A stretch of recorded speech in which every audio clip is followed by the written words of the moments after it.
All right, good evening. We'll call the April 1st, 2024 regular city council meeting to order. If the clerk can call the roll. Absolutely. Council member Lithcott-Haynes. Here. Thank you. Councilmember Vinker. Here. Councilmember Tanaka. Here. Councilmember Burt. Here. Vice Mayor Lowing. Here. Mayor Stone. Here. Councilmember Koo. Here. For the record, all present. Great, thank you. We have two special orders of the day. The first one is a presentation from the Mid-Peninsula Regional Open Space District to City Council.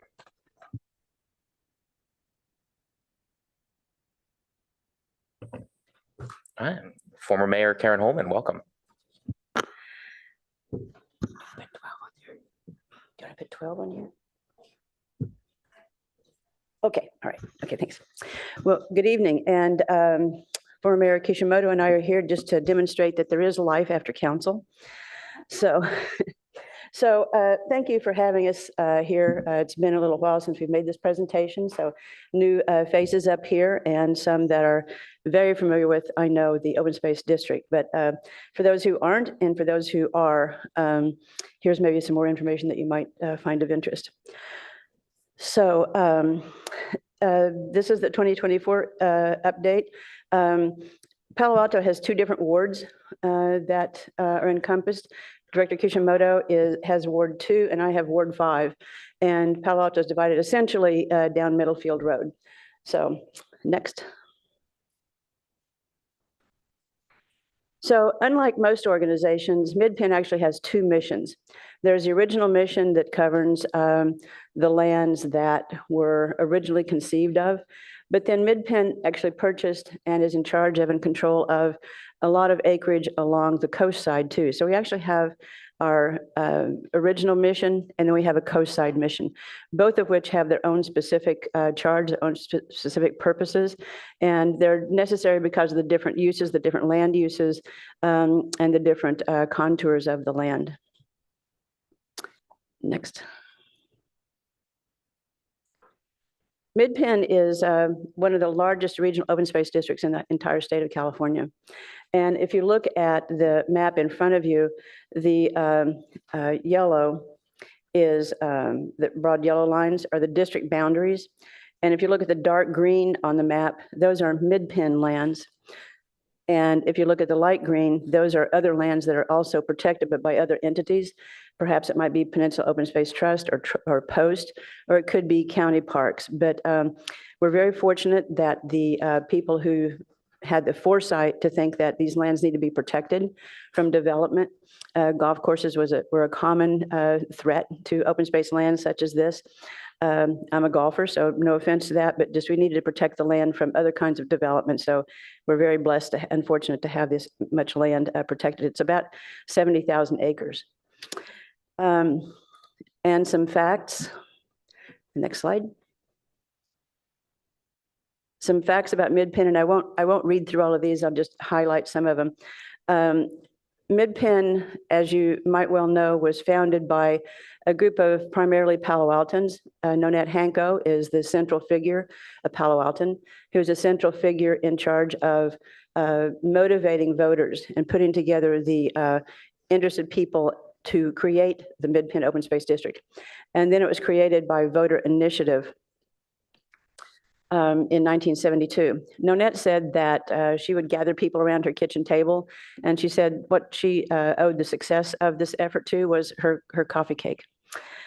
So MidPen is governed by a board of 7 elected officials, 2 of them here tonight, and primarily funded through people's property tax. We have 27 preserves. I'm sure if you've been to a MidPen preserve, raise your hand. If you've been to a MidPen preserve, raise your hand. You could raise both hands and both feet. I know that. So most of you have.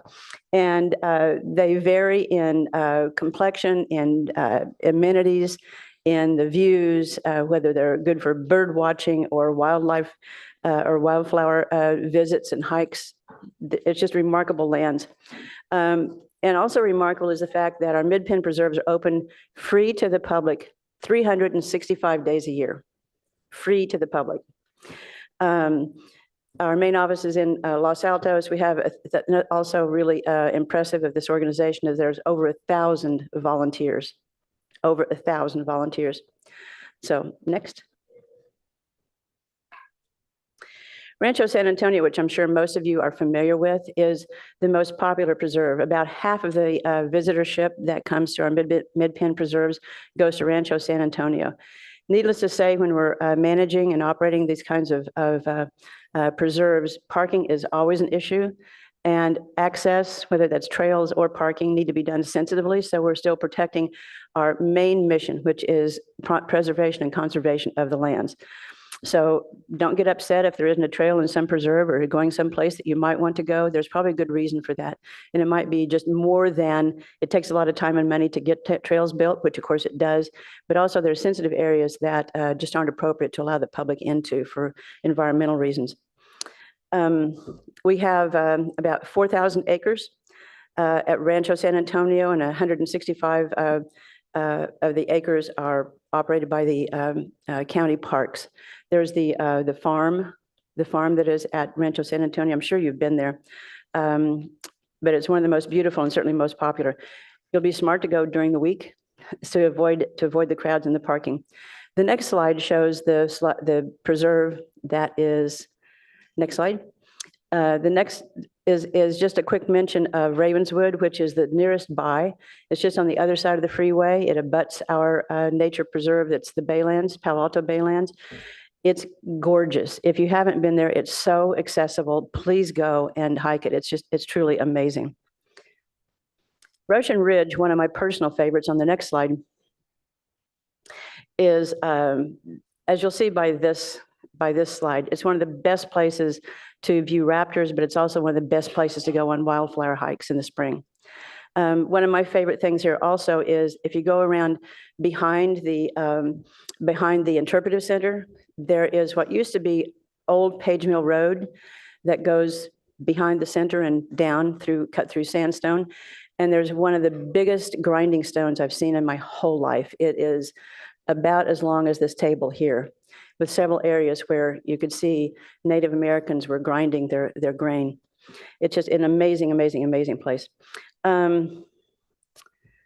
It also has Boral Hill, which is one of the highest places in San Mateo County, which offers a 360-degree view of the area. Windy Hill, on the next slide, Windy Hill Preserve. We could put up, hundreds and hundreds of slides, and you'd be impressed with the views and the scenes and the landscape. It's just that impressive, the lands are. Windy Hill Open Space Preserve, I'm sure a lot of you know as well. It is in Portola Valley and just off Alpine Road. Very, very popular. Parking is a real issue there because it is so popular. So please, if you can ever visit preserves on the weekday as opposed to weekends, it's a smart thing to do, and it'll be doing everyone a favor, including yourselves. So we have project updates that Director Kishimoto is going to present. And so with that, I turn it over to her. Thank you. Mayor Stone and honorable council members, thank you for having us. I just wanted to introduce our Assistant General Manager, Brian Malone, who is with us tonight, and he's going to help answer questions. So I'd like to just give the whirlwind tour of 5 projects. So the first is wildland. Next one is wildland fire resiliency. This is something that we've ramped up dramatically, especially in the last 4 years since the CZU fires, lightning strike fires. This is our Mid-Penn staff member holding the line on the CZU fires. Next slide, please. Since we have managed 70,000 acres, you can imagine we have to be very strategic about our efforts. It's a 4-pronged process, which I can't get into, but next slide. And this shows you the extent of all the places that we do the vegetation management. Okay, next slide. Okay, I'm going to mention the next two are preserves which are relatively close to Palo Alto. Hawthorne's area plan, that's at Alpine and Portola Avenue. This 80-acre preserve was gifted to Mid-Penn in 2011. And very recently, we've appointed a public access working group to look at trails and parking. And the upper area especially has some spectacular views, so you can look forward to that. Next slide, please. Next one is the Alpine Road Trail Improvement. So Alpine Road is an old regional road, which used to connect Portola Valley to Page Mill. And in 1979, the San Mateo County closed it down because deterioration and the washouts. So it's been closed since then. Measure AA is allowing Mid-Penn to take it over. We've remade it into a trail. And we hope to take over the long-term responsibilities of maintaining it. So we won't run into that problem anymore. Next slide. It's Prisma to the sea. Okay, so this is a roughly 15-mile regional trail that's connecting Prisma to the ocean. It'll be eventually part of a bay to sea trail. So you can start in Ravenswood and walk all the way to the coast someday. But this is a critical connection that we'll be building. Okay, next slide is the Highway 17 crossings. And this is two prongs. I mean, one is for wildlife. So the goal there is to maintain healthy wildlife crossings, especially for mountain lions, to provide them with genetic diversity and climate resilience as well, because they need to be able to migrate to places with more hospitable habitats in the future. For humans, it'll be connecting some 30,000 acres of publicly owned lands. And on 17, it'll reduce wildlife mortality and improve motorist safety, because every year mountain lions and wildlife do die trying to cross. Okay, and next slide. Just finally, I'd like to help point out that the Measure AA is celebrating its 10th anniversary. And since 2014, we have preserved over 9,600 acres and opened up 5 preserves with additional space and over 31 miles of new trails as well. So I think with that, I'll close and hope to see everybody on the trails. And I'm happy to take some questions as well with either Karen or Brian. Great. Thank you for that presentation. Are there any questions from the dais? Councilmember Koo. No questions, but just to say thank you for preserving the open space and making sure that historical factors in all of these areas are also preserved, so people can learn from it and people can see it. So thank you. Oh, and also the overpasses and the underpasses for wildlife to go through. Amazing. Thank you so much. Okay, great. Well, thank you so much. Thanks for being great partners with us. All right. Wonderful. Thank you so much for being here. Okay. We will now move on to item 2, which is a review list of applicants for board and commission openings and select candidates to interview. Turn it over to the city clerk.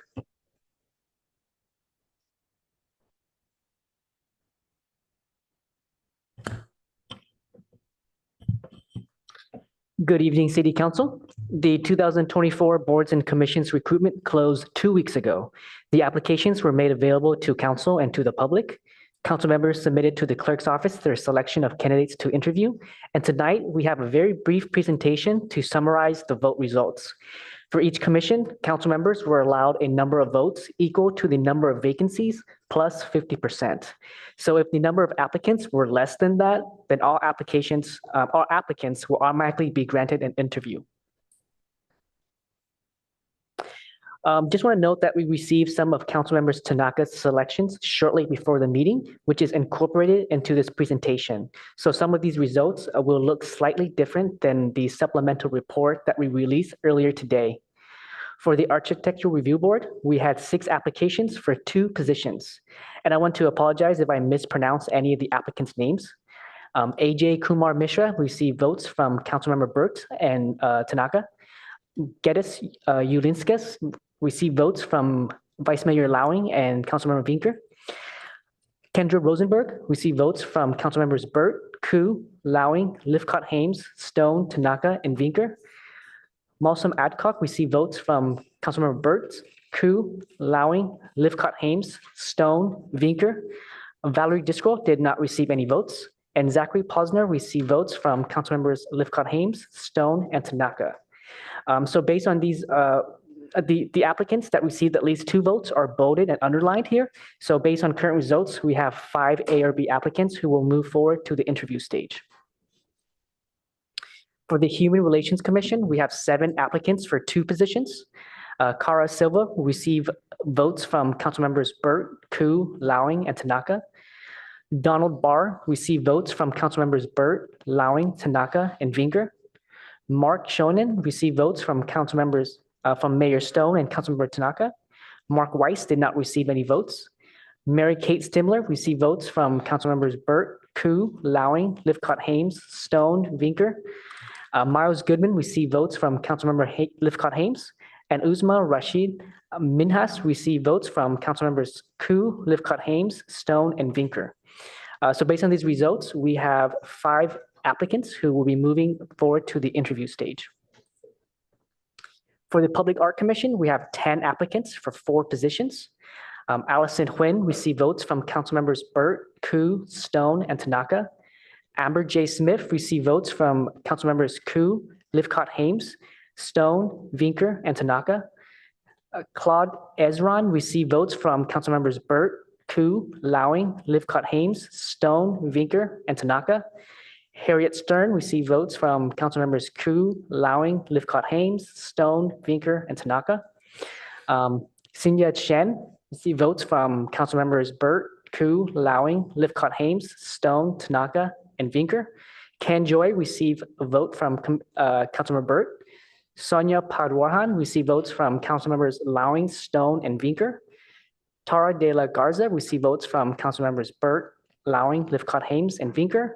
Vidam Axelrod did not receive any votes.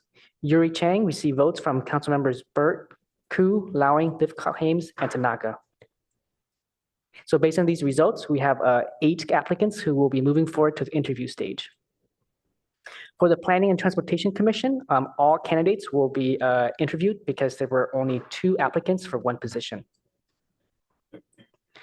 For the Stormwater Management Oversight Committee, again, all applicants will be interviewed because we only received 4 applicants for 3 positions.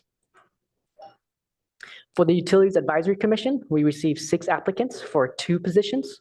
Abraham Bakirjan received votes from Councilmembers Koo and Tanaka. Ambika Pujuri received votes from Councilmembers Stone, Tanaka, and Vinker. Chris Tucker received votes from Councilmembers Burt, Koo, Lowing, Lifcott-Hames, Stone, and Vinker. Richard Craig received votes from Councilmembers Burt, Lifcott-Hames, and Tanaka. Sean Holman received votes from Councilmembers Lowing, Lifcott-Hames, Vinker. And Ustav Gupta received votes from Councilmembers Burt, Koo, Lowing, and Stone. So based on these results, all 6 applicants will be moving forward to the interview stage. And then finally, the Historic Resources Board, we received only 1 application for 4 positions. So interviews for the HRB is on hold due to insufficient number of applications. Our office is conducting a special extended recruitment to fill the remaining vacancies. We hope to bring it back to council within the next 2 months or so, if the schedule permits. In the meantime, of the 4 HRB members whose seats are expiring, 3 of them graciously agreed to continue serving until the replacements are appointed as permitted by the boards and commissions handbook. So we don't expect any quorum issues with the HRB in the meantime. And with that, I believe the city manager has some additional comments regarding the HRB. Yes, thank you. For council's awareness, just wanted to note that with respect to the Historic Resources Board, that apparently this has been a perennial issue in securing sufficient applications for the slots on this board. Given that staff would like to bring forward a recommendation to reduce the size of the HRB from its current 7-member board to 5 and potentially make some additional changes that would make the load on this board a little more manageable. So we'll bring that to us as a separate recommendation. And that concludes our presentation, and we're happy to take any questions. Wonderful, thank you. Any questions? All right, seeing none, we'll close that item. Good luck to all the applicants moving forward. And we'll now move to agenda changes, additions, and deletions. City Manager? Thank you, Mayor. No changes tonight other than what has been included in the amended agenda. Want to bring it forward for public awareness that item 11 will be heard before item 10. Item 11 is the discussion of the Caltrans repaving project on El Camino Real. Once again, that will be heard first on your action agenda before the second reading of the tree ordinance. And that's it for me. Mayor, back to you. Great, thank you. Okay, with that, we'll now move on to public comment. Madam Clerk, how many public commenters and groups do we currently have?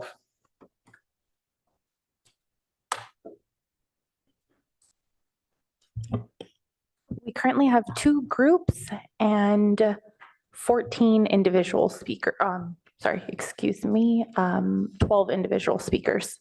And the total is? The total is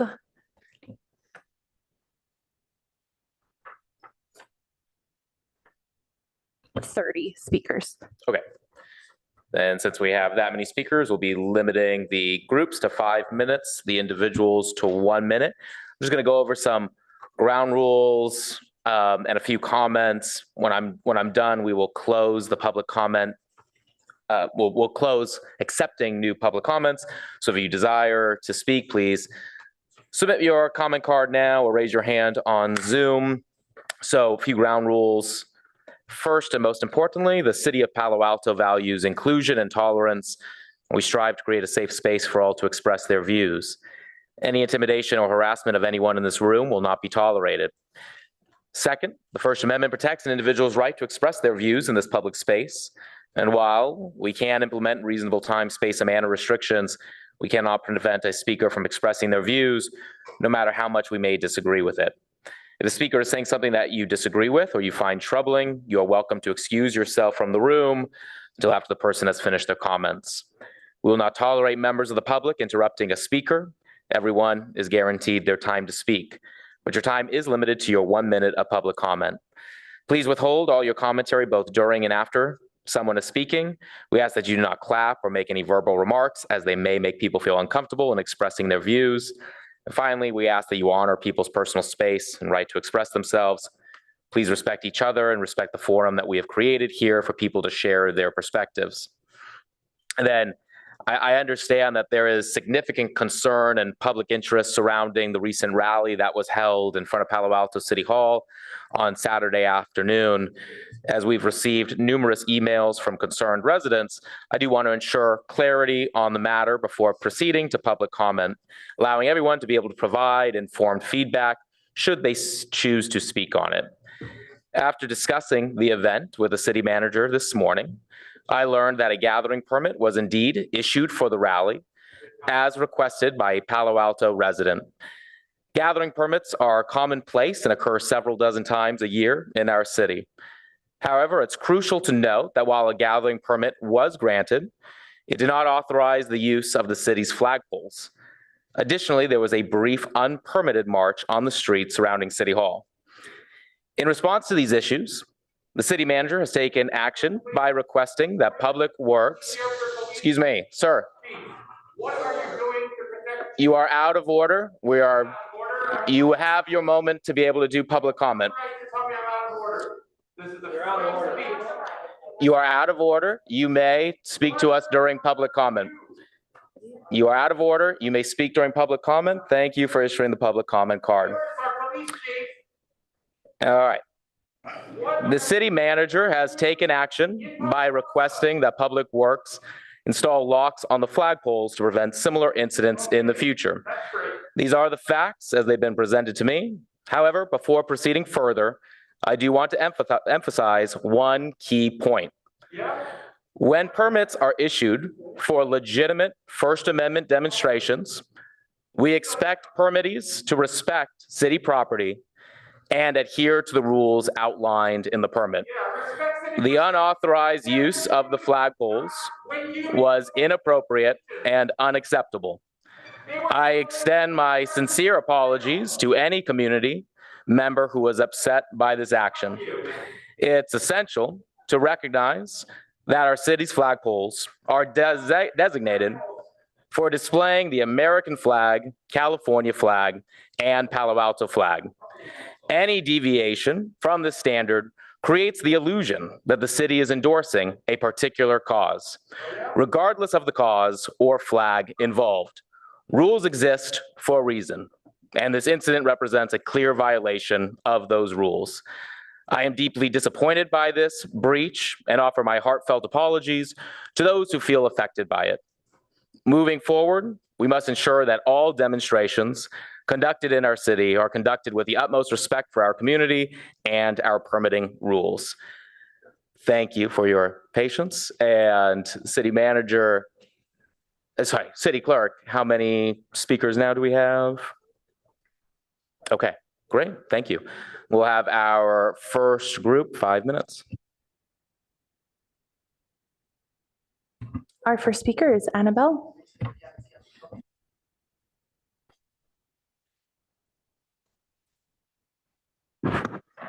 Can you hear me okay? Yes, wonderful. My name is Annabelle, and I'm currently in my final year at Gunn High School. I was born in Israel to German Jewish parents whose parents and grandparents survived the Holocaust. Since 2012, we've been fortunate to call Palo Alto our home. I love the city and community so much, its openness, diversity, and values. Unfortunately, much has changed since October 7th.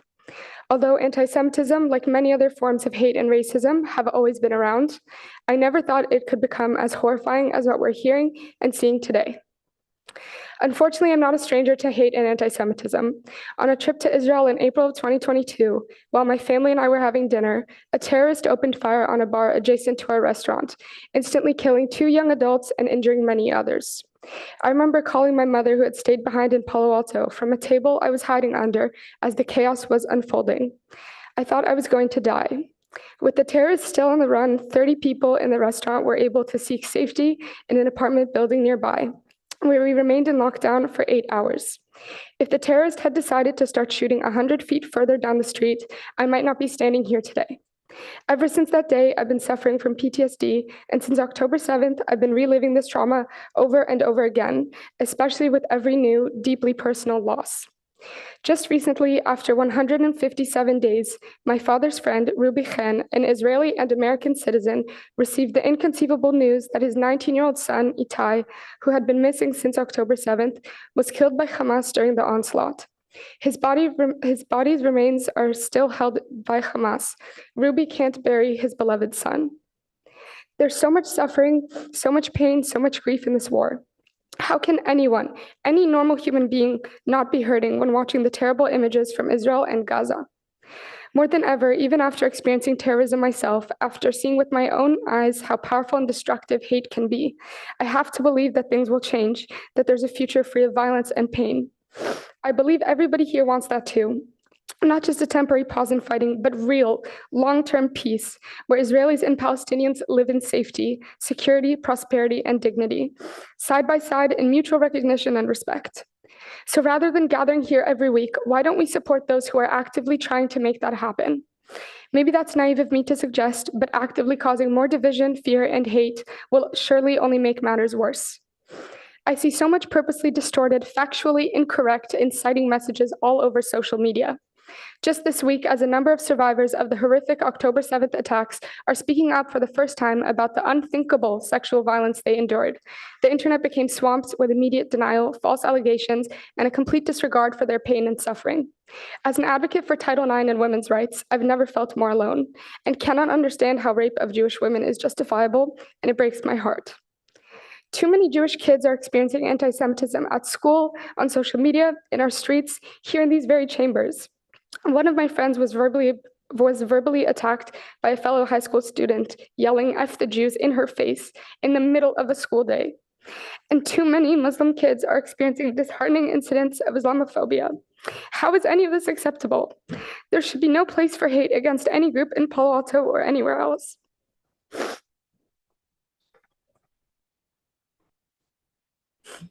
Can I continue first? Yes, we'd like to continue. As we're approaching the end of the school year, I should be excited about going to college in the fall. Instead, I find myself terrified by the endless reports and images of intimidation and violence against Jewish students. Instead of hateful chants, there should be peaceful dialogue. Instead of spreading misinformation, we must listen and educate ourselves. Instead of harassment, there should be mutual empathy and support. Instead of calls to eliminate group of people, to globalize violence against them, we should be urging people to come together to end this violence once and for all. If this is too much to ask, then let me ask everybody tonight to at least agree on 3 things. Terrorism will never be justified. Hate and incitement are unacceptable, and zero-sum games will get us nowhere. Only compromise, starting with mutual recognition and respect, can lead us to peace. I'm good.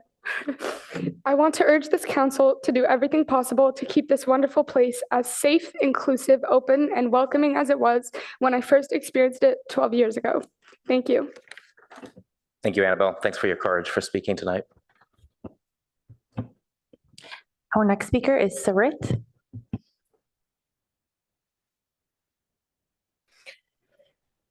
My name is Sarit, and I'm here to remind you once again why there is a war in Gaza. Despite previous denials by Hamas, a UN report recently concluded that there was clear, convincing information that hostages had suffered sexual violence and that sexual violence occurred during this October 7th Hamas attack. The New York Times just published an interview with Amit Susana, an Israeli female lawyer who was held hostage and is speaking out now to raise awareness about the plight of the hostages still in Gaza. Amit lived in one of over 20 Israeli villages, towns, and army bases overrun by thousands of Hamas terrorists on October 7th. Some 1,200 people were killed that day and about 250 abducted. At 9:46 a.m., Amit heard gunmen outside, prompting her to hide in her bedroom closet. Moments later, she heard a huge explosion and someone opened the closet door. Dragged from the closet, Amit saw 10 men rifling through her belongings, armed with assault rifles, a grenade launcher, and a machete. Part of the house was on fire, a blaze that would ruin the building. Over the next hour, the group dragged Amit through a nearby field. Security footage shows the group repeatedly tackling her to the ground as they struggled to restrain her. Unable to subdue her, they bound her hands and feet and dragged her across the bumpy farmland into Gaza. The hospital report prepared after her release said that Amit suffered fractures in her right eye socket, cheek, knee, and nose, and severe bruising on her knee and back. In Gaza, Amit was first held in a small structure built on the roof of an upscale private home owned by a man named Mahmoud. He dressed her in a thick brown garment and gave her 3 pills, which he said were painkillers. It was the only medical treatment she received. At first, Amit's ankle was chained to the window frame. A few days later, she was led by the chain to a bedroom downstairs. The chain was reattached to the door handle next to a mirror. She saw her chains and swollen and battered face and began to cry. The room was almost permanently shrouded in darkness. Muhammad slept in the living room, but frequently entered the bedroom in his underwear, asking about her sex life and offering to massage her body. When he took her to the bathroom, he refused to let her shut the door. Early one morning, Muhammad insisted Amit bathe. After washing for a few minutes, she heard his voice from the door. She turned and saw him standing there with a gun. She reached for a hand towel to cover herself, and he advanced and hit her. He sat her at the edge of the bath and she closed her legs and she resisted. And he kept punching her and put his gun to her face. Then he dragged her to the bedroom and sexually assaulted her. You can't stand looking at him, but you have to, said Amit. After the start of Israel's ground invasion, Amit was taken to another private home in the city of Nusirat. For the first time in weeks, she was free of Muhammad, but terrified to be entering another unknown. Her new captor, Amir, put her in a bedroom where she found 4 other hostages. A few days later, Amit was summoned to the apartment's living room where Amir often played with his children. The guards wrapped her head in a shirt, forced her to sit on the floor, handcuffed her, and began beating her with the butt of a gun.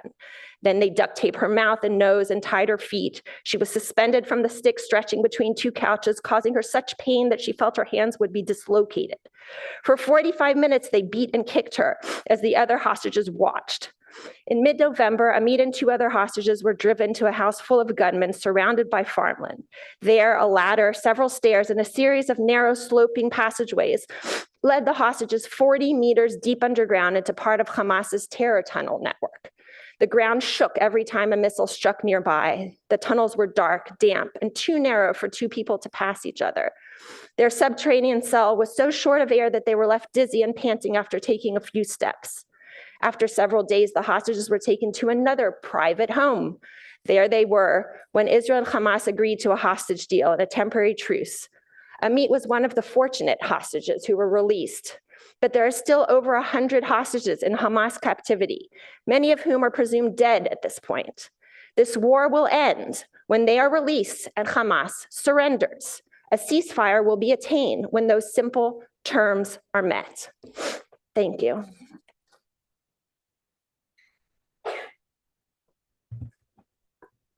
Our next speaker is Jerry Yu.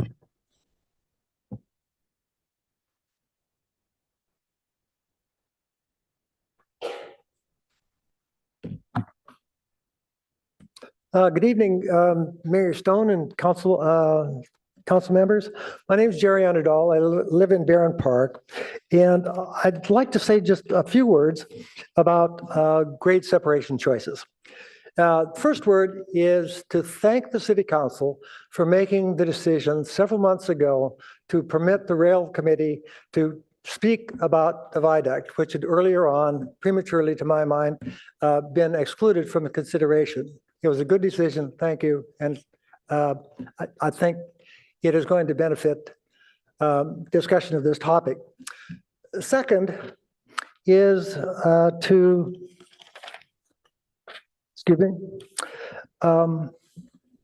recommend that anybody who has been engaged in this topic in the past and has kind of given up out of frustration in a sense that it's not going anywhere, take a look now. Things are different now.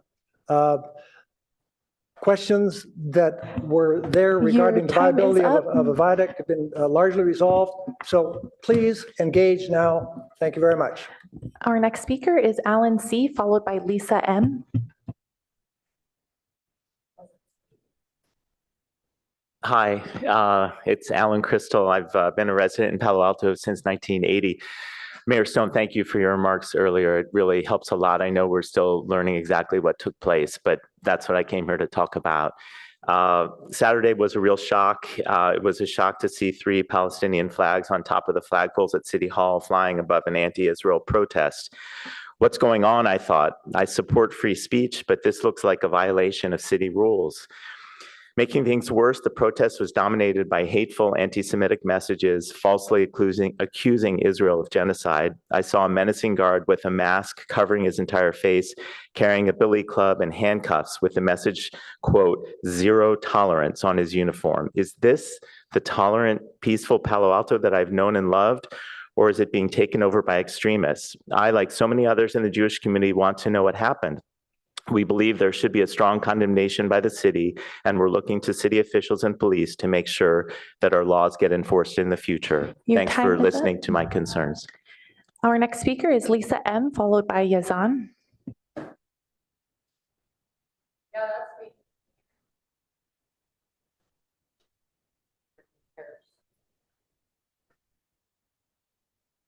Hello. I just have an announcement. I'm one of the people that received services at the Opportunity Center, 33 Encina. It's local here in Palo Alto. I'd like it to be seen as like an in-reach service instead of an outreach one. There's an opportunity employment service fair tomorrow, Tuesday, April 2nd. And a lot of us that utilize the services there really enjoy when these days happen. It's a day when other services in the community, medical, mental health, and basic needs, clothes and food, come and explain actually how to get those services. There's a lot of us wondering those questions because there's new people all the time, so there could never be enough of those. Just wanted to bring that and let the board know that there's good people still. Thanks.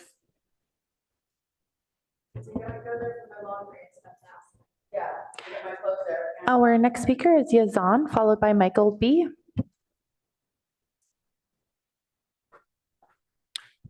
Good evening again, City Council. I just wanted to give a sense of scale for the amount of destruction and killing that's been happening in Gaza to make it more relatable. As of now, 1.5% of the population has been killed. What does that mean? If we scale it by Bay Area residents, that's 116,000 people. That's everybody in the city of San Mateo. If you scale it to California, that is 585,000 people. That's the equivalent of more than the entire Sacramento region. And if we scale by the population of our country, that comes out to about 5 million people. 5 million people is more than the residents of Los Angeles and San Jose combined. Every single one of them, to give it a sense of scale. There's been 13,750 children that have been killed, 17,000 have been orphaned.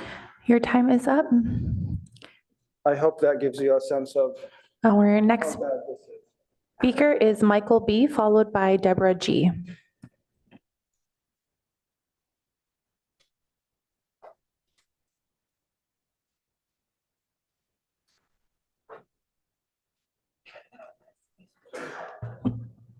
Michael B.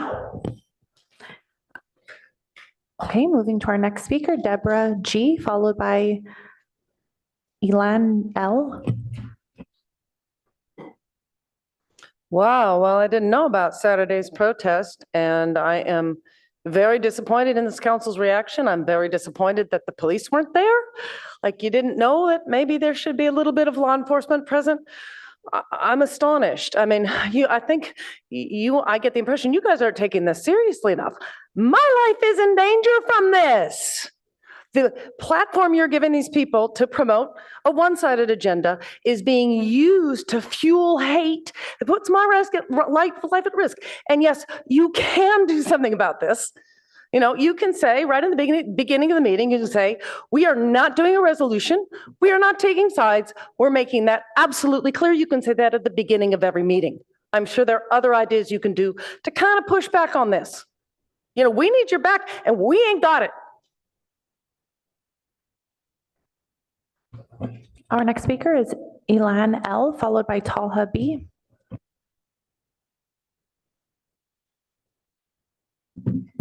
I'm a Jew. I'm raised in Palo Alto, and I have lived in Israel. I have been harassed, had my personal information posted on the internet, and had professional consequences for speaking out against genocide in these meetings. Condemning genocide and apartheid is not anti-Semitism. It is past time for a ceasefire resolution. I am here as a Jew asking for full city divestment and boycott of companies profiting from Israeli apartheid. This is how we ended apartheid in South Africa, and it is how we will end Israeli apartheid. You can lead the way and be part of the solution or not. Ceasefire now, boycott now, divest now. Jews of conscience say, not in our name. Never again is now.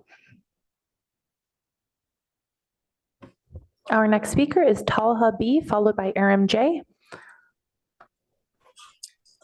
Thank you, Council. I'd like to just shed some light on the peaceful protest that occurred on Saturday and who was present. We had a 91-year-old Palestinian Christian who fled the state of Israel when her family was forced out. We had a doctor who just returned from Gaza on a 5-week medical mission describing the horrors he witnessed. We had a Jewish woman who grew up in Israel and in the United States describing how what she saw was genocide. We had children as young as 14 describing the horrors of the children they see on their phones every day getting blown to pieces, their limbs getting blown off. In a literal genocide, it's amazing that the residents of our city who are opposed to the free speech that occurred on Saturday are more concerned about flags than an actual genocide occurring and the killing of 13,000 children and 32,000 people. Please get your priorities straight. This is a genocide. Ceasefire now. Our next speaker is Aram J, followed by Karen H. Okay, so Mayor Stone, the first speaker, you went out of your way to call her courageous. So you're showing your Zionist sympathies. I haven't heard you say to one young Palestinian person who's called out for a genocide that they were brave and courageous. I'm a 75-year-old Jew, and I'm going to tell you, this is a genocide that's going on in Palestine, okay? That's clear. And you know how Jewish citizens like myself can feel safe? Stop the killing. Stop the 32,000, the 33,000, the blood that's being spilled. And you know, next year, I'm a Jew. Ed Lowing's a Jew. Ed, where you stand on this, bro? Come on. If you stand with Israel, be proud. Let us know as a citizen. If you stand like I do and know that this is genocide, come on, man. You're a public official. Show some courage. Speak out. Let us know what your position is, bro. Okay? Now, AIPAC. Okay, thank you. Your time is up. Our next speaker is Karen H, followed by Deborah Lise M. Hi, Karen Holman, a little bit out of context with everything else here. So we just wanted to respond to the comments about HRB applicants. The HRB requires particular expertise not commonly found, so a qualified list of applicants is very difficult to find. The term limits for all the boards and commissions, the HRB got swept up in that, and because of the expertise that's required, when you find a good HRB member, hold on to him for a while. The thing that's not appealing at all to attracting HRB members is the fact that the HRB, unlike any other board or commission, recommends to the ARB. No other board or commission recommends to another board or commission. It really diminishes their influence and their worthiness, if you will, from how they view it. And lastly, I will say this, that the Ramona Street is a National Register Historic District. It's closed for outdoor seating and stuff. I strongly urge you to please send that to the HRB for recommendations on the design acumen, because they would be the body that could help with that. Thanks so much. Our next speaker is Deborah Lise M, followed by Barry G.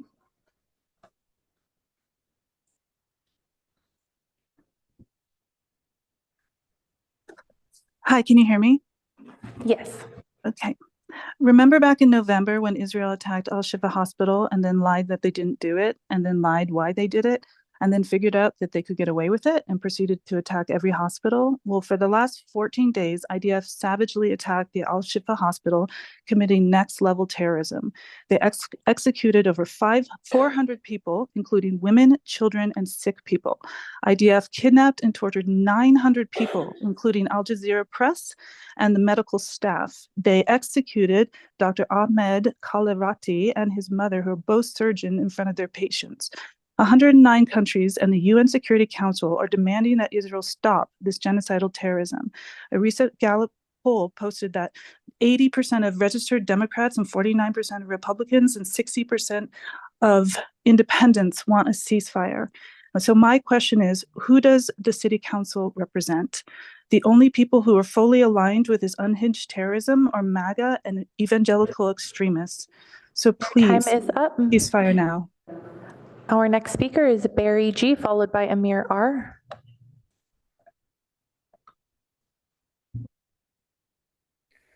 Yes, good evening, Council. My name is Barry Eagle. as far as the ceasefire resolution goes, I'd like to propose a slight change to it, where it'd be more like a cease liar resolution, where we ship the kikes to the Congo and niggers to Israel, because none of them belong here. They're ruining our society. Momentarily. We're going to cut you momentarily. I just want to apologize to the audience. This is public comment. We unfortunately cannot prevent the speaker from speaking, so we're going to have to give them 30 seconds. I highly encourage you, if you are at home, to click mute and to ignore it, but it's the First Amendment rights, and we do have to allow this person to speak the horrible things that they are speaking, so you can continue.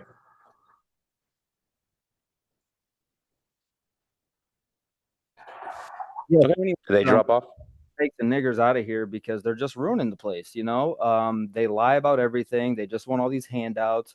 The Talmud, if you read the Talmud, that's the Jewish holy scriptures, and they say things like Yebamoth 98a, all men and children are animals. So, I mean, that's how we have to handle this situation properly. Adolf Hitler was too nice. Let's honor his. All right. I want to again apologize to the public. That speaker's comments were heinous, do not represent the values of this council or this city or our community. Again, First Amendment on these items requires us to allow someone to be able to say horrific things, unfortunately, including hate speech. All right. We will continue now with our next speaker. Our next speaker is Amir R., followed by Molly C.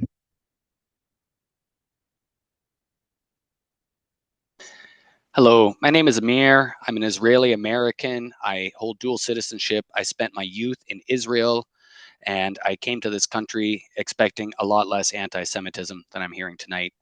Most recently, my people were expelled from Afghanistan and Yemen, and then in 2014, expelled from San Juan, La Laguna, in Guatemala, and then in 1972 in Uganda. In 1968, my people were expelled from Poland. In 1963, my people were expelled from Algeria in Africa. Why should my people be expelled from the Holy Land that was given to us, our God-given right? In fact, I would like the city to not be in favor of a ceasefire, because why shouldn't the Palestinians be martyrs? They're out there killing Jew after Jew after Jew after Jew, and we're just supposed to accept that? It doesn't matter that 6 million of us, that number that we made up, died in the Holocaust, and we poisoned wells in Europe in the 1400s causing the Black Plague. We have a right to exist.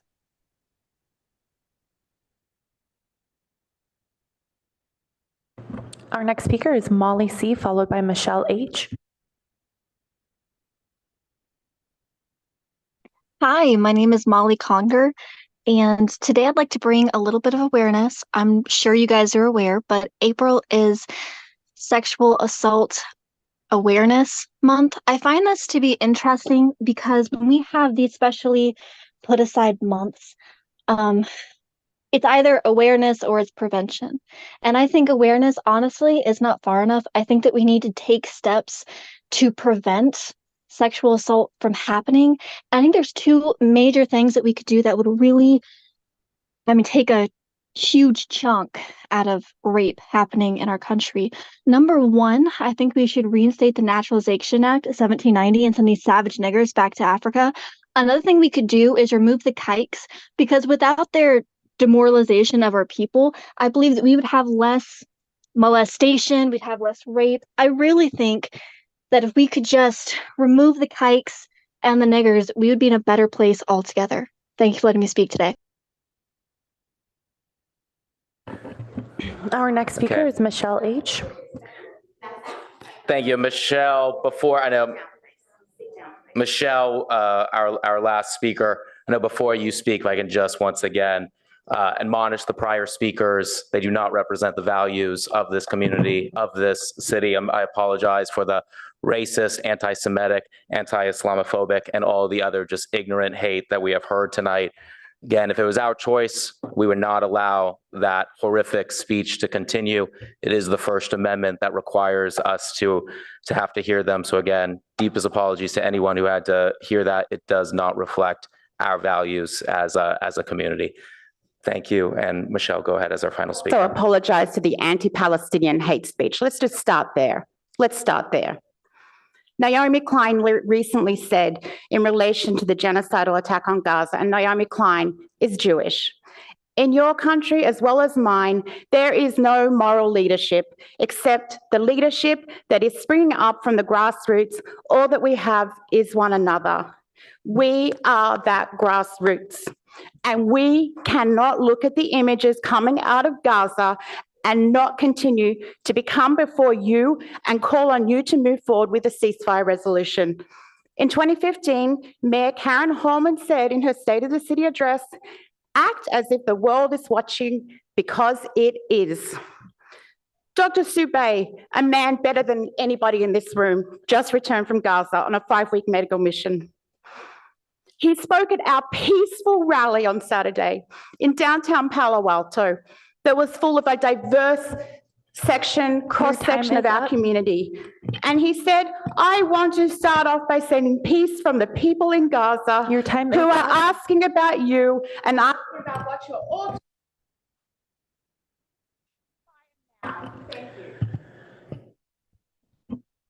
That concludes public comment on items not on the agenda. Thank you, Madam Clerk. And again, apologies to the public. Why don't we take a 5-minute break to regroup? We will continue at 7:32.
Next item is council member questions, comments, and announcements.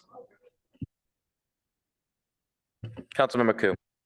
Thank you, Mayor Stone. I wanted to let my colleagues as well as the public know that we do have a adult mental health first aid training through Momentum for Health. And the class aims to give us the skills and knowledge to provide initial support to those experiencing mental health challenges. It helps us recognize it. And I'm happy to say that I have attended the classes, found it very useful, and I am also now certified. So, I mean, this is something that we know from emergency preparedness. It's always good to know oneself and others when they're exhibiting signs of stress. So I want to say thanks to Mr. Kojo Pierce with the City Manager's Office for bringing this training opportunity to the city. Secondly, I did also want to bring attention to the informational staff report that is in our packet tonight. I want to say I appreciate the Fire Department's 2023 Annual Performance Report. In all of our public safety departments, there has been tremendous difficulties, but it also shows its resiliency. I want to thank the men and women for sticking with us, and so thank you. I want to also say a huge welcome to fire department's new recruits and also the staff and fire administration. A big welcome. And although I'm sorry that there were originally a total of 13 firefighters hired, only 8 are remaining with Palo Alto Fire. So thank you for your service and sticking with us nonetheless. I want to also give cheers and congratulations to the promotions within the fire department. So congratulations. I want to also mention that response times are very important as lives and property depend on early response. I appreciate the identification of what the combination to make up the total response time is. I would ask that the department continue to make an effort to reduce its response time but within the confines of safety for itself and crew. So thank you. Thank you, Mayor. Thank you, and thank you for taking the training and giving the shout out for that. Councilmember Lithcott-Haynes. Thank you, Mr. Mayor.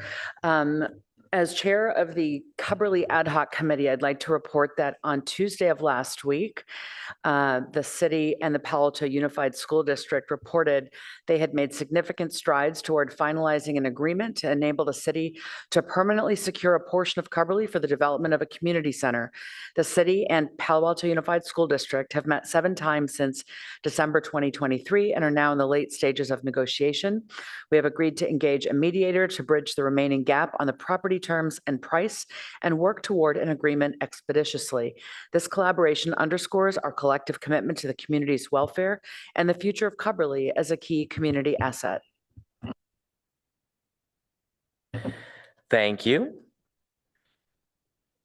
Great, and I'll just say I want to appreciate Councilmember Koo for covering for me last week at the SFC JPA due to a modified schedule that I had at school. But also, many members of the community are aware that Palo Alto, we lost our Valley Water representation on the SFC JPA. However, I think one good news for Palo Alto, and thanks for Councilmember Koo for nominating me, I was elected as the vice chair of the SFC JPA, and so hopefully with being in the executive leadership there, be able to bring some additional representation to Palo Alto. So thank you again for your help. And seeing no other lights, then we will move on to our study session on Palo Alto Link, 1-year service evaluation and report. I'll turn it to staff. Thank you very much, Mayor and City Council. I'm Philip Cammey, the Chief Transportation Official with the Office of Transportation, and tonight we're presenting a study session on the Palo Alto Link 1-year service evaluation and report. And can I have the next slide, please? Joining me in this presentation is Nate Baird, our Transportation Planning Manager, and he manages this service for the office. We also have some staff available on the line from our contractor, VIA, who provides the operation of this service. They're available on Zoom as well. And next slide. And this is just an outline of the presentation. We're going to provide some background information and review the Palo Alto Link performance for the first year. We will highlight the rider demographics and provide some insights. And then finally, we'll review the funding. Next slide, please. So I'm just going to give a quick overview of how we came to the current service and how we got to this service model. So we had a free shuttle, the Palo Alto free shuttle, which started in 1999. And prior to its termination in 2020, the Palo Alto shuttle had faced 4 years of straight ridership decline. And I was here previously in a different role, in actually the role that Nate's in now, kind of. And I was at the city council and I reviewed a transit vision plan, and that was in 2017. And the transit vision plan was in combination with VTA's service cuts that were part of their next network plan, and also looking at the whole context of how bus transit worked in Palo Alto, including our shuttle services. And at that August 2017 meeting, we reviewed the service and how it provided service for our Palo Alto residents. And the plan at that time identified that 61% of Palo Alto residents would be within a quarter-mile walk shed of public transit. That's all of the public transit combined, not just the Palo Alto Link or the Palo Alto free shuttle, but also VTA services, Stanford Marguerite, the Dumbarton Express, all the different public service transit at the time. So quarter-mile walk shed, considered a fairly reasonable walking distance for most to be able to take a fixed route bus, meaning you got to stop you got to get on at a certain stop. I presented an option or options for council to consider, which was expanding service and expanding coverage to provide coverage for 77% of Palo Alto within the quarter-mile walk shed. And the expanded shuttle service at the time was estimated to cost $1.86 million. That was in 2017 dollars. And at this time, council directed staff to seek funding for the service enhancements from VTA and to develop a flexible service model. And so unfortunately, VTA did not provide funding for shuttle service, traditional shuttle service expansion. They provided an innovative transit grant fund. And so we applied for that for flexible transit, and we were awarded $2 million. And so we discontinued the crosstown shuttle in April 2020, just before the pandemic. The service was then averaging around 3,938 riders and per month. And we switched to the Palo Alto Link. We started service with the $2 million grant from VTA's Innovative Measure B transit funds, started in March 2023, with this new service that provided coverage to virtually all Palo Alto residents. And with that, I'm going to turn the slide over to Nate so he can provide an overview of the service and all the other things that I mentioned in the overview. Good evening, City Council and Palo Alto residents and stakeholders. Next slide. So our Palo Alto Link is what's called an on-demand transit network. We operate Monday through Friday, 8 a.m. to 6 p.m. Holidays included, though the service levels are a little bit lower on those days. But VIA, our provider, does try to match the supply to demand on those holiday days. We have a fleet of 9 vehicles, 6 Tesla Y model EVs, and 3 hybrid Toyota Siennas, which supply our wheelchair accessible vans. All our Teslas are equipped with bicycle racks. Our fare is a standard $3.50 for regular adults, regular fares. And then we have a $1 fare for seniors, disabled, low income, and youth.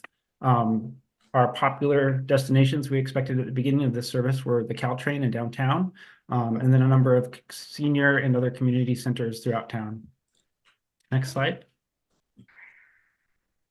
So in the last year, we've served over 50,000 completed rides. We have an average wait time of 13.8 minutes and an average ride rating of 4.85.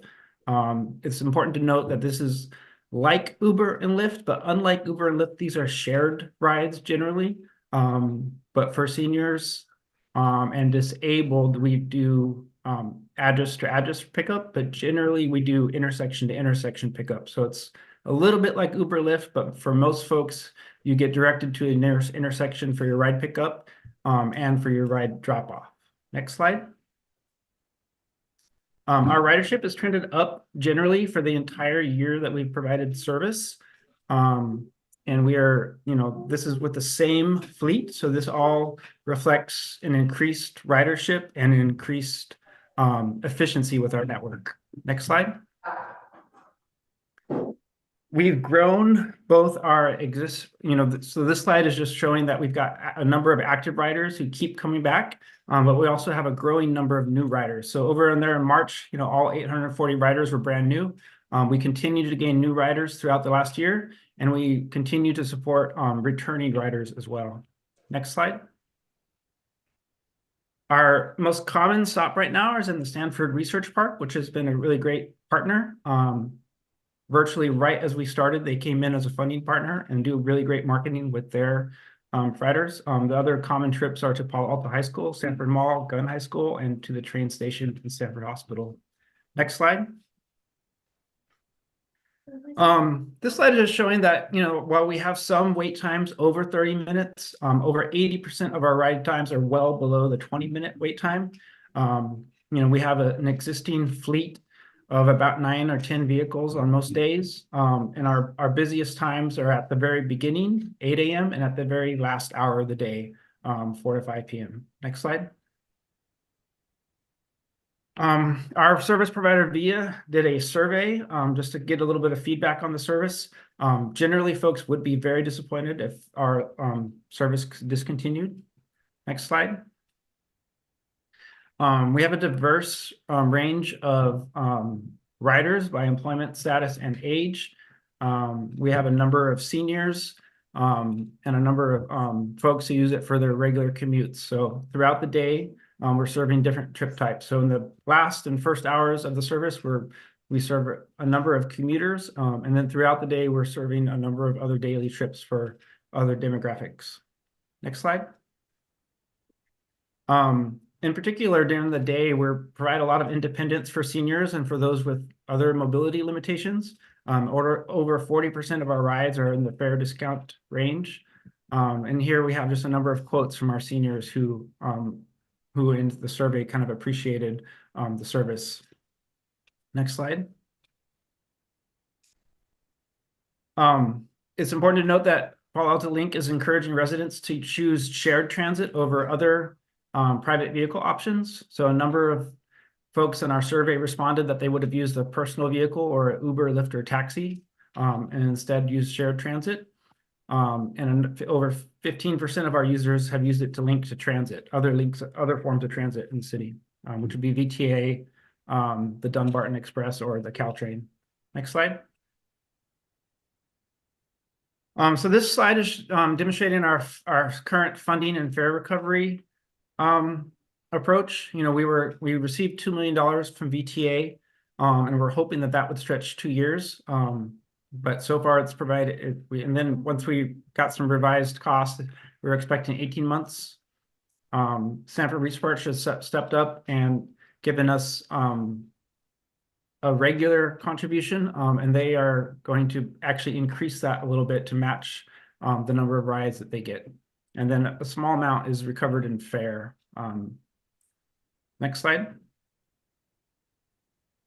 So we've had VIA kind of work up some potential funding scenarios for the following fiscal year, should we want to continue this service at city costs. The biggest kind of input that we've received is that folks would be interested in having increased supply either at the morning and evening commute hours. We know that if we extended just a little bit in the morning and continued a little bit in the evening, we'd be able to support a lot more commuters. But folks are also potentially interested in getting to a few different geographic locations as well. So we have some options for either continuing at the current service level or decreasing or expanding our service by a little bit. Next slide. So that's our presentation. Thank you. We're happy to take questions now. Wonderful, thank you. we'll bring it back to the dais for questions and comments. Vice Mayor Lowing. Yes, thank you to the Transportation Department and for doing this. A lot of good data, so we are getting the true state of the world here. I was a little surprised that the uniques is only 840 with all the thousands of people here. Any anecdotal evidence on, obviously those 840 are happy, but any anecdotal evidence on why we're not getting more dispersion essentially? I believe that 840 was for the very first month, so all those riders were new. You mean why we don't get more visitors potentially? I think, you know, where we've advertised it, folks are happy to use it, but we probably could do a little bit more visually for visitors when they arrive. Yeah, I mean, the repeat users are so much higher than the new users. This far into it, I would just have expected a bit more. Yeah, I'm happy to try and take that, but I think that's a question potentially for a future survey. But I think part of it is just the marketing. Like we haven't expanded the marketing to the point where we're capturing a ton of new users. Really, we could expand the marketing more and potentially catch more users. But what's happening is the users that are using it are really liking it and finding it to work for their needs. So that I think that's the reason for that. And my other question was if there's been any concern in terms of the way you have to purchase it and pay for it, or if that's been okay. So are you referring to the fares? Yeah, how you pay for it, not how much, but how you pay for it. Yeah, we have flexible options for paying for the fares. So I haven't heard any specific concerns regarding that. I'm not sure, Nate, if you've heard any concerns regarding that. So currently the ways to pay are via the app, and you know some of our user groups do need a little bit of walkthrough help their first time in the app, but generally it's like paying for any other purchase that you would pay for on your smartphone.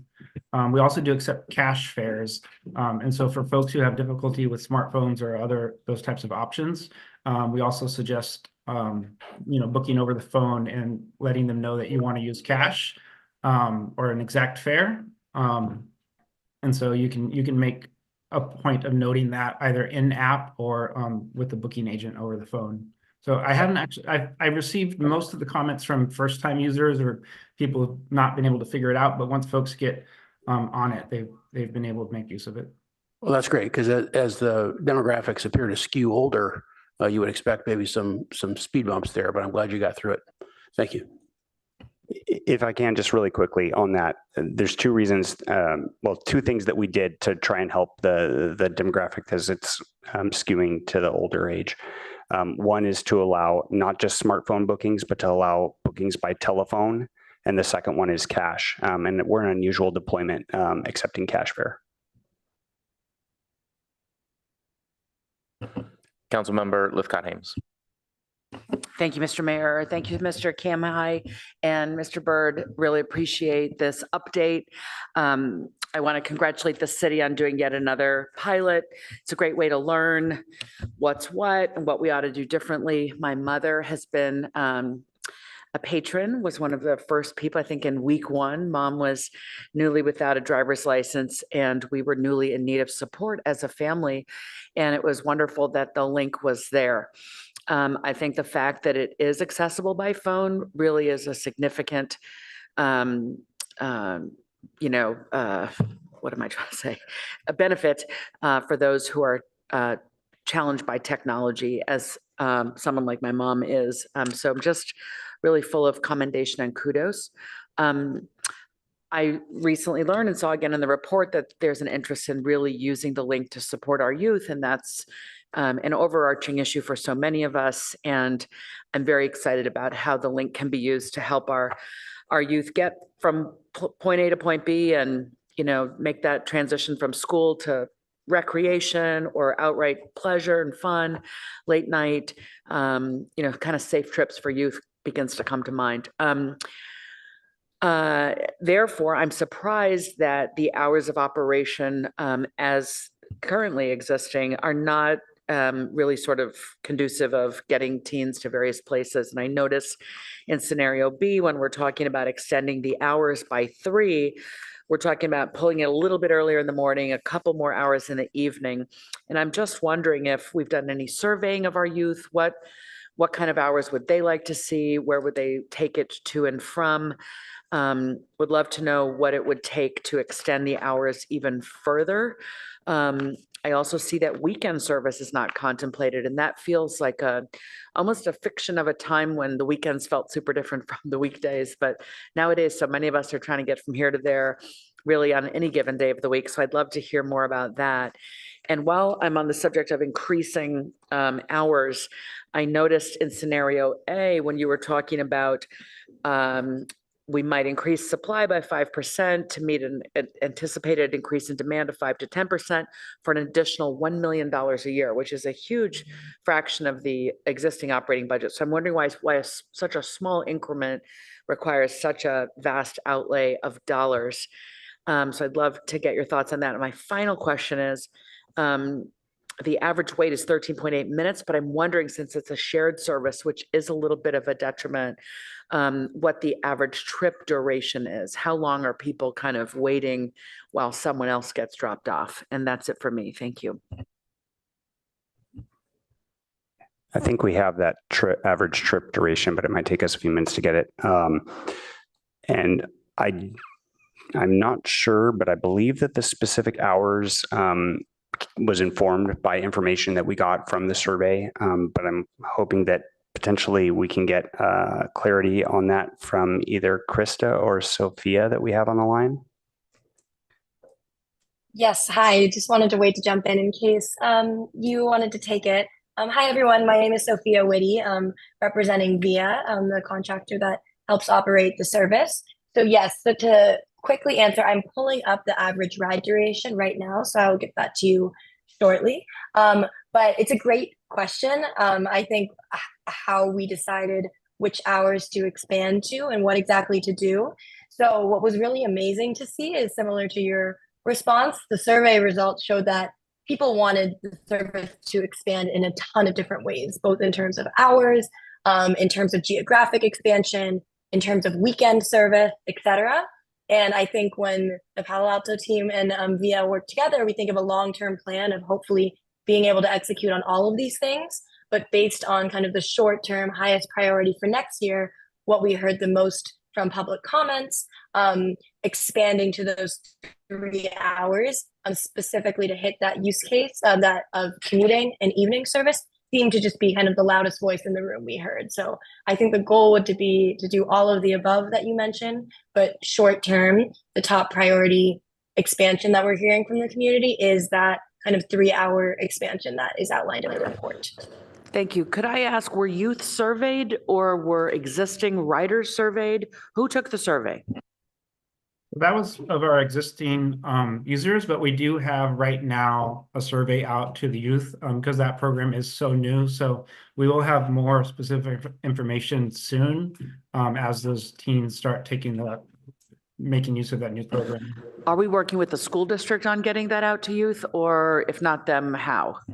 We've been working directly with community services, but they'll be in contact with the school district. We've been in contact with the school district as well. So there's ongoing conversations with both our service centers and also with the school district. Okay, thanks very much. I'll quickly just jump in with the average ride duration statistic. On average, a trip is about 12 minutes. So overall trips are relatively short and fast compared to what we see in similar services. And then I'll add the part that I looked up was our average trip length is in a little over 3 miles for all those trips. So it's a little over 3 miles for all 12 these 12-minute trips. And I will also say that, you know, our Safe Routes to School program is on our team and has done a really great job of making about that same trip length great for teens as well. So we definitely want Palo Alto Link to be supportive of the Safe Routes to School program as well. But yeah, we'll look forward to seeing what the specific teen survey feedback gives us as well. I will say that I've also heard, you know, people would love weekend service as well, but that's even beyond what we've scoped out just yet.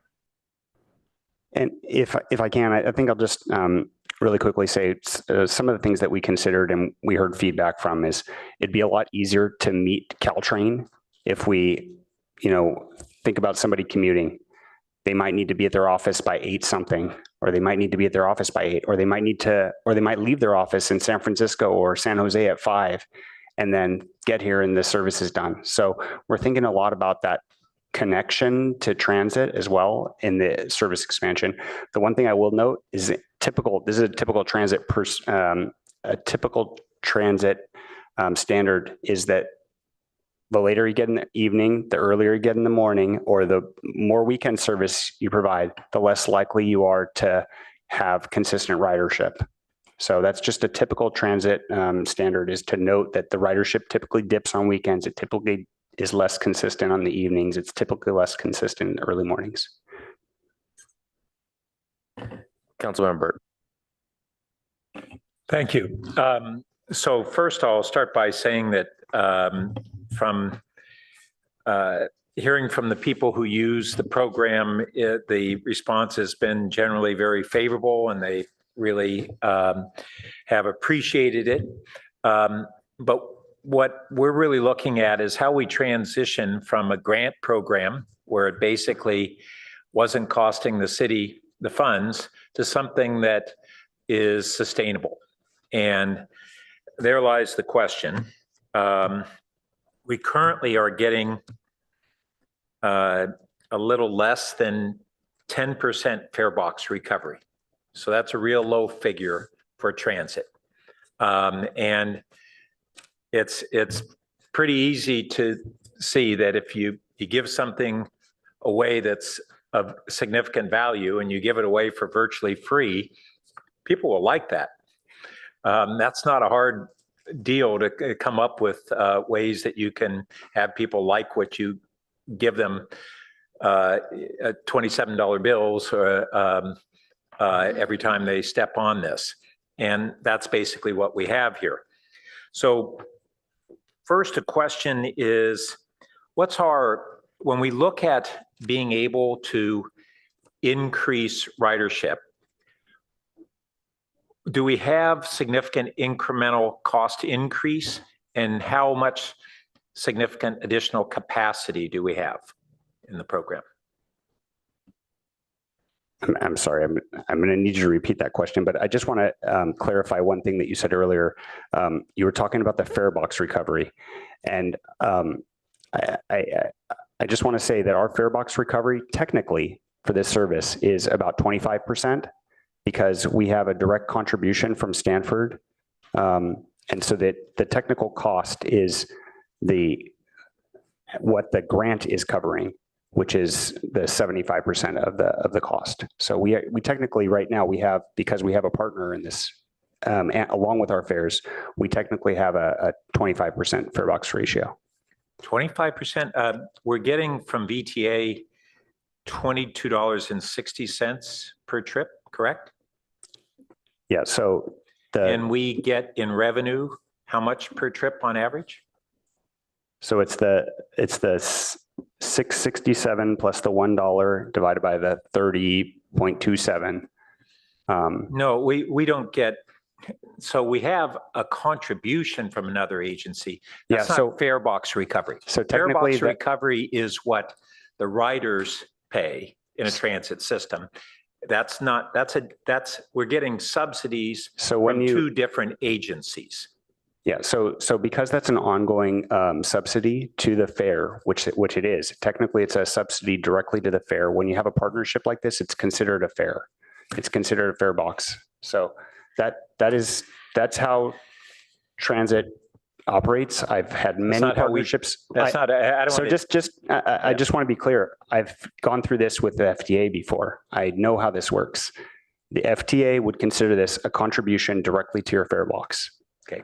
On Caltrain and VTA, when we speak of fare box recoveries, we don't look at those additional grants as being a fare box recovery. Yeah, understood. A grant would not count towards fare box recovery. This is not a grant. This is a partnership. Well, contribution, grant. It's not what we're getting from the riders. What we're getting from the riders is in the neighborhood of 10% of the expense. And we may continue to have that Stanford Research Park contribution, but we don't project that we will continue to have the VTA contribution, correct? Yes, the VTA grant is expected to end in October. Okay. So what I was trying to move toward is a discussion of, I asked 2 questions. Did you get either of the questions I asked? No, thank you. Can you please repeat the questions? Okay. The first is, do we have additional capacity? How much additional capacity do we have in the system? And the related question is, what's our incremental cost if we have additional riders?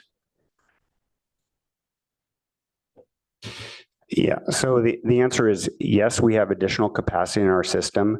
The question becomes, what does the capacity, what happens to our capacity as ridership increases? What happens to wait times? And approximately how much capacity? I mean, I can't, having any isn't really an answer to my question. And yeah, so it's a really difficult question to answer, because what happens is we have times during the day when there's ample capacity.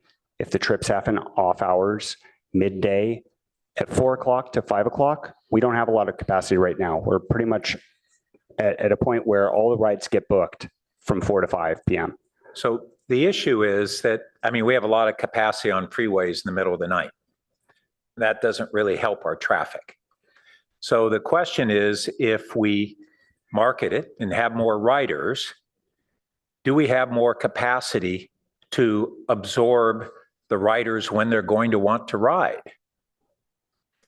And the related question is, when we get another rider, does it cost us much more? Is it just the additional gas because we're paying the gas or electricity in over half this case, because we're paying the drivers either way? Yeah, so this is, I'm hoping Nate can come on, but this is a little bit challenging because what happens is we constantly rebalance. VIA constantly rebalances to make sure that the operators are available when we have the most service demand. And that happens on a daily basis. Okay. So we do have that variable labor cost. Yes. So if we have more riders, we're going to need more labor. Well, no, if we have more riders, we could have more labor. We could. So it's depending. Well, wouldn't we? Yeah, so I can step in and give a few thoughts. I would say, right now our 8 o'clock hour and our 4 p.m. hour, we are operating very, very efficiently, which means that you're going to have a shared trip at those hours.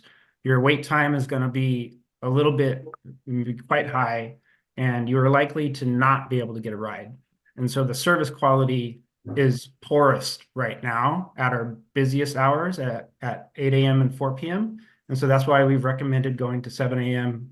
and expanding a couple hours in the evening to help us, expand capacity and serve those heaviest, most constrained times. We are growing our ridership. The whole last year, we've been growing and getting more efficient, eking out more of those seats. So each vehicle has X number of seats.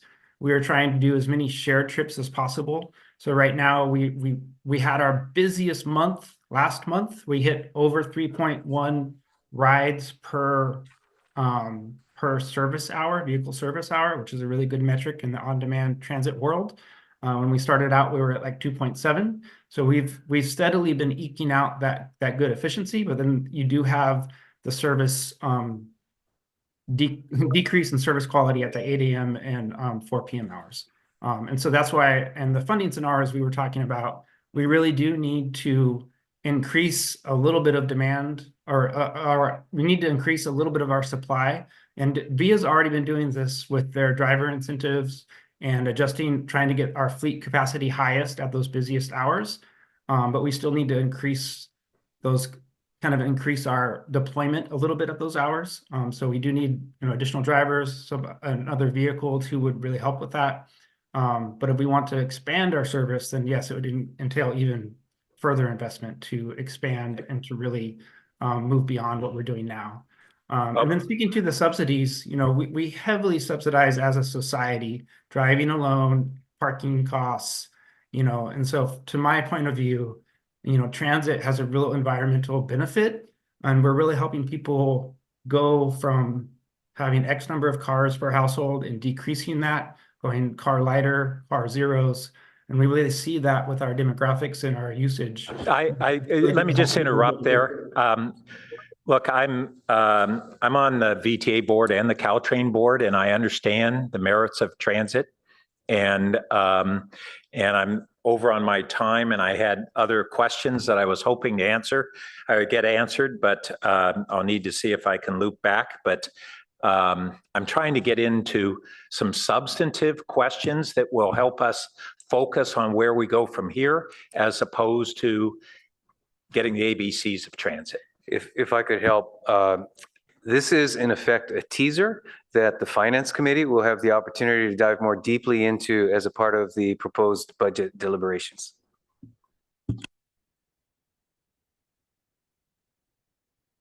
Councilmember Vinker. Thank you. And thank you for the presentation. I'm happy to see the increased adoption, and I'm glad this will be coming to finance. We do have to make it work for both the community and for our budget. And whether it's 10 or 25% at the fare box, we need to take that seriously into consideration. So I'm glad we'll have the chance to do that. What I like about the program is that we're providing independence to everyone from Councilmember Lithcott-Haim's mom to teens to those who can't afford a vehicle, while also serving our climate-friendly goals. And I really do encourage the handshake that you mentioned, Mr. Kami, with commuters using Caltrain. That may help with all of the above, the financial aspect as well. What I'd like to ask about is the geographic scope of service. We haven't had quite the good luck that Councilmember Lithcott-Haim's family has had with our use of Link. And specifically, what I want to talk about is some of the places around the periphery of Palo Alto, because I understand it's within it's trips, it's intra Palo Alto trips that this service is for. My husband was on East Bayshore at what came up as a Palo Alto address in Google Maps. Now, Google Maps could be wrong, and he could not get, he could not get the app to recognize that as a pickup place. So he walked to what he thought would be Palo Alto and got to our animal shelter. And still couldn't get it to recognize it as a pickup location. Now, I would like for our residents to be able to get to our animal shelter. I think that's within Palo Alto. So do you have any comment on kind of the periphery issues, or when a user may encounter a location they think is in Palo Alto and they can't get a pickup? Yeah, well, first, apologies that happened. But I would say that's a perfect instance to call in and check, like call rather than use the app. If you're having trouble with getting a pickup. I think he may have done that. I don't recall. I know he's usually pretty handy with these. I can check, but that I guess what I'm trying to verify is those peripheral use cases that should be okay, right? So it may have just been an aberration at that time. Okay, well, we can check more offline on that. And then the other thing is, we've talked about expanding hours, and I know there's a slippery slope aspect going beyond our borders, but one area I might recommend we consider, or I'd like your thoughts on, is the area on the west side, Palo Alto side of 101, that's East Palo Alto, that's right along the West Bay Shore. That area also doesn't have service. And obviously there's a slippery slope aspect, but that would be nice to have within the service. And I think there's very clearly delineated boundaries to that area. Yeah, so are you talking about in East Palo Alto? Yes. Yeah, so because of terms of the grant agreement, we actually really could not, especially not into another county, which Okay. East Palo Alto is in. But we had to geo fence to only the city limits of Palo Alto. That is a common request that we get, not East Palo Alto specifically, but just certain locations outside of the city of Palo Alto. Yeah. We get frequently the Walmart in Mountain View. That's a really, really common request. Yeah. I was just thinking of this one is literally just across the creek, but on the same side of 101. But okay, point taken, especially about the county boundaries. Okay, well, that's all I have for now. Thank you. Thank you. Councilmember Koo. Thank you. So I hear that we're getting the 2 million grant plus from VTA plus the Stanford Research Park funding. So I just wanted to ask,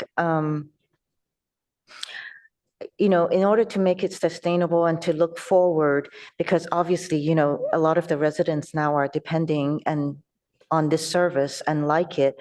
Have you tested or will you be testing to see what an increase in fare for the regular adult is going to be like? You know, when you're comparing to all the ride shares and so forth, will you be testing that? That's exactly the kind of feedback we'd like to have from council and from finance committee eventually, is whether we should consider raising fares, changing fares, lowering fares, eliminating fares. That's the kind of feedback we would like to get. Right, thank you. I really think that that's something to explore, especially if we're going to retain and keep this kind of service. Obviously, you know, VTA is not going to continue to fund this. It's a pilot. And so since it does appear to be working and people like it, especially for the seniors and for the youth, I think that we should look at different areas where we should test it and compare a comparison with other services that are provided. So I hope that's something that can be taken into consideration.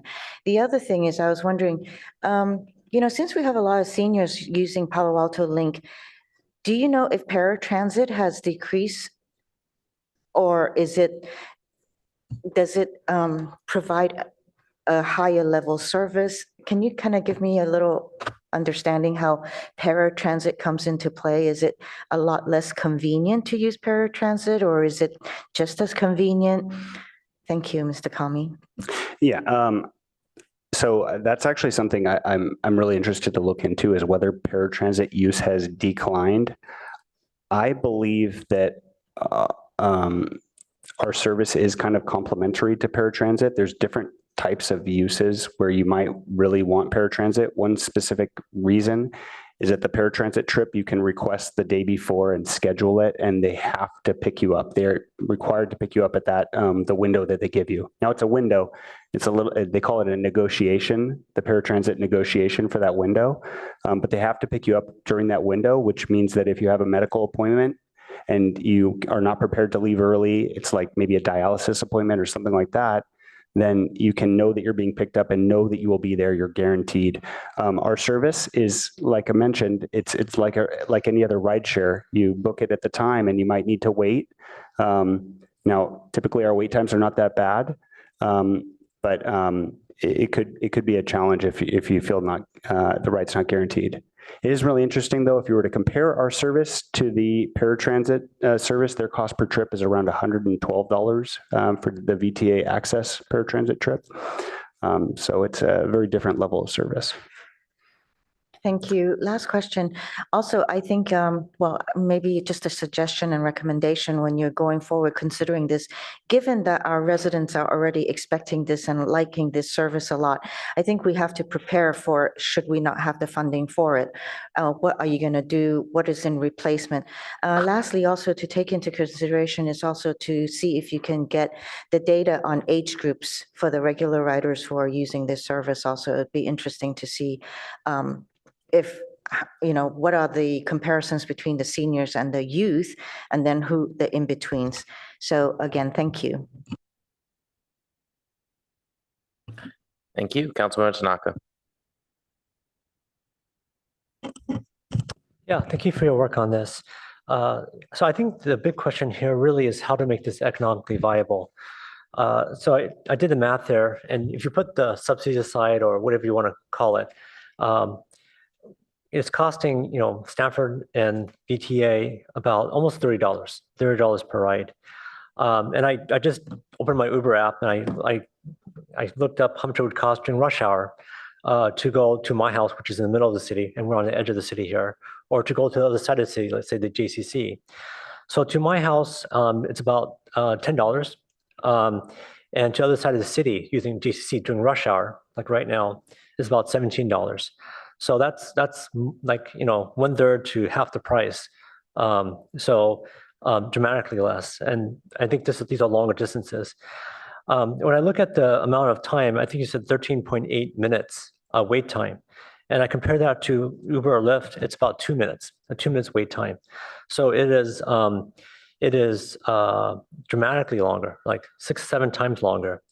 And also, in the 14 minutes, the 13.8 minutes, I could have walked, or the average person could have walked 1/5 of the distance of the length of Palo Alto, basically. So that wait time is significant. And then, the other big issue is that this isn't 24/7. This is just very, very narrow times. And, for my own family, my kids have a hard time taking it because it's always, when they need it is exactly when it's not running. And so as when this program first started, I kind of questioned the viability of this. I mean, I think in general, it's generally a good idea, but economically, if you just compare against using Uber or Lyft, it makes almost no economic sense. And it's slower, it's way more expensive. And so I just wonder, why don't we do what many other cities do? So the city of Chicago has a program where they partner with Uber and Lyft, and there's a bunch of other cities. You guys Google it. There's a ton of cities that partner with Uber and Lyft, and they pay for the ride or strongly subsidize it. So my question is really, why do we have to have our own branded shuttles? Why don't we just do what all these other cities do? Just partner with the current rideshare programs, where a lot of people already have the app on their phone that could provide pickup times in a fraction, like 1/5, 1/6 amount of time that it takes for Link to show up and get you there faster, and it costs the city a heck of a lot less. Yeah, and we could even do something where if people want to go specifically outside the city, it could be some prorated, right? The city of Las Vegas had a really clever program where they would give a free ride to downtown because they wanted to get more foot traffic there, more people buying and buying stuff in downtown. But then going back, you had to pay for yourself. So it was actually kind of a clever program. So I just wonder, why don't we leverage the existing rideshare programs versus trying to roll our own at a substantially higher cost, lower quality of service? So I mean, for me, this seems to me a much more economic sense, service sense, than doing what we're doing right now, especially if we're trying to look at paying it for ourselves. So I'd love to kind of get your thoughts on the rationale of rolling our own shuttle system right now. Thank you. I can take some of these. I do want to note that there are times when I've opened up the app and it's a 1 minute wait for the Palo Alto Link as well. So I just want to note that 13.8 is when it's the longest. And I've also taken Ubers when it's taken me longer as well. So, and also Ubers where it costs more, or Ubers where I can't find a ride and I need to wait. So, and not just Uber and Lyft, the same thing. So that's kind of the situation where we're trying to flatten out the costs, flatten out the time, and trying to make it accessible and available for everyone. The other thing is we're trying to make sure that we have polarized, which is something that I believe both Uber and Lyft had eliminated, because what we don't want is more vehicles driving around Palo Alto. We were trying to make it so it's less vehicles driving around. We're trying to make sure that it was electric or hybrids, and we're hoping to transition the whole fleet to electric fleet. And we're trying to make sure that it's less vehicles by having those pooled rides, making it a transit system, not a individual taxi system where we're creating more cars on the street. Yeah. So I don't know if you know, but I use Uber and Lyft, and actually they still have the shared ride. So you could, if you're willing to, you can try it right now. If you're willing to wait a little bit longer and share the ride, it's cheaper, and that's what I do. So I always you take the share ride because you save a few bucks. So it's kind of a similar idea. Anyways, I'm out of time, so I'll cede the floor here. Okay, just a couple questions, and a lot of my questions were asked by Council Member Lithcott-Haim, so appreciate it, and especially appreciate the kind of focus on trying to expand hours and access for teen services. And so I too would be interested in exploring later hours, especially on Friday nights, or looking into Saturdays and seeing what opportunities exist there.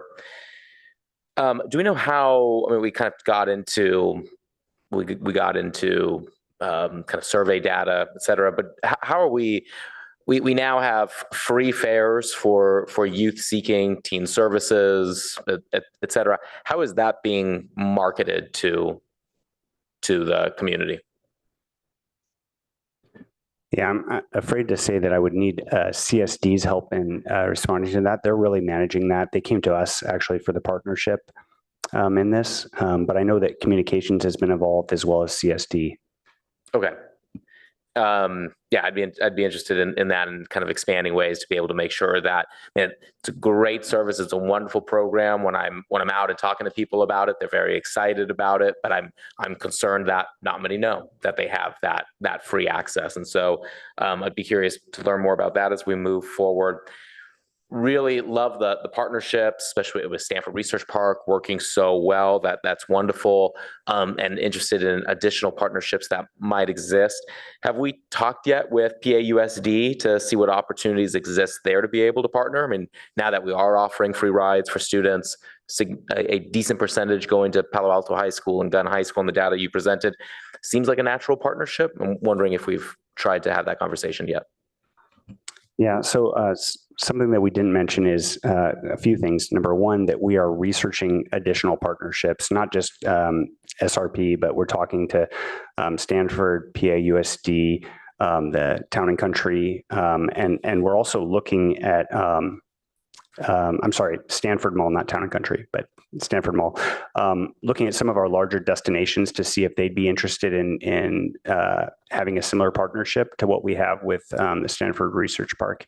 And also we're trying to see if we can get VTA to allow us to apply for VTA grant again. So that is a possibility. Okay, so we're looking for, sorry, answer to the question of, have we had conversations with PAUSD? Yeah, just an initial data sharing, but we haven't had the full conversation yet. Okay, sounds good. Thank you. Yeah, great. The rest of my questions were already asked and answered, so appreciate you being here. Let's turn it to then public comment on this item on Palo Alto Link.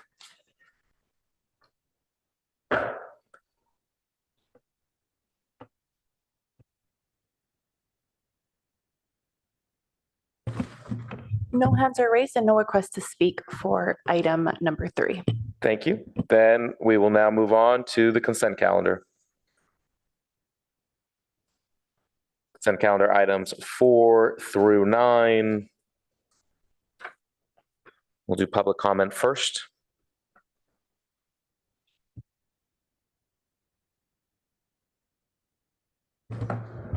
No hands are raised and there are no requests to speak for consent calendar items 4 through 9. Thank you. I'll entertain a motion for the consent calendar. So move. Second. Thank you. Any no votes or requests to pull? Councilmember Koo. Registering a no vote on item 5.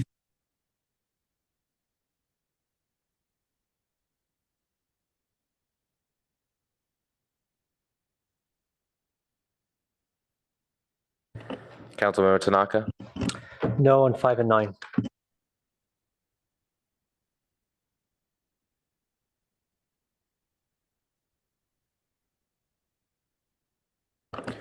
Great. The clerk's ready. And call the vote.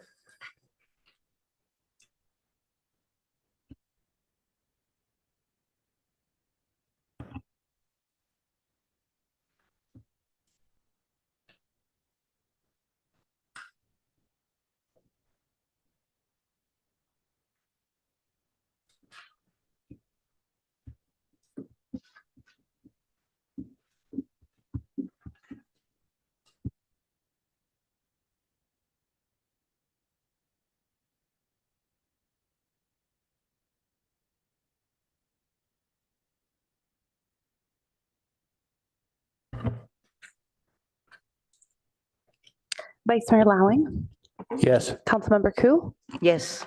Councilmember Burton, Yes. Councilmember Tanaka, Yes. Mayor Stone, Yes. Councilmember Vinker, Yes. Councilmember Lithcott-Hames, Yes. motion carries. Wonderful. Thank you. All right. Let's turn to city manager comments. Oh, sorry. Sorry, Councilmember Ku, would you like to speak to your no vote? Thank you, Mayor Stone. On item number 5, it's approval of a contract amendment number 1 to contract number, long number, with Integrated Design 360 in the amount of $82,200 for a total not to exceed $132,200, and the extension of the contract term between through December 30th, 2024 for development of a one margin reach code. Honestly, I'm really for the development of a one margin reach code, but I don't like the way that the staff report title is written. Per the staff report, Integrated Design 360 has quoted $132,200 to complete the entire project scope. The agenda item also asks for a request for an exemption from solicitation for professional services to get the necessary consulting resources, but it's not indicated in the title. The title should read something like this: approval to exempt contract amendment blah, blah, blah, from solicitation and approval of an increased total not to exceed $132,200 from $82,200 for increased scope of work and extension of the contract term. I mean, this title is very important because otherwise we can overlook reading it.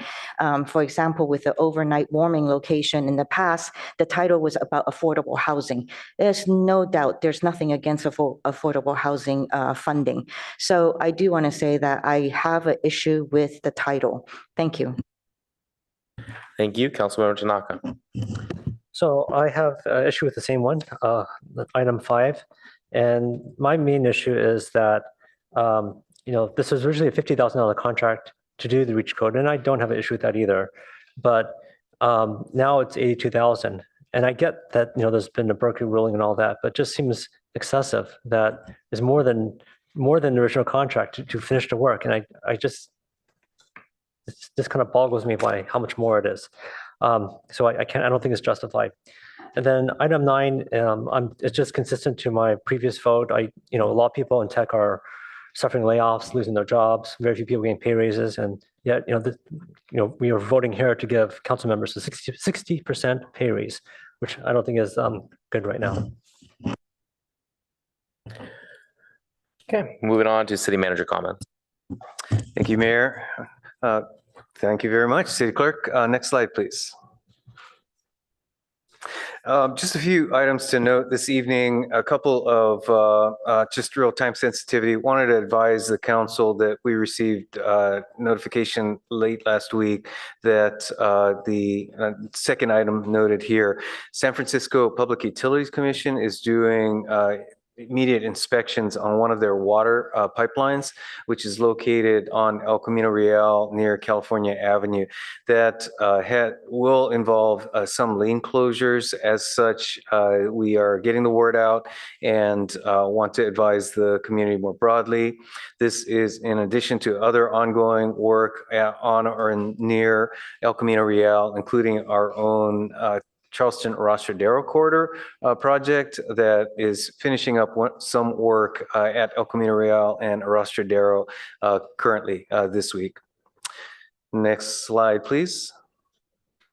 Also, just want to do a little preview that there in the month of April are many events, community events that are scheduled throughout the month for all members of the community. So really encourage folks to look at this website, cityofpaloalto.org/April events, something for everyone. And if you don't find something for you, let me know, because we really have something going on really throughout the month of April. Workshops, events, this Palo Palooza for teens, Mitchell Park, particularly notable, and other events throughout the month. Next slide, please. Just a quick revision or update on some dates that I covered last week regarding upcoming grade separation related discussions. We have a new date for the council study session following the feedback from council's April 29th is now confirmed for, I think, what we're calling a workshop on transportation, particularly focused on rail grade separations, but also an update on the bicycle pedestrian transportation plan, as well as a date for the potential council action following that study session of June 3rd for an action item to come back to City Council. A little further recap of that in the upcoming agenda slide, but wanted to note that change from last week. Next slide, please. Also wanted to just note that we have a community meeting coming up on the 11th at Cubberley Community Center related to Fire Station 4. Council has previously discussed Station 4, and we know there's significant community interest in that, and specifically following up on the temporary location that will be located at Cubberley Community Center. So we wanted to give the opportunity for community members that are connected to or frequent Cubberley to get the latest information and details on that. Next slide, please.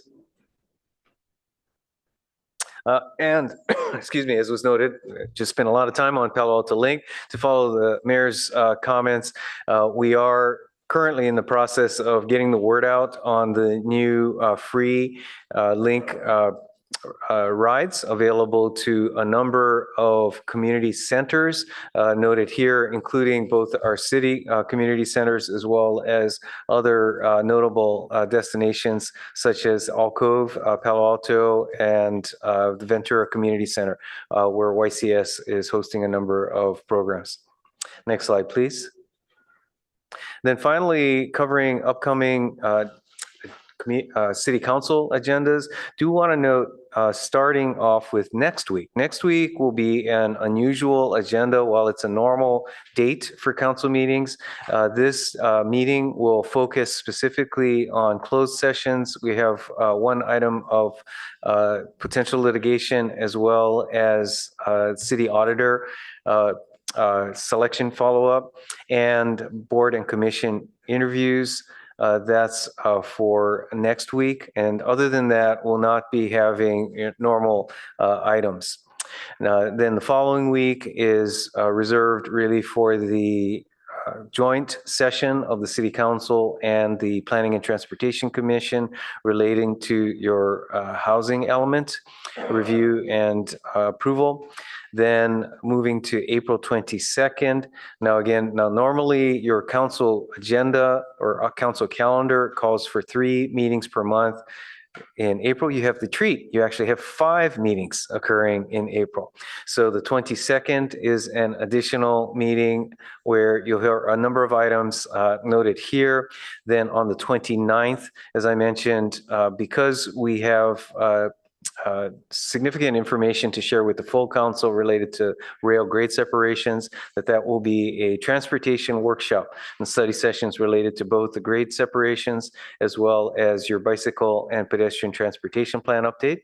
Then looking forward to May 6th, we have the transmittal of your proposed budget leading then into finance committee discussions as well as a study session, your twice yearly study sessions with the independent police auditor. And then finally on May 13th, full study session after the Finance Committee has had its round of meetings on the proposed budget, as well as planned for state and federal legislation, as well as your procedures and protocols handbook. That completes my update. Back to you, Mayor Stone. Great, thank you, City Manager. And okay, with that, we are right on time. So let's take we'll take a break until 7:45 when we will come back and start with our first action item, item number 11.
All right, we are coming back from break. Thank you for your patience. So our first action item is item 11, discussion of Caltrans repaving project of El Camino Real, including replacing existing parking with bicycle lanes and potential approval of a resolution to support this project.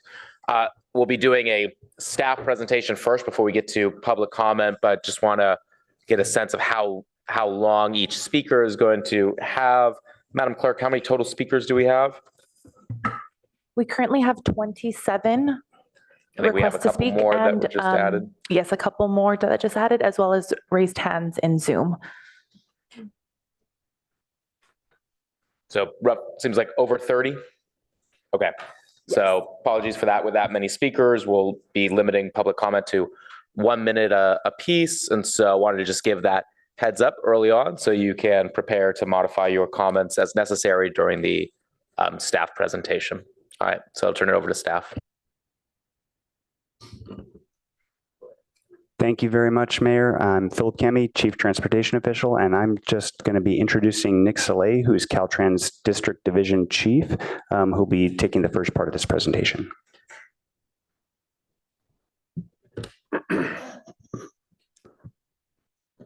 Good evening. My name is Nick Saleh. I'm District Division Chief. I oversee the capital program in Santa Clara County. Before we start, I would like to introduce my team. Just for the record, today is a state holiday. So all my co-workers, they make it while we are on vacation. So the first, I would like to introduce Lester Lee. He's the Office Chief of Safety. Ong Mong is the District Division Chief for the Office of Safety. And also Sergio Ruiz is the Office Chief for Bike and Pedestrian. So with this, we'll start. Our presentation will include an overview of what's going on the rehab project throughout the capital project. And also we'll provide an overview of Caltrans policy on complete street and some kind of insight of how Caltrans do business when it comes to opportunity. We're going to focus specifically on the safety monitoring and what trigger the call for a bike lane in the city of Palo Alto. We're going to go over design consideration and some challenges. And finally, we will gonna just provide an overview of the community engagement and outreach. So next slide, please. So actually, the reason for us here and tonight is for one single reason, and we have communicated this request in a few months back that Caltrans proposed to do a bike lane within Palo Alto, and we have asked the city to assure a resolution to remove the street parking because it's conflict with the park. So actually, that was the ask from the city of Palo Alto. So hopefully we'll hopefully here my team will be able to answer all the questions and will share with you all the current effort throughout the last, I would say, 3-4 years. Okay, with this, we'll go over a view of what's going on with the ongoing project. The project, as we call it, is a paving project. It goes the limit through the 3 towns, City of Los Altos, Mountain View, and Palo Alto.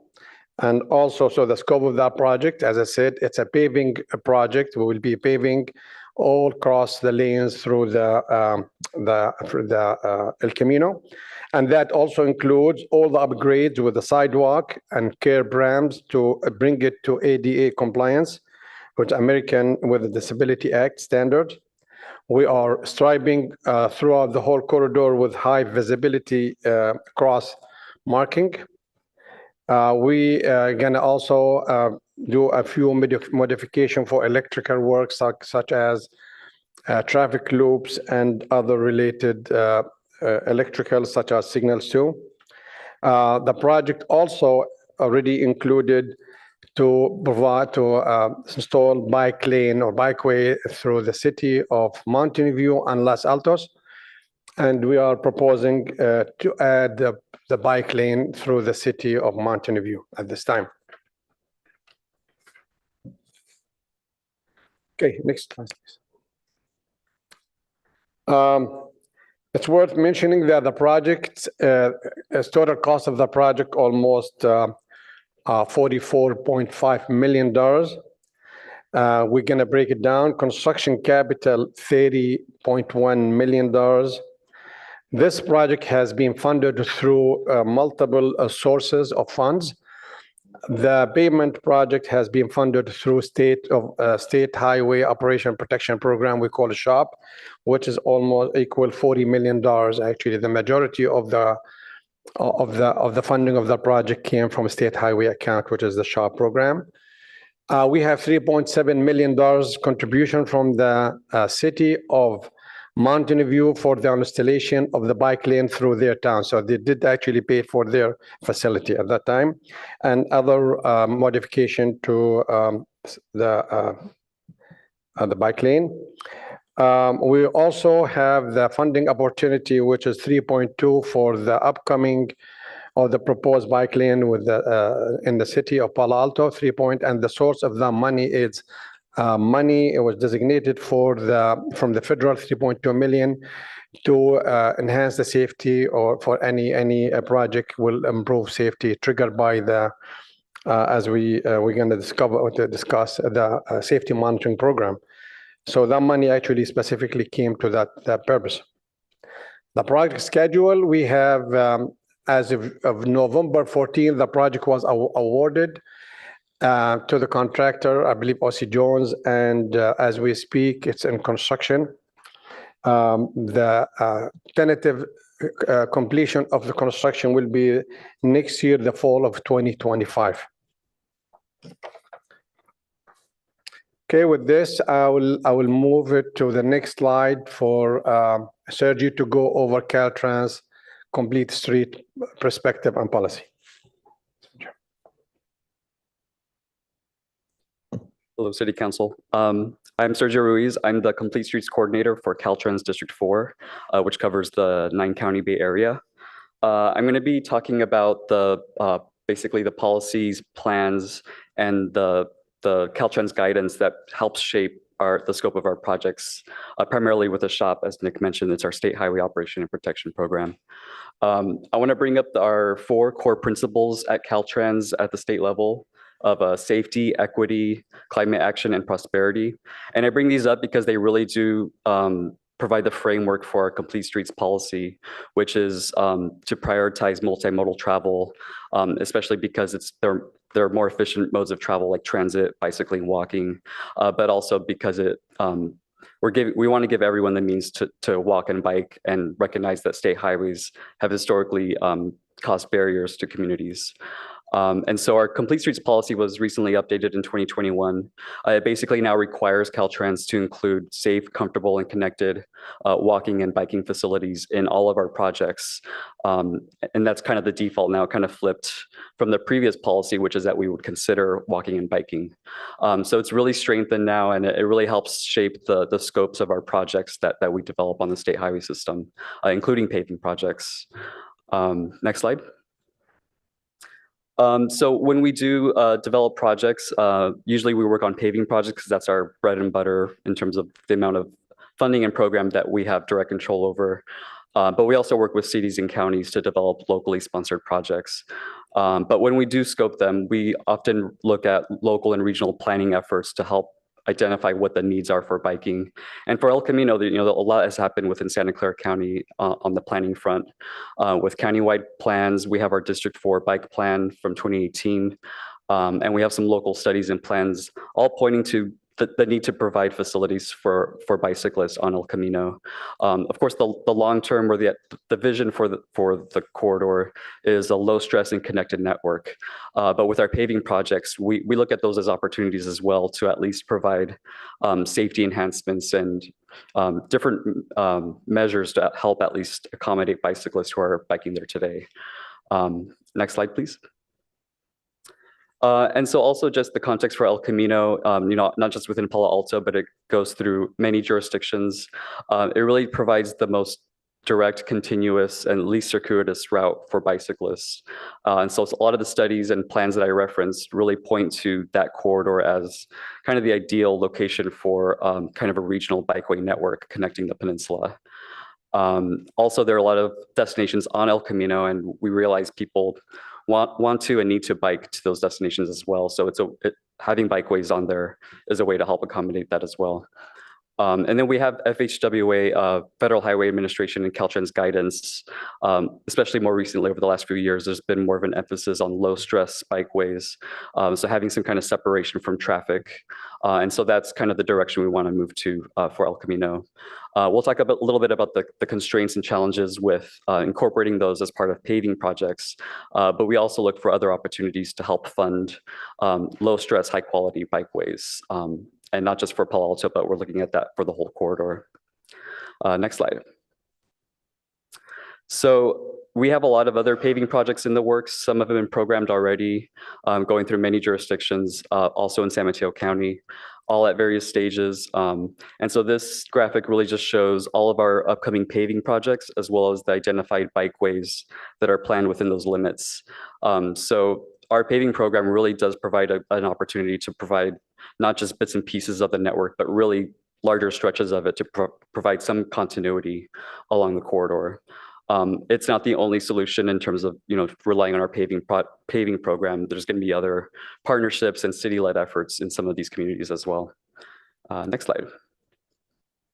So with that, I'm going to hand it off to our traffic safety team. All right. Thank you, Sergio.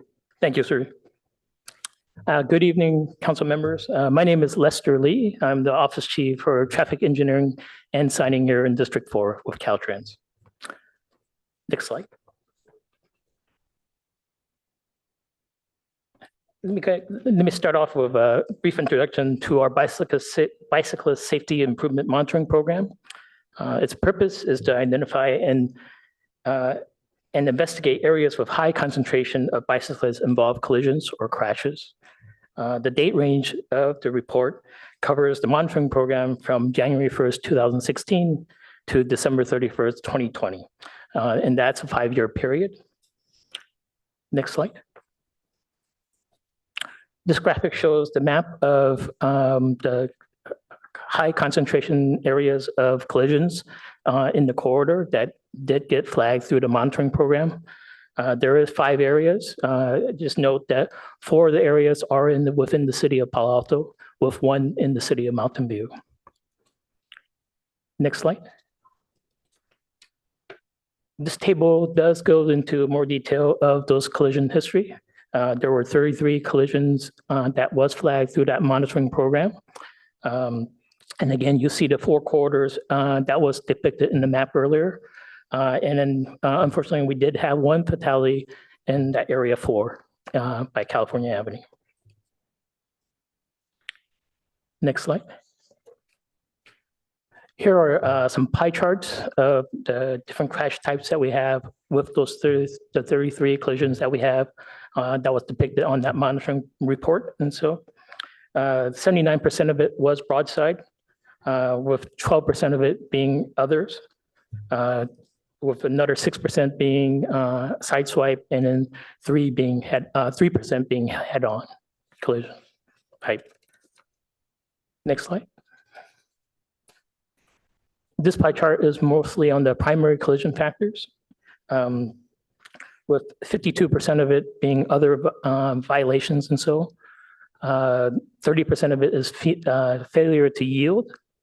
9% of it was in improper terms. 6% were not stated, and then 3% was on speeding. Next slide. This pie chart depicts the locations or the concentration of the locations of those collisions, those 33 collisions. And so the majority of it was 37% was at the intersections, and they're basically bicyclists entering from the side streets onto El Camino Real. The next highest percentage is 30%, and these are bicyclists entering from El Camino Real on the corridor. And so the mid-block collisions were 21% of the collisions out there. These are in between the intersections on El Camino Real. And then we do have 12% or 4 collisions that is outside of El Camino, but near El Camino Real, but on the side streets. Next slide. Now I'm going to go over some of the bike-related crash patterns and potential mitigations for them. This includes drivers failing to yield, bikes going against the flow of traffic, and then red light violations. Next slide. Here you have the drivers failing to yield. Potentially underlying issues there are distraction, visibility issues, unclear right-of-way assignment. Potential mitigations for these include upgrading or improving signs, markings out on the roadway. We also want to ensure other potential mitigations are improving line of sight to the bicyclists. And so driver education is another mitigation measure. And then also potentially to provide bike boxes at select intersections. Next slide. This is the crash pattern with bikes going against the flow of traffic. Most of the underlying issues here are a lack of designation area for bicycling. It's also the high-stress bike riding environment. Potentially mitigations for these includes provide a standard bike facility designating portion of the roadway for bikes. And then also installing appropriate signs and markings to indicate direction of bike of travel. Next slide. And the last item was on the red light violations. Potential underlying issues here are speeding, not able to see the signal equipment, and signal timing. Potential mitigations here are traffic enforcement, education, ensure signal visibility, and then to verify the signal timing out there in the field or on the corridor. This concludes my portion of the presentation. I'll hand it back to Nick for design considerations. Thank you so much, Lester. See where I am now.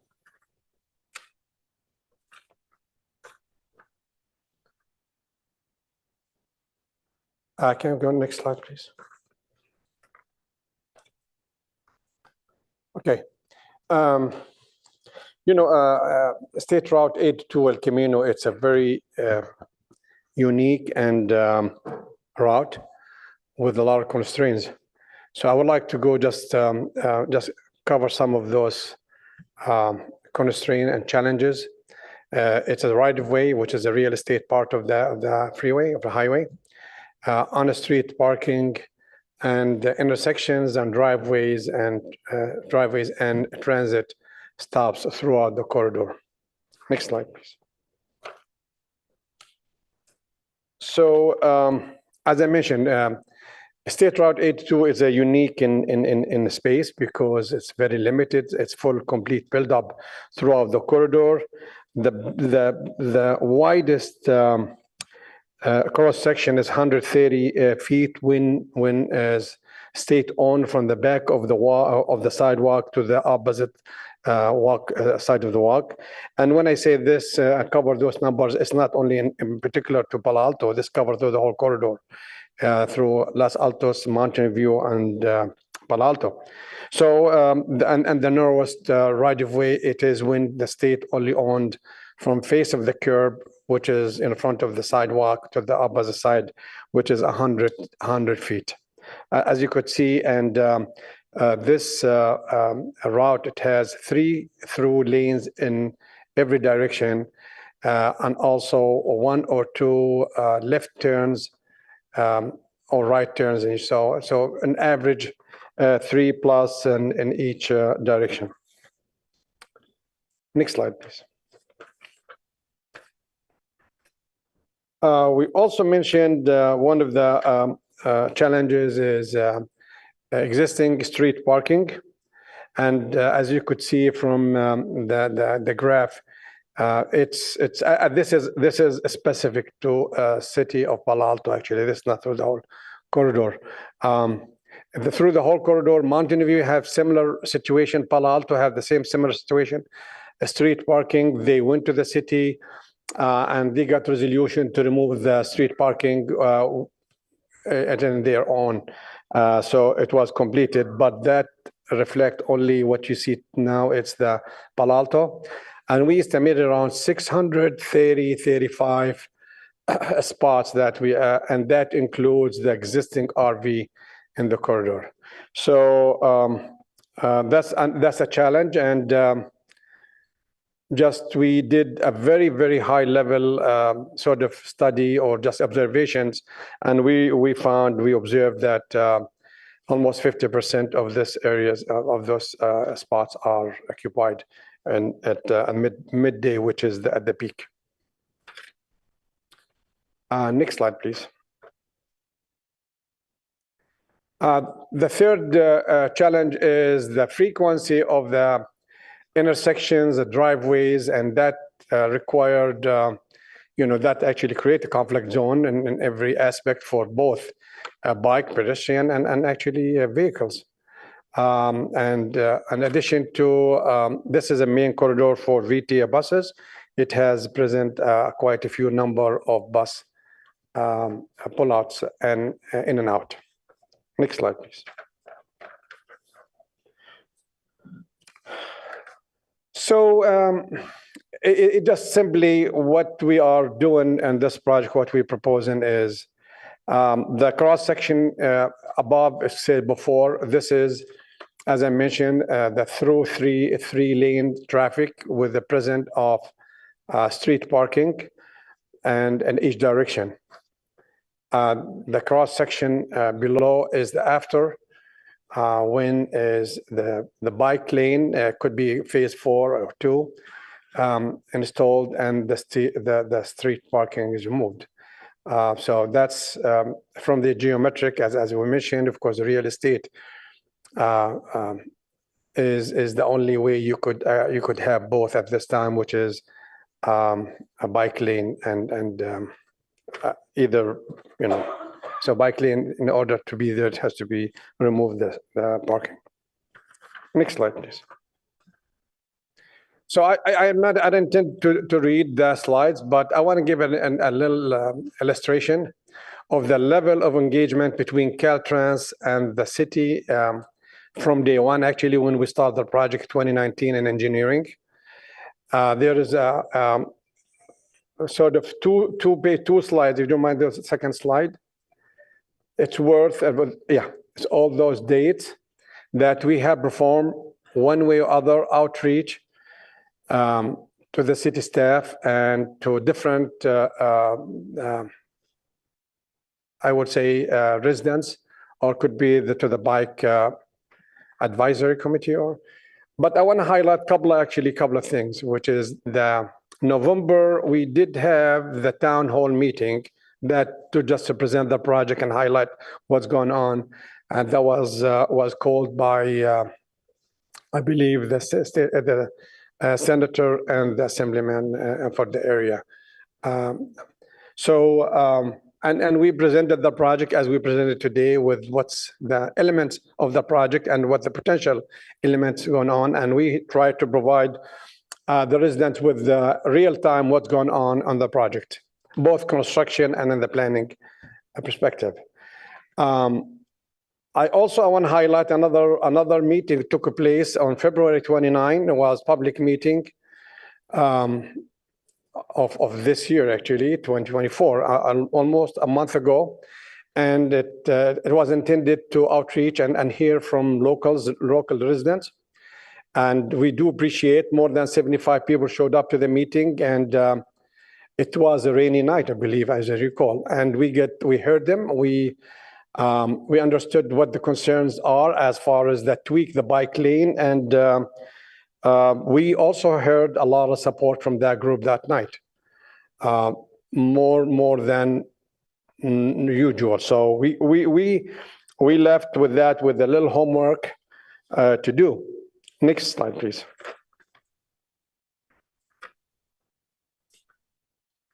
Okay. So as I said, after the February 29th, and actually the other follow-up meetings with some tech meetings or HR and the bike correlation with this and this room, one of them in this room. We left with few positive ideas. So we realized that we have an opportunity to tweak the design through our the freedom of the design approach, what you call it DIB 94 was mentioned many times. So Caltrans we are intended to incorporate all the applicable aspect of the design information bulletin into that bike lane. Also, we heard from them and the concern, and we're gonna revise the plan to reflect more intersection treatments such as bike boxes and signs and whatever makes it visible. Our attempt with the DIB 94 is to tweak the design and hopefully we could have a continuous bike lane through the corridor as much as we can. Also, we're gonna incorporate the no turn on red for some of the areas that was raised and concerned. Caltrans intended, as usual and always, to incorporate our best practices and our expertise in the design. Speed management and enforcement. We will work with the city, and also part of the tweak of the design, it could be the reduction of the lane line. It has a potential, an aspect of even a very, very minimum, a speed reduction, but hopefully will incorporate and will work with CHP and other enforcement agency to make sure that the speed limit enforced. We will continue collaboration with the stakeholders throughout the design process. So here we're gonna go ahead and revise the design, and we'll share our revision with the city to make sure that we're all on the same page. Additionally, we'll continue our collaboration with the city and stakeholders in any future roadway diet feasibility study or any bike proposal or upgrade down the road. So we committed to do this, and somebody was mentioning early on or previous meeting that the road diet was considered very briefly in our discussion, but a road diet, it takes a lot of, it takes the whole village, because the impact actually is going to impact the whole village. So it's going to impact traffic, it's going to impact the neighborhood, it's going to impact the bike, it's going to impact the transit. So we deferred that study to further dates without impacting the current ongoing project. Yeah, I keep losing my pages. Okay, next slide. Okay, what we're trying to say in this slide is where we're going and what was the benefit. This is a safety improvement. It did not call for because of the only complete the street and the right timing. It called for a reason. Safety improvement, we have 33 crashes and we need to address those crashes.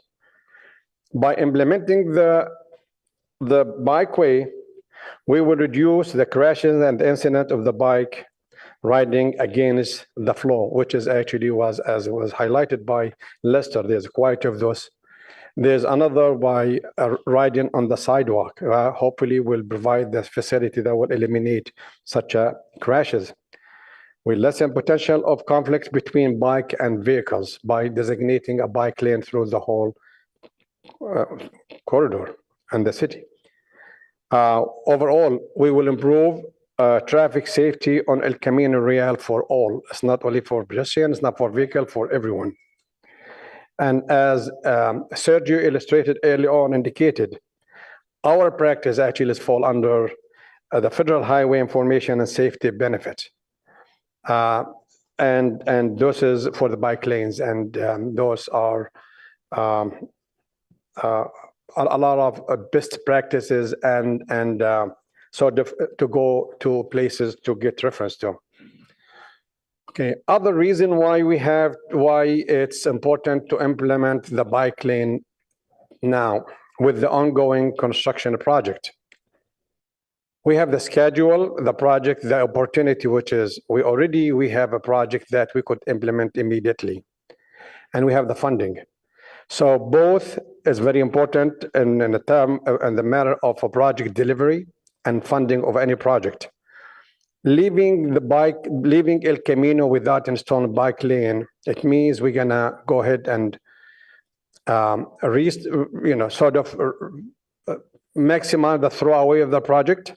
You're going to grind all the stripe, what we did today or in this project. Also, there's a lot of electric work. It needs to be aligned with the lane width, which is electric loops. You're not going to salvage those electric components by avoiding the lane configuration and do it at the right time, because they're going to install it immediately after we stripe and we pave. And again, as Sergio said, this is in alignment with the city and regional plan. The map that was shown before, it's an old map and it shows everybody's pieces of it. And this piece in alignment with everybody, the VTA, the city, Caltrans, bike lane. Additionally, this is actually, it's a great opportunity to connect communities, it's aligned with the Caltrans. As Sergio said, our mission and vision and fundamental connective communities together as part of our equity. So with this, again, I want to emphasize that it's a safety project. And Caltrans already have the funding and the obligation to do something to enhance safety through the corridor, to hopefully not to have another statistics or another crashes that we're going to say this how many crashes happen between today meeting and when we're going to implement the bike lane in the future. With this, Caltrans conclude our presentation. We'd be happy to answer any questions. And thank you. Before we jump to questions, if it's all right, staff has a brief presentation. Just want to orient to the project and the staff report.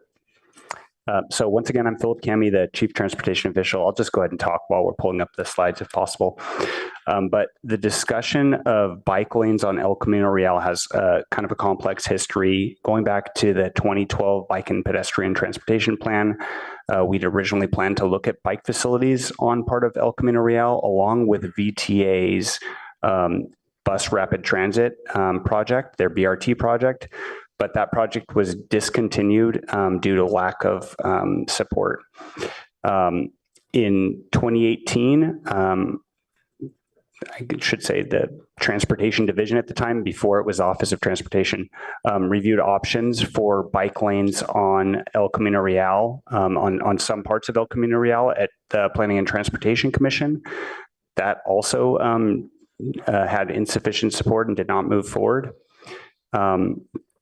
Something else that's really important for the context of this all is that historically complete street projects such as this one are initiated by cities rather than by Caltrans. And I think as Caltrans explained, they have a lot of new policies that are helping them to move forward complete streets. But what differentiates this project from a city-initiated project is we would have done extensive community outreach and stakeholder outreach.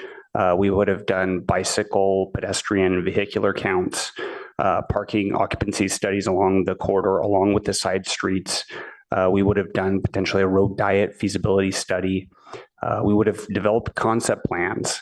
And then ultimately, we would have sought council approval of plans and a funding plan for the project. And this is different because Caltrans is saying, we'll pay for this. So in 2019, when Caltrans informed the city about the repaving project and asked the city for any complete street elements, the city did not already have any initiated for this project. And at that time, Caltrans had anticipated a 9 to 12 month period before starting the project. And we all know what happened following that. The pandemic and serious delays has happened. But the point of all that is that this process is really different from the typical city project development process that we have. And it's because Caltrans identified a safety issue and is recommending the bike lanes to be added via parking removal. Sorry, can we get the next slide? And so because this is a state repaving program and not a state bicycle facilities project, the city has not received the same level of information that we would typically use to inform this type of project. So as such, we have these key considerations, and I promise this is a really short slideshow. It's the loss of on-street parking as an impact, design and safety concerns, and a lack of alternative designs and public consideration of alternatives. Next slide. And in a series of letters and meetings, staff have asked Caltrans for more information, specifically data supporting the safety of the proposal, intersection safety enhancements, lane reduction evaluation, comprehensive community outreach and clear communication, and removing parking when it's needed for construction only in a phased approach. Next slide. And finally, I'll just leave it on this, but these are options that we laid out in the staff report, and this is ultimately, these are just some that we've considered. These are not necessarily all of them, couldn't possibly capture all of the different options that are available, but we have, the Caltrans requested option, which is that we support the removal of parking to be replaced by bike lanes on El Camino. Staff would come back and follow up with any needed modifications to, like, for instance, our residential preferential parking program that is currently on El Camino Real. And so we would come back to amend those. The next option A, is to defer action until Caltrans provides an improved design that's consistent with the Safe Systems approach. That was addressed a bit by Caltrans on, I believe, their second to last slide. Option B would be to implement the bike lanes now and then request that Caltrans complete a feasibility analysis to support parking protected bike lanes in the future and design bike facilities aligned with the DIB 94. And option C is to defer action pending a feasibility analysis on travel lane reductions. And option D is to follow the city's typical process and decide on El Camino Real bike facilities through the bicycle and pedestrian transportation plan update. And with that, happy to take any questions. Okay, wonderful. Thank you for the presentations. We'll now move to public comment. Again, it's going to be 1 minute per speaker. Couple just requests and kind of housekeeping issues to try to keep the line moving quickly. The clerk is going to display the list of speakers on the large screens. If you see your name coming up, if you wouldn't mind moving from your seat to position yourself so we can have a nice seamless transition of speakers.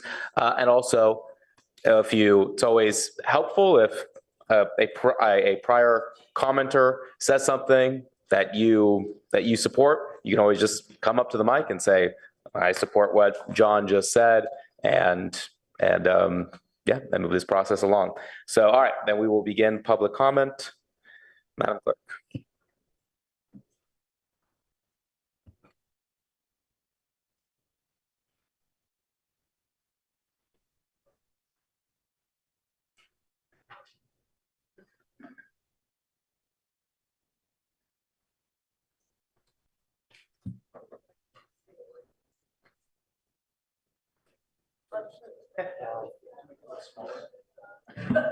Our first speaker is Deborah G.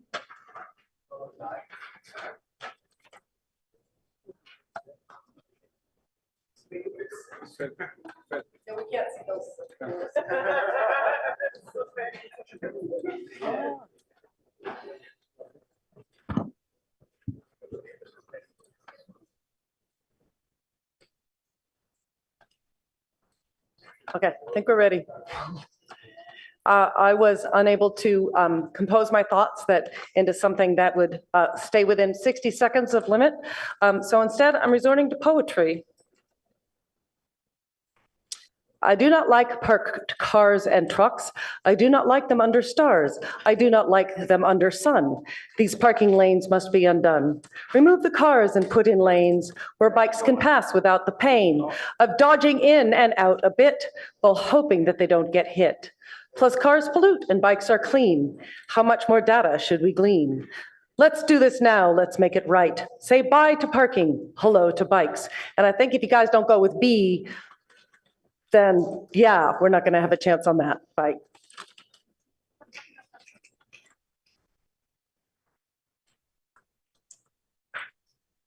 Our next speaker is Emil A.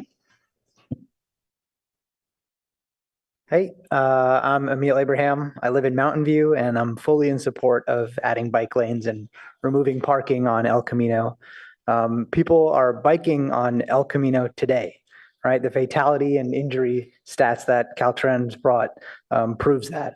So they'll be biking there tomorrow, then the coming weeks and months and years. Until that changes, we should be making their journeys safer, right? It's for existing users.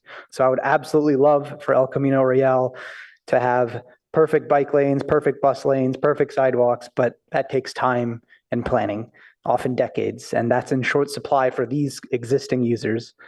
So Caltrans is offering improvements for these existing users within existing conditions. So I think we should take this offer, and they've taken the first step to make El Camino better, and I think we should meet them where they are. And I hope that Palo Alto can continue to be a shining beacon for great bike lanes. So thank you.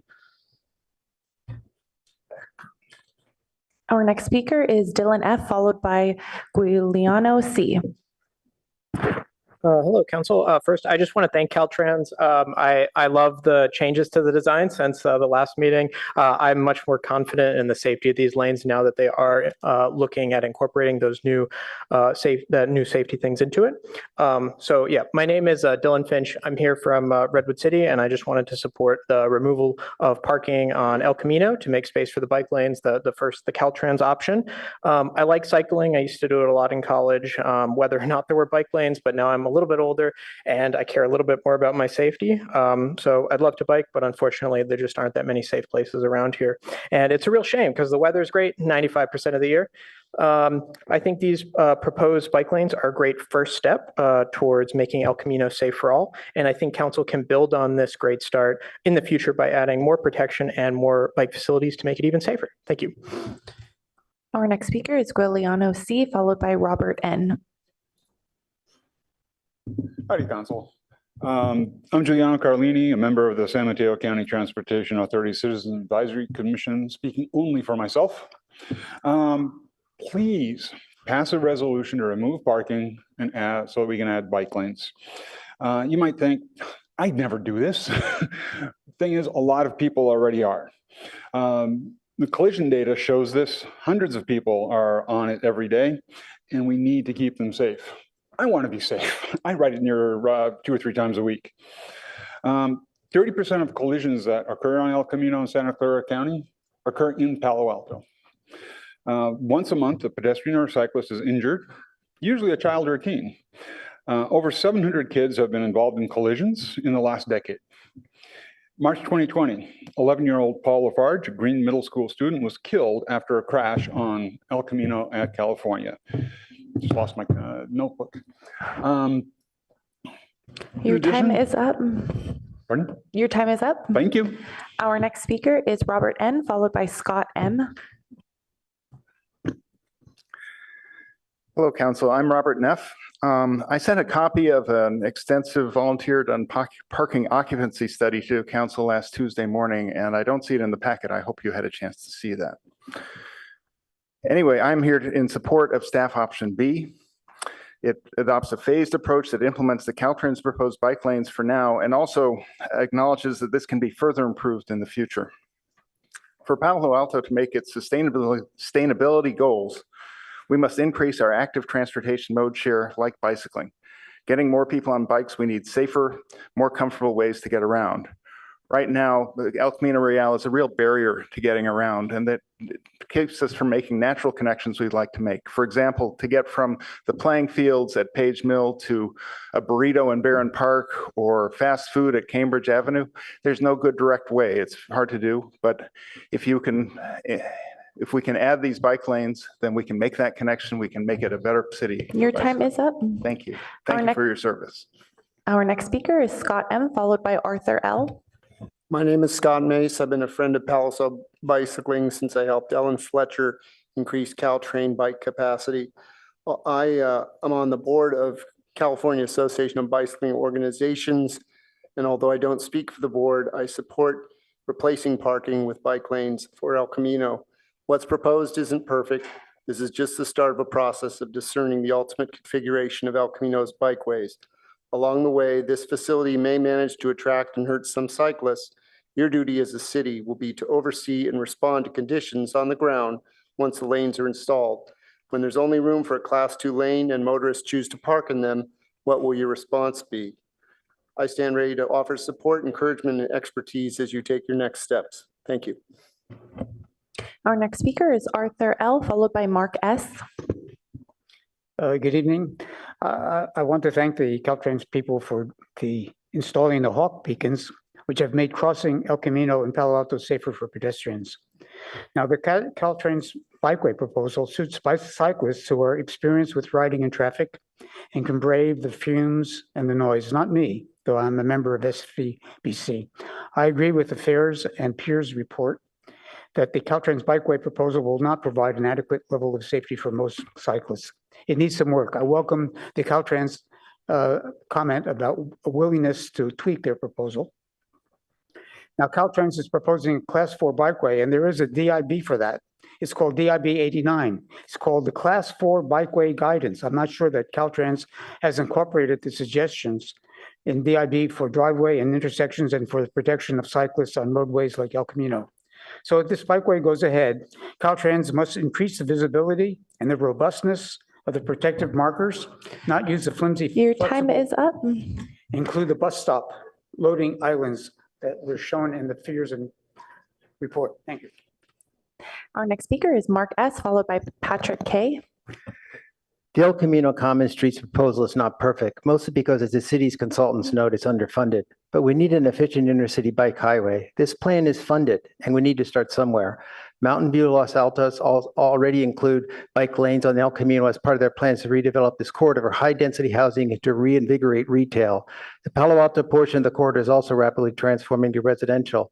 This level of density can't be supported by autos alone. People do ride the El Camino today, and this will increase with the residential density on the corridor and also because of e-bikes. Please approve it and join other cities in lobbying for additional funding to make it better. Thank you. Our next speaker is Patrick K., followed by Eleni J.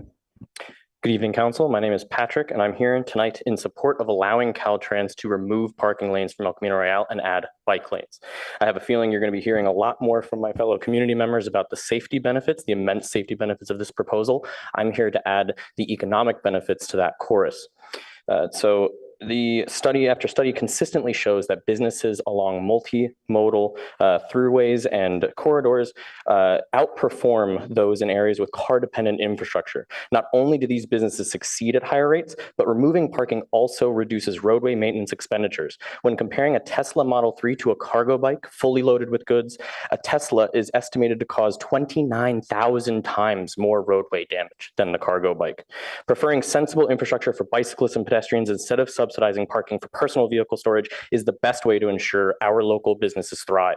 I implore you to do what's right for the city, approve this resolution, ensure Palo Alto remains a beacon of prosperity, not just throughout the Bay Area, but California as a whole. Thank you for your time.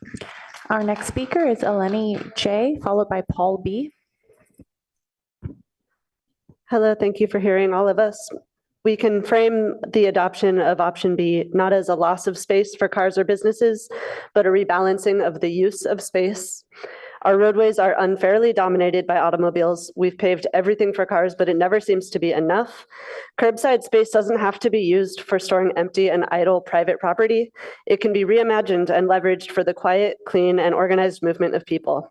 Adopting option B surely is a step in the right direction compared to taking no step at all. Thank you for your courage to help our region progress into a better tomorrow.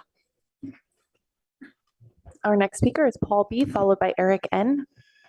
Hello, honorable council members. Thank you for hearing me. I'm an avid cyclist who rides to and through Palo Alto. I lived here for 5 years, and at that time, my only mode of transportation was bicycle. Most people who travel by bike, including me, avoid El Camino because it's just not, doesn't have infrastructure. We don't feel safe.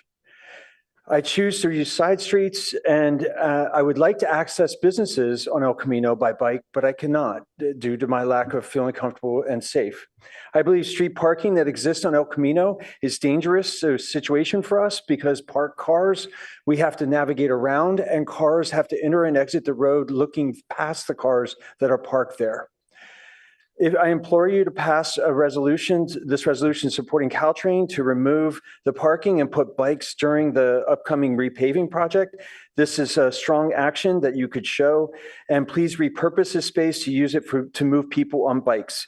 Bike lanes in El Camino will be beneficial for safety, meet your environmental goals. Your time is up. And for businesses. Thank you. Our next speaker is Eric N., followed by Tim O.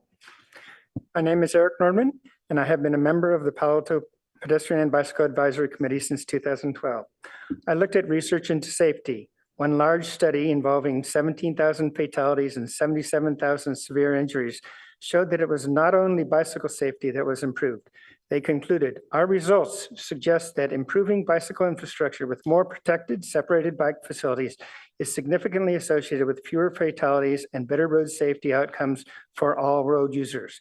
The safety improvements are not small. For example, between 1990 and 2010, the overall road fatality rate in Portland dropped by 63%. Cities with poor bicycling infrastructure dropped about half that. This makes intuitive sense. Removing parking improves sight lines for all users, and narrow traffic lanes helps to control speeding. Please pass option B to improve safety in Palo Alto. Thank you. Our next speaker is Tim O, followed by Zafarali A. My name is Tim Wee. I teach bicyclists in Palo Alto. Yes, we need bike lanes on El Camino. This Caltrans project is a great step in the right direction to make El Camino safer for bicyclists, pedestrians, and motorists, and well worth approving the removal of car parking in El Camino. We are moving much too slowly on climate change, glacially slowly. We cannot afford to delay progress in El Camino. A week ago, I led a memorial ride for Sarah Muller-Moti, who was killed on Embarcadero. Biking here tonight, I passed the ghost bike where Maria Jaban was killed on Foothill. And tomorrow I am attending a court hearing for Ellen Lee, who was killed by a motorist. We need much better bike facilities everywhere, and especially on El Camino. Just do it. Thank you. Our next speaker is Zafarali A, followed by Frank V. Sorry, and before we move forward, just our practice to not do audible signs of either support or opposition. The snapping was fine, but we just want to keep everyone comfortable and feeling safe when they present, regardless of the side that they are supporting. Thank you. Okay. Hello, Council. My name is Zafar Ali. I live in Palo Alto. I'm here tonight to ask you about option B, removing the parking and making way for bike lanes. Today, I ride on the sidewalk to visit the stores like Real Produce International Groceries. I'm here tonight because I want Palo Alto to be a leader in safe street infrastructure. The collision numbers we see are not leadership, they're negligence. No one wants this, not drivers, not pedestrians, and definitely not cyclists. Leadership is what our neighboring cities did, collaborating to make future improvements as soon as this project lands. Option B is the first step to remove parking, installing the bike lanes, and soon after strengthening the infrastructure. There's no reason that in 2024, Palo Alto force its cyclists into the back roads and be a bystander to active transportation, safer street, and reduce traffic. Thank you. Our next speaker is Frank V, followed by Catherine D. Hello, my name is Frank. I am a nearly lifelong resident of Palo Alto, having grown up here and then moved back here about 30 years ago. I want to I would urge you to adopt staff option B and remove the parking. There's a number of issues. One is current cyclist safety. We know that people are using ECR to access the businesses or from ECR-based businesses, and many more residences are planned. We know that it's not safe to ride in the high-speed traffic lane, so people are riding on the sidewalk, which is endangering pedestrians, and we've heard that from merchants. And the street parking blocks sight lines, and that's the biggest safety issue. It makes it less safe for cyclists, pedestrians, and motorists, and you might have noticed that if you try to pull out of a parking lot in El Camino. Your time is up. Okay. Our next speaker is Catherine D, followed by Patrick F. Good evening, council members. My name is Catherine Dumont. I'm here to ask City Council to pass a resolution to remove parking on El Camino Real so that bike lanes can be installed in Palo Alto. Getting around town without a car has been a priority for myself and my husband for the past 30 years. My husband picked a dentist on El Camino near Boulevard because he could then bike to his appointments. But I recognize that everyone doesn't have a choice of riding or driving. There are hundreds of people who ride on El Camino every day, often by necessity. And many of them have to make their way to their jobs that way. Then they have no choice but to ride on the sidewalk. When I talked to a shop owner on El Camino, she pointed to a cyclist zipping by on the sidewalk and told me, you don't know how many times that happens every day. Resolution to remove parking. Your time is a up. Tremendous first step. Thank you. Our next speaker is Patrick F., followed by Maria R. Good evening, longtime listener, first time caller. I live near El Camino between California Ave and Page Mill, so right in the proposed corridor. I drive, bus, walk, and bike along El Camino. I strongly support the proposal of building bike lanes. These will help cyclist safety and encourage biking and walking. They'll benefit the businesses that are along El Camino by making them more attractive for foot traffic. And there's an abundance of parking on the side streets off of El Camino, including on streets like mine. The project is already ongoing and funded.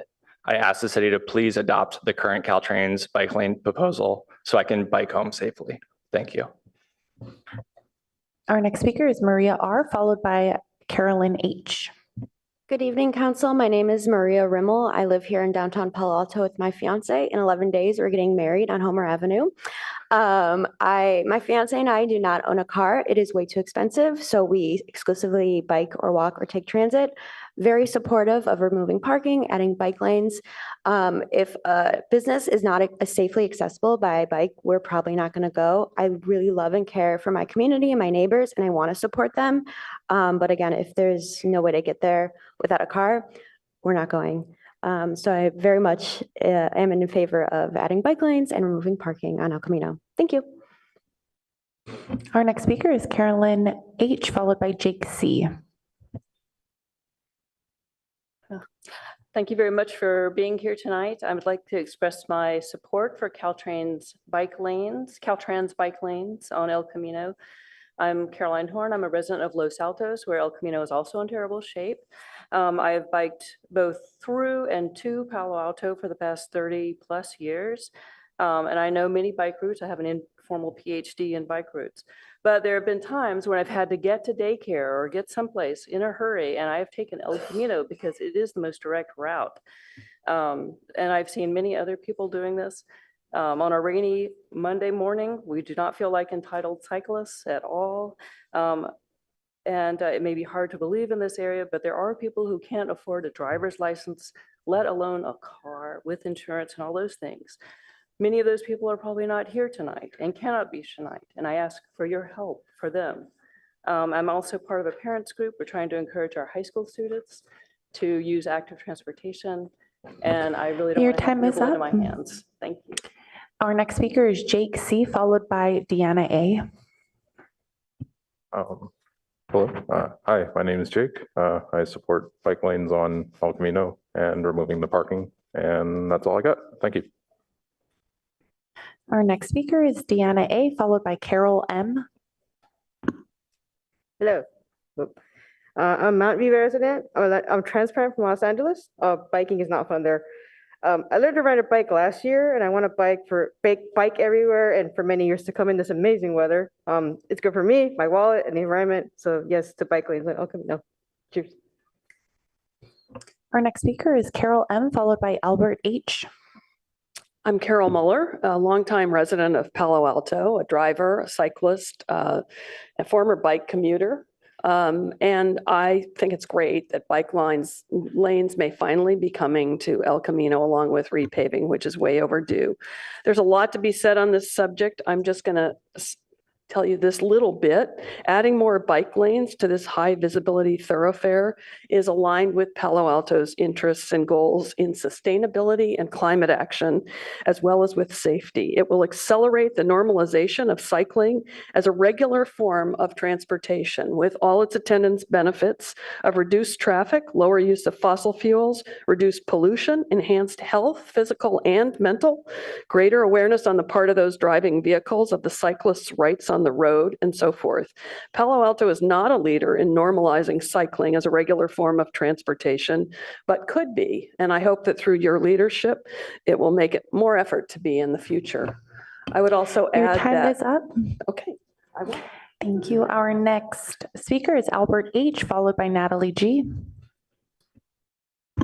Thank you, Council, for considering this issue. Thank you, Caltrans, for, I trust, making this happen. So Caltrans has a mission statement, which I'd like to read. The Caltrans mission statement is to provide a safe and reliable transportation network that serves all people and respects the environment. Transportation, in that context, I hope you understand it as I do, does not mean exclusively cars driven by human beings. It can mean people on bicycles, it can mean people on foot, people on scooters, it can be autonomous cars, it can mean public transportation, etc. And Caltrans has this as its mission statement. They are here to help us, in my opinion, kick ourselves along the path where I hope we all will be in the next 25 to 50 years. That is, we're going to have a community that has a multi-use corridor down ECR, and it's going to include autonomous vehicles. Your So time I is hope up. Council will consider that as it votes. Thank you. Our next speaker is Natalie G., followed by Nick B. Hi, I'm Natalie. I'm a Palo Alto resident, and I'm urging you to pass option B. This is a rare opportunity to for an important piece of climate infrastructure necessary for our SCAP goals. We have called for increased active transportation trips from 19 to 40%, and this cannot happen without new and safer bike infrastructure. Research has shown that connectivity is one of the most important factors that influences cycling rates in a given city. The value of connectivity and networks should not be an unfamiliar concept here in the Bay Area. We are adding thousands of new housing units along El Camino. They will be Patrick's and my neighbors, and I hope that they have safe ways to join us in walking and biking around their community. Thank you. Our next speaker is Nick B., followed by Amy A. Good evening, Council. My name is Nick Brosnahan. I'm from Sunnyvale. I'm coming up here and I'm trying to add, my shoulder to the wheel. And I'm asking each one of you to be the council that's going to remove parking and add bike lanes on El Camino so that the other 18 cities, or -3, let's see, the other 16 cities that are gonna have this same conversation can point to Palo Alto and say, we are following Palo Alto's lead. We are making the city safer for bicyclists on El Camino. And we're gonna go to the other 16 and ask them as well. So please do the right thing here. Please do not air gap the corridor that we are trying to get built. Thank you. Our next speaker is Amy A., followed by Richard H. Good evening. I'm Executive Director of the Bicycle Coalition and so happy to be here. I'm so excited. If everyone would just raise your hand if you are in favor of the bike lanes. I'm just so proud of everyone. I just wanted to mention that our founding bike mother, even Ellen Fletcher, acknowledged that the bike boulevard we have is not the end all be all. A network functions when it's just that, a network. So thank you for considering this. Our next speaker is Richard H., followed by Galen F. Good evening, Mayor, Vice Mayor, and council members. My name is Richard Hackman, and I'm speaking tonight on behalf of the Palo Alto Chamber of Commerce. Thank you for your continued efforts to support retail in Palo Alto. The Chamber has participated in numerous conversations regarding the addition of bike lanes to El Camino, including the impact of this proposal on street parking. We appreciate and respect all of the comments we've heard on this issue. As a chamber, we'd like to understand the full impact of any proposed parking changes before they're finalized, and we ask that additional analysis be completed on this proposal before a final decision is made. Specifically, we've heard concerns around how the removal of approximately 500 on-street parking spaces will impact retail along this corridor, especially in terms of attracting and retaining customers due to parking challenges. Member concerns are also specifically related to parking that is near their business. Therefore, in particular, please evaluate parking impacts in the area around existing businesses. Thank you for your time and continued work on this issue. Our next speaker is Galen F., followed by Eduardo L.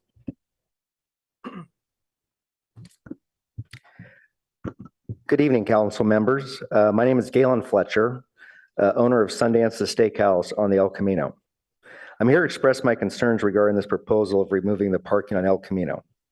Parking on the El Camino is critical to the success of my business that has proudly served this community since 1974. We are celebrating our 50th year in business, and this proposal presents the biggest threat to our longevity to date. We are one of Palo Alto's cherished institutions, and to have my business suffer and quite possibly fold as a result of unintended consequences of providing a bike lane on a highway that is arguably not safe for bikes, even with a bike lane, is tragic. I like riding my bike. In fact, I ride my bike from my home from Menlo Park to Sundance frequently using established bike boulevards, bike lanes, and bike paths connecting Menlo Park through Palo Alto. My business needs the 25 plus parking spots in front of Sundance and down to Park Boulevard. Without these spots, my customers will simply pass us up and choose a restaurant that has parking. As much as Your time is up. thank you for listening. Appreciate it. Our next speaker is Eduardo L., followed by Reed K. Esteemed councils, thank you. I'm a 22-year-old Palo Alto. I know I'm 22. I've been in Palo Alto for 22 years. Thank you. 36 Churchill. I want to thank you for the work that you've done to improve the bike lanes on Churchill. I'm here to support the removal of parking, and I guess maybe I won't be going to Sundance anymore because I do believe that we do need the bike lanes. We do have great weather, and we have e-bikes coming and rental bikes, and really having that bikeway makes sense. I'm here to talk about, as an engineer, we're not here to reinvent the wheel. And so I wanted to give you a perspective of other cities around the world. And I've bicycled in Paris, I've bicycled in Lisbon and Barcelona. And in Barcelona, I was able to go from the equivalent of Sunnyvale to Palo Alto in 30 minutes, following bike lanes on avenues very similar to El Camino. So please, let's do what you suggested. Thank you. Our next speaker is Reed K., followed by Elaine Yu.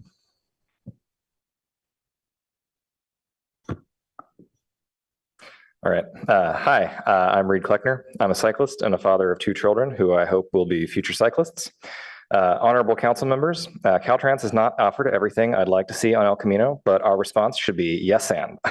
I urge you in the city to approve the replacement of parking along El Camino with bike lanes. Private motor vehicles are not a scalable solution to mobility needs in our growing region. We all have RENA goals to build more homes, and if we don't create credible, viable, safe alternatives to driving, residents new and old will continue to drive, increasing vehicle miles traveled, increasing local pollution, and putting our greenhouse gas emission goals further out of reach.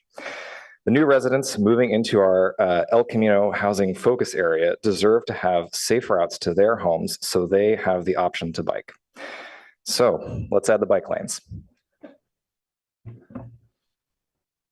Our next speaker is Elaine Yu, followed by Gregory.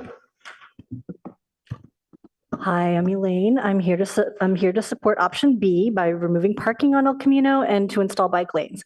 We have safe routes to school. Why not safe routes to businesses? Volunteers at SVBC have surveyed 200 businesses on El Camino Real, and many of them want a safer, slower El Camino. For every parking spot on ECR, there are 9 parking spots off ECR.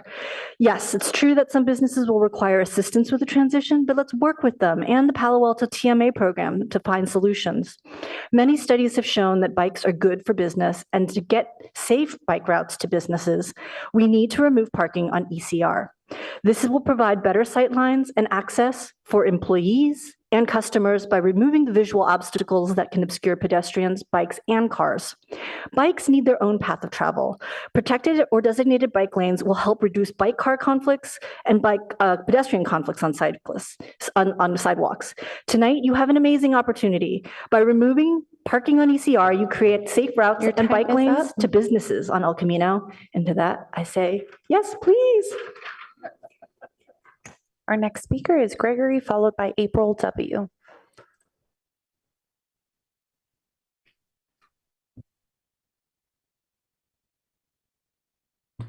Gregory, you should be able to unmute yourself and speak.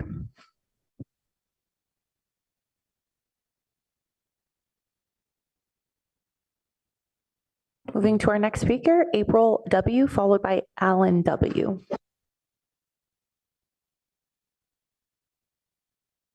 Hi, my name is April Webster. I'm a resident of Mountain View, Vice Chair of the Caltrans Bicycle Advisory Committee for Santa Clara County, and Co-Chair of the MTC Active Transportation Working Group. I'm speaking for myself. I bike to downtown Mountain View to eat at restaurants in heels and a skirt. I strongly support removing parking and installing protected bike lanes on ECR. Over the past two decades, agencies have envisioned and planned for a more people-friendly and climate-resilient design for El Camino, one with safer, greener, and connected infrastructure, one that creates a comfortable, less hostile, and enjoyable place to travel, live, work, and shop. Envision slower streets with outdoor dining, lush green space and street trees, wide sidewalks busy with people. This project is the first step toward that reality. It doesn't need to be perfect. It's a foundation. And I'm excited for Caltrans to take the next steps in introducing DIB 94. Thank you for your leadership in taking this critical step. Our next speaker is Alan W., followed by Charlene L.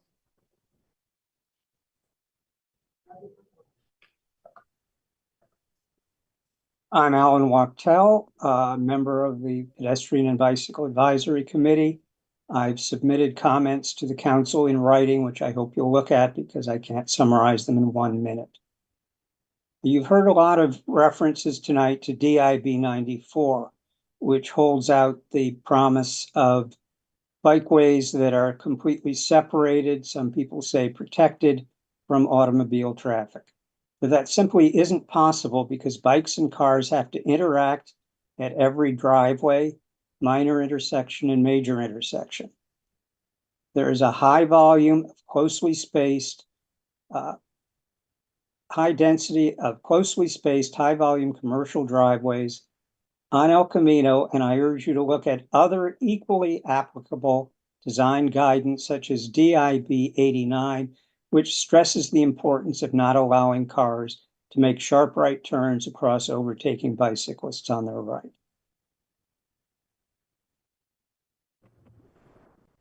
Our next speaker is Charlene L., followed by Jeff G.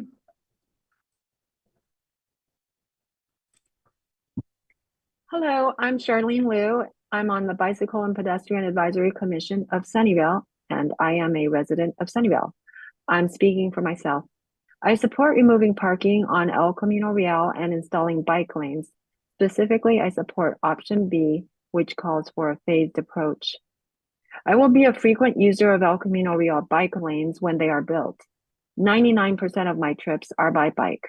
I bike to Palo Alto periodically for my medical appointments and to patronize its fine dining options. Like many non-residents, I am not very familiar with the streets of Palo Alto. So before each trip, I have to map out a safe bike route that is not too out of the way from ECR. With bike lanes on ECR, I would be able to take El Camino through Palo Alto without consulting a map and without taking a circuitous alternative route. After the 2 recent deaths of women cyclists, I feel particularly vulnerable. Please paint in the bike lanes soon. Thank you. Our next speaker is Jeff G., followed by Sandhya L.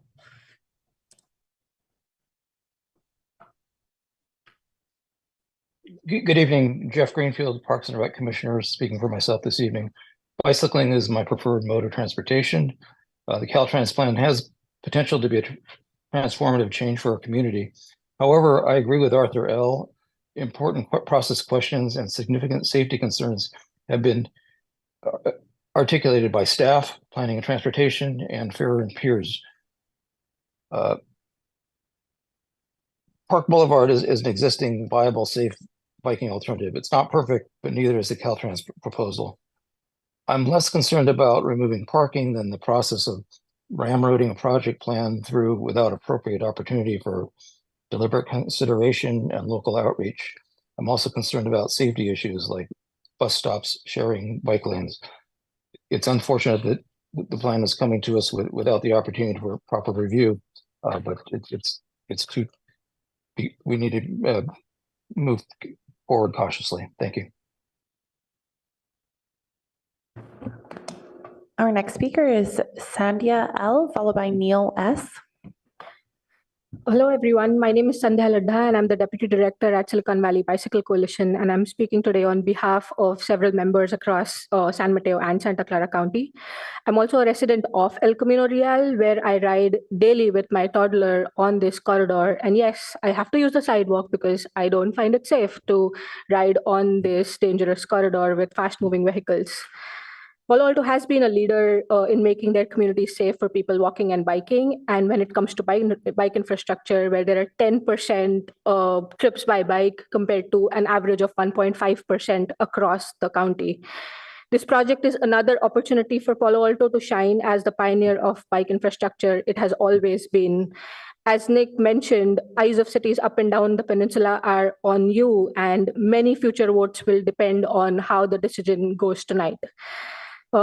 This project will determine if the daily commute for me, my toddler, my to-be-born, and many others like me get a time safer is up. option to ride on El Camino for their daily commute. Thank you. Our next speaker is Neil S., followed by Jennifer M.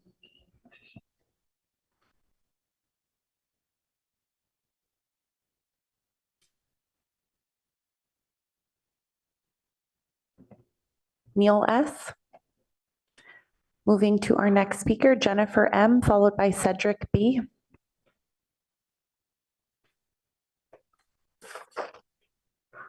Hey, thanks, Caltrains. I'm I'm Jenny Michelle, native of Barron Park, longtime resident of D3 in Menlo Park. Our son is on the Sundance Menlo Atherton Little League team. Personal comments on item 11, support of ECR bike lane and removal of on-street parking. It's not reasonable to presume that non-vehicle drivers will use other paths of travel because El Camino is and always will be a source of resources, goods, and services for residents and commerce. I want to take El Camino from Caltrain with my scooter without being subject to pedestrian pulverizing power of vehicle drivers. Can you hear the liability? I'll add steel bollards and utilize scaled ticketing for vehicle violations based on income. We understand that emissions are driving climate collapse phenomenon, and because we lack the appetite to build housing in our backyard, we need to provide other forms of transport. Thanks. Our next speaker is Cedric B., followed by Evelyn K.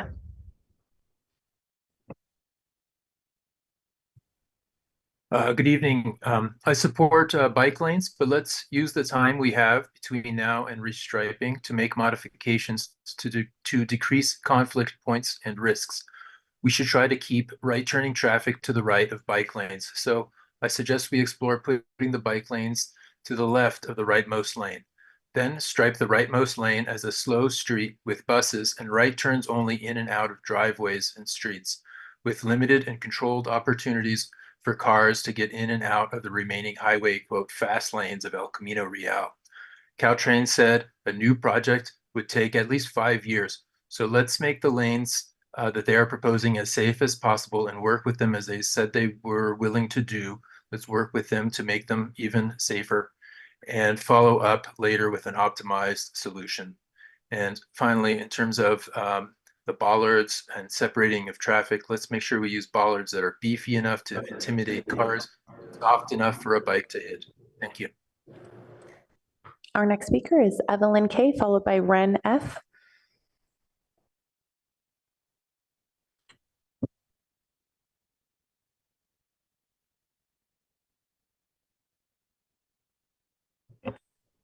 Evelyn K. Thank you. I'm Evelyn Kiomian. Caltrain stated that 50% of the parking spaces are occupied. Yes, they're occupied by families and mostly single mothers who have resorted to living in RVs as a dignified way to keep a roof over their children's head. Yet, they're very excited about the possibility of making El Camino Real a safe space and enhancing it for our community. However, removing the parking spaces will leave at about 48 children currently attending our school district out of space to live, and it would kick them out of our community, which is now their community. So the question remains, who is going to respond to this massive, really massive dislocation of RV dwellers when we remove these RVs? Would it be the city? Would it be Caltrain? We need somebody to ask. Thank you. Our next speaker is Ren F, followed by Nicole R. Good evening, Council. I'm a cyclist and a student speaking tonight to ask you to install bike lanes on El Camino. This project is a rare second chance for the city. In 2021, it was presented to Palo Alto, Mountain View, and Los Altos. The cities of Mountain View and Los Altos actively engaged with Caltrans immediately and provided feedback at various stages. Unfortunately, Palo Alto did not engage at that time, and we're lucky to be presented with a second opportunity. While this project is not perfect, it could save lives. I rely on my bike to get everywhere. Dependence on a car shouldn't determine my right to mobility or my ability to get home to my family each day. I've been hit by cars before when legally sharing the road, and I've attended memorials for those who never made it home. Can you tell my family that street parking is more important to me than making it home? It's time we step in and save lives. Thank you. Our next speaker is Nicole R, followed by Stephen R.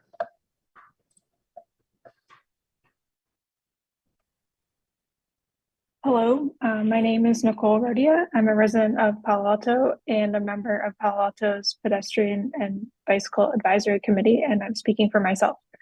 I support removing parking on El Camino Real and adding bike lanes. I think this is a great opportunity for Palo Alto to connect with bikeways that are will be constructed on El Camino in Mountain View and Los Altos as part of this repaving project, as well as future bikeways that will be added in coming years. In light of the increase in housing construction on El Camino, I think it's important that bicycle facilities be available for residents to access their homes as well as businesses. I encourage the city to find alternatives for parking on El Camino, including for RVs. Thank you. Our next speaker is Stephen R, followed by Katie B. Good evening. My name is Stephen Rosenblum. I live in Old Palo Alto, and I'm taking this opportunity to inform the bikehead community about upcoming rail grade separation decisions that will have a significant effect on bicycle transportation in the city. The next meeting of the Rail Committee on April 16th at 2:30 will be talking about the crossing decisions. It not only involves Caltrain, but how people get across the tracks and to the stations. And I know there are a lot of bicycle riders that use Caltrain, so I think you want to pay attention to that. And then there may be a city council study session on April 29th, again, to deal with this issue. Inform yourself by looking at connectingpaloalto.com, that's one word.com, and look at the renderings. I bicycled to work for 7 years, so I know what the issues are of bike and vehicle interactions. And you'll see that the viaduct offers the best solution. Thank you. Our next speaker is Katie B, followed by Ken K.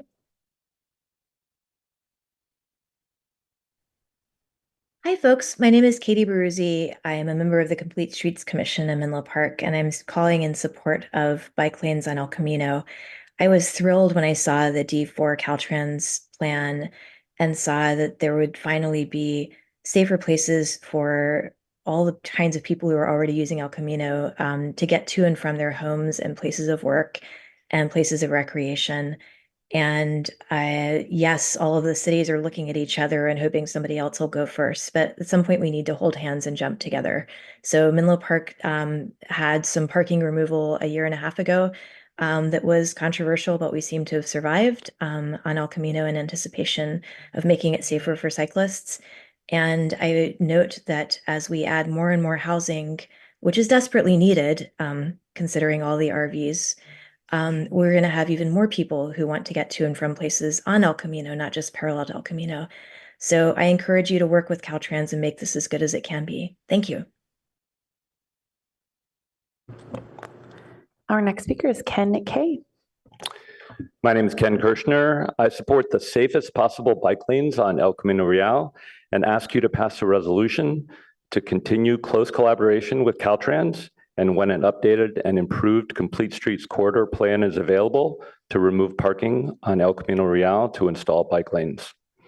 As someone who drives and bikes, separating bicycles from traffic by eliminating parking not only protects cyclists, but increases predictability for drivers, including bus drivers, by removing visual obstacles that can obscure people walking, biking, or driving. A designated bike lane will also reduce today's pedestrian and biker conflicts on the sidewalks. Every biker is one fewer car. For businesses, protected bike lanes provide better sightlines and access for employees and customers, while slower speeds from narrower lanes creates a more inviting pedestrian environment, and that's been proven to boost retail sales. Cars are not customers, people are. People arrive by bike and walking as well as by car and bus. Studies have shown that bikers spend more per visit. Businesses can seize the opportunity to expand their customer base to move bikers. That concludes public comment on action item 11. Thank you, everybody, for coming out and speaking tonight. We'll return to the dais now. We'll do one round of questions, and then we'll do a second round of comments and hopefully get to motions then. Councilmember Koo.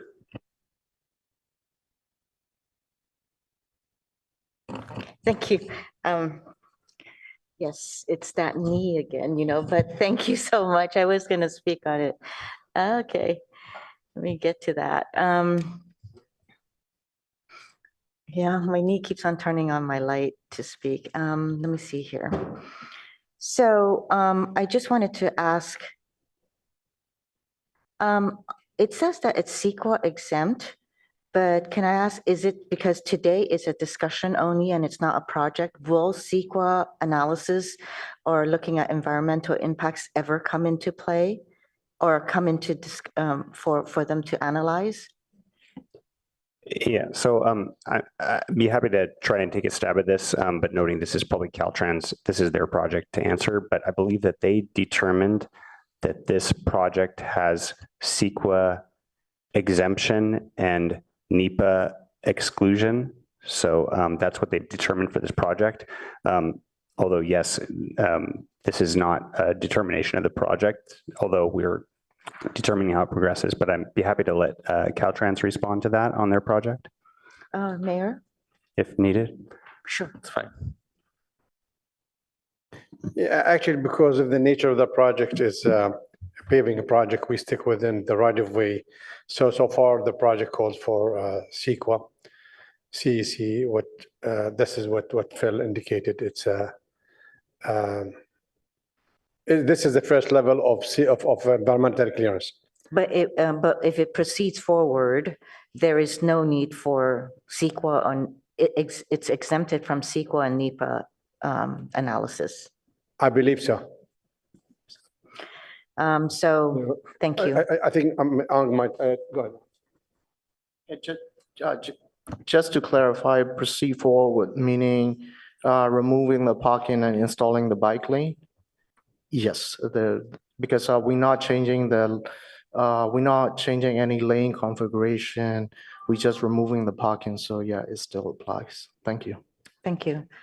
Okay, so I do have a question. I mean, in the newspaper it reports that, Caltrans can move along unilaterally. Is that what you are planning to do? So do you intend to implement the proposed bicycle lanes without Palo Alto's council vote of support? I did show 2 slides full of outreach, and so Caltrans intend to work with the city and to do whatever in collaboration.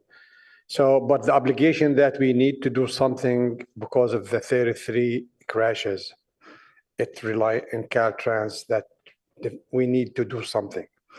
So the nature is no longer recreational bike lane. It's triggered by, again, this is different than other bike lanes has been proposed. It's a safety triggered project. Safety we do need to do something. And but again, we're not there, and I hope we continue working with the city to arrive to the same conclusion. So in collaboration, would that also mean that you would be looking at traffic light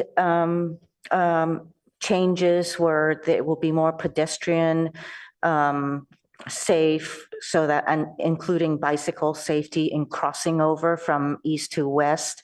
Because we've had many times traffic light misalignments, and it's not really focused on pedestrian or bicyclists. If that's the safety portion, I think there's a lot more that you need to collaborate with the city on in terms of making sure not just putting in bicycle lanes and actually doing a huge impact on removing parking, but also looking at traffic light signals.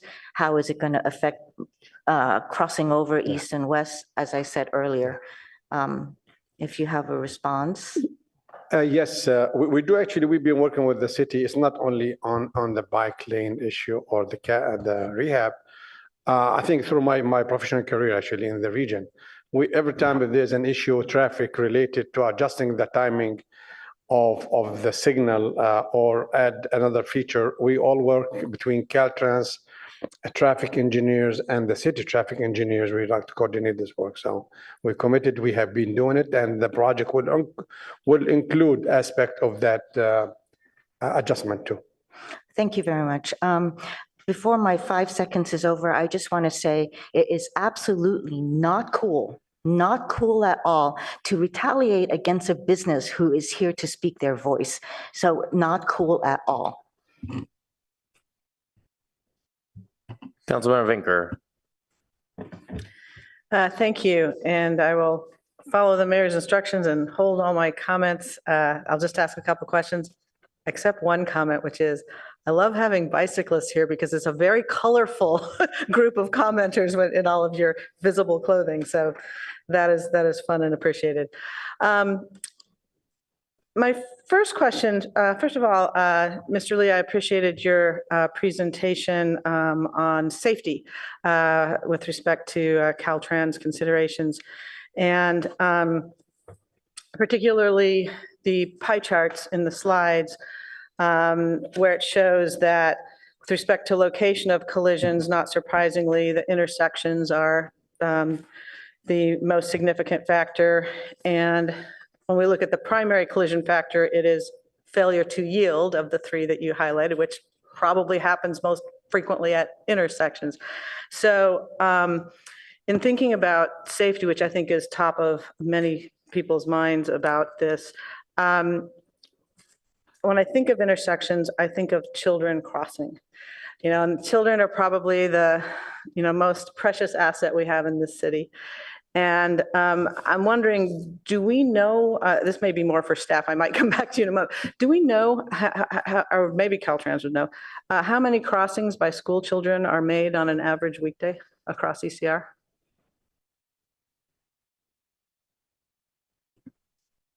Yeah, so we can say hundreds pretty safely, but yeah, we don't have, I don't think, exact numbers at the ready. And I would certainly say hundreds. And I'm asking because I think that's a significant factor here. But I guess I could ask you, Mr. Lee, am I correct that most of these failure to yield incidents happen at intersections? Or could you tell us a little bit more about that? The failure to yield was not just only at the intersections, but it's also in between too. And so, but actually the larger percentage is bikes going against traffic, and that's about 40% of it. Well, the drivers failed to yield was 30%. And you had on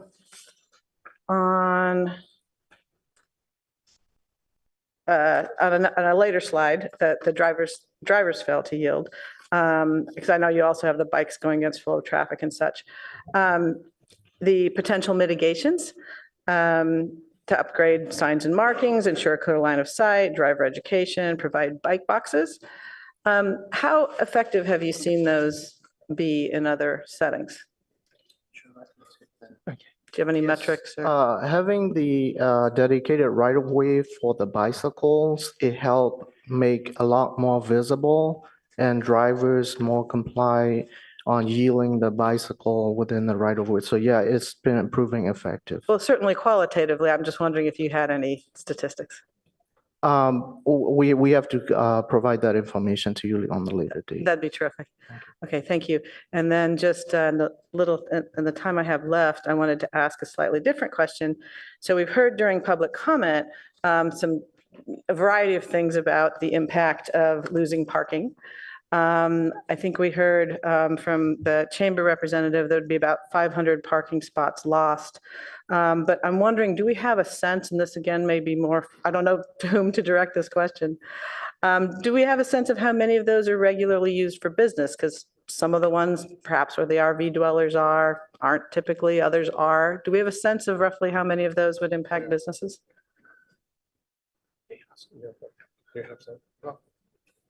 Yeah, well, that's difficult to say. I think without a more in-depth parking study, I can say that as an example, in the RPP district that's there, we sell 50 employee permits. That's not necessarily indicative of everybody who's visiting a business in that area. And actually, I should say we sell up to 50 permits. I think we sold 48 or 49 in this past period.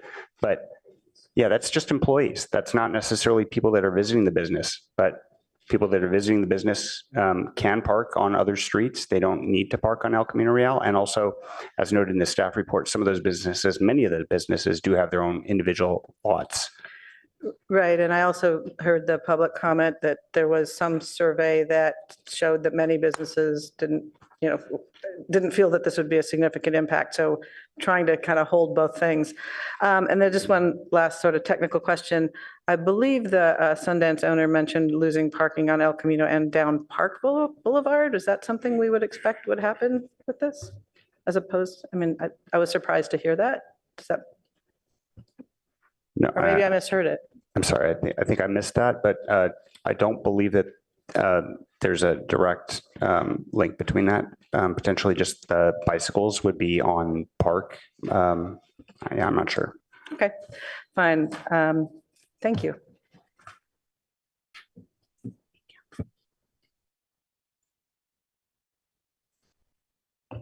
Councilmember Burt. Thank you. So first, I want to say that I really appreciate that in the third to last slide of the Caltrans presentation, maybe staff can pull that back up. It's proposed bikeway additional consideration based on feedback. And that aligns really well with the Fair and Peers critique of basically the bike lane approach versus an approach that is looking at the breakdown of the real issues that you put in the pie charts on in your presentation. And so is it correct that 79% of the collisions are at conflict locations of intersections? That's either signalized, non-signalized, or commercial driveways? Is that? Yes, out of the 33 crashes, or actually, maybe it's even higher now that I think about it. Your pie chart says